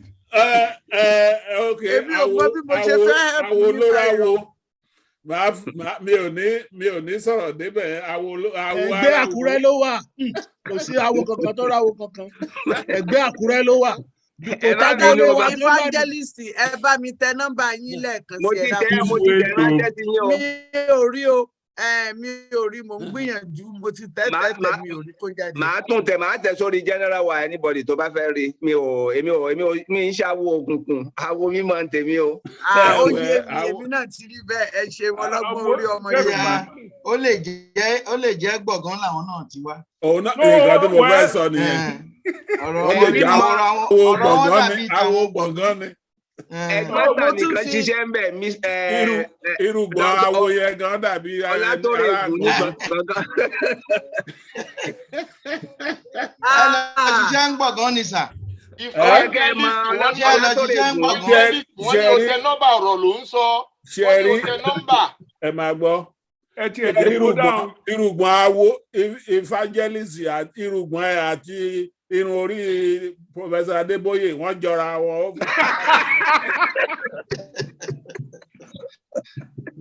Abẹ́ẹ̀rí nǹkan tó Ọlọ́run ní paná ìfẹ́ wa tí èèyàn bá ní. Ẹ ṣeun o evangelist. Téèyàn bá nífẹ̀ẹ́ ìlú a ní lo wákàtí 4 ká sì tún máa rẹ́rìn ká tún máa ṣàwàdà. Ó fi hàn wípé n tá ń ṣe tìdùnnú ni a fi ń ṣe. Mo wá dúpẹ́ lọ́wọ́ gbogbo ẹ̀yin àgbààgbà tí ń bẹ nídìí ìgbà, ẹ̀yin amòye Yorùbá, ẹ̀yin olùfẹ́ àṣà àti ìṣe Yorùbá, ẹ̀yin ọ̀rẹ́ Yorùbá Gbòde káàkiri àgbáyé, lọ́tún lósì wípé ẹ kú àtàárọ̀, ẹ ṣeun adúpẹ́, ojú òní wá ti àní tẹun, àní ṣòwò fún ọmọ ẹlòmíì jẹ. Ní ọjọ́ mẹ́jọ àdàrà Adélabú Pẹ̀nkẹ́lẹ́ Mẹ́sì. Ẹ jọ̀ọ́ mọ́mì wa kẹ́ tó lọ, ẹ jọ̀ọ́ mo fẹ́ béèrè nípa ẹ̀kọ́ yẹn, ṣé íńtánẹ́ẹ̀tì ni àbí ṣé bí short video wà tí èèyàn fi lè rí sódà ká lè Yorùbá Institute. Ṣé via internet ni ẹni tí ò sí l'Amẹ́ríkà? Bẹ́ẹ̀ ni, orí Zoom ni àwọn èèyàn ń darapọ̀ mọ́ wa láti London. A ní ọ̀pọ̀lọpọ̀ àwọn akẹ́kọ̀ọ́ láti Japan àti láti Canada sórí íńtánẹ́ẹ̀tì ní kódà bí èèyàn wọ píjámàsì yóò darapọ̀ mọ́ wa orí Zoom ni a ti ń ṣe. A dẹ̀ ń ṣe ní Monday, Wednesday, Friday, then Tuesday, Thursday, Saturday. Èyí tó bá wù yín ni ẹ láǹfààní láti mú. Ẹ ṣeun adúpẹ́. tó mo dúpẹ́ ní ọjọ́ mẹ́jọ gẹ́gẹ́ bí mo ti ń bá bọ̀, kò tiẹ̀ jápá lọ. Adélabú ti ń dààmú Awólọ́wọ̀, kò tiẹ̀ jápá lọ. Aró orin tí wọ́n máa kọ láyé ìjọ́nu. A ti sọ̀rọ̀ bàbá Awólọ́wọ̀, a ti sọ̀rọ̀ Akíntọ́lá, ojúlówó ọmọ Yorùbá. Mo ti rí nọ́mbà yín, a jẹ́ pé mo ti gẹ̀ẹ́tẹ̀ tẹ́lẹ̀, mi mọ̀ pé ti yín ni. Ní ọjọ́ mẹ́jọ kùtùkù òwú ṣẹ̀gẹ̀dẹ̀ ó ṣẹ̀, a fẹ́ wo ìgbé ayé olóògbé Adélabú Adégòkè, bàbá Pẹ̀nkẹ́lẹ́ Mẹ́sì.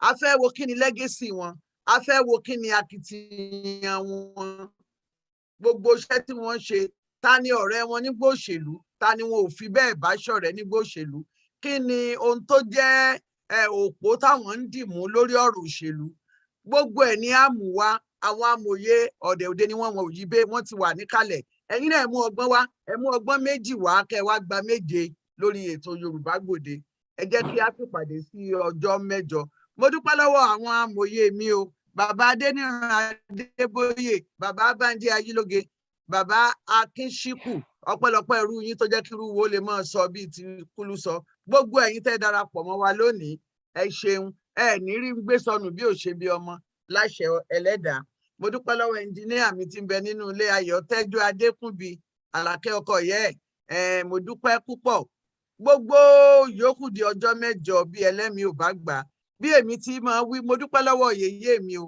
Ègbìnọlá Adékúnbi àtúnwá ẹ̀dùn ló kọ́ mi láṣà àmúdèrè àṣà èrè ní mògùn ará àlágbẹ̀dẹ ibi tó bá wà ilẹ̀ èrè ni ó tún di ọjọ́ mẹ́jọ pẹ̀lú ògo Ọlọ́run lórí ètò Yorùbá Gbòde èmi ni tí ní tòótọ́ Ṣọlá Yusuf ire o. Àṣẹ òyà.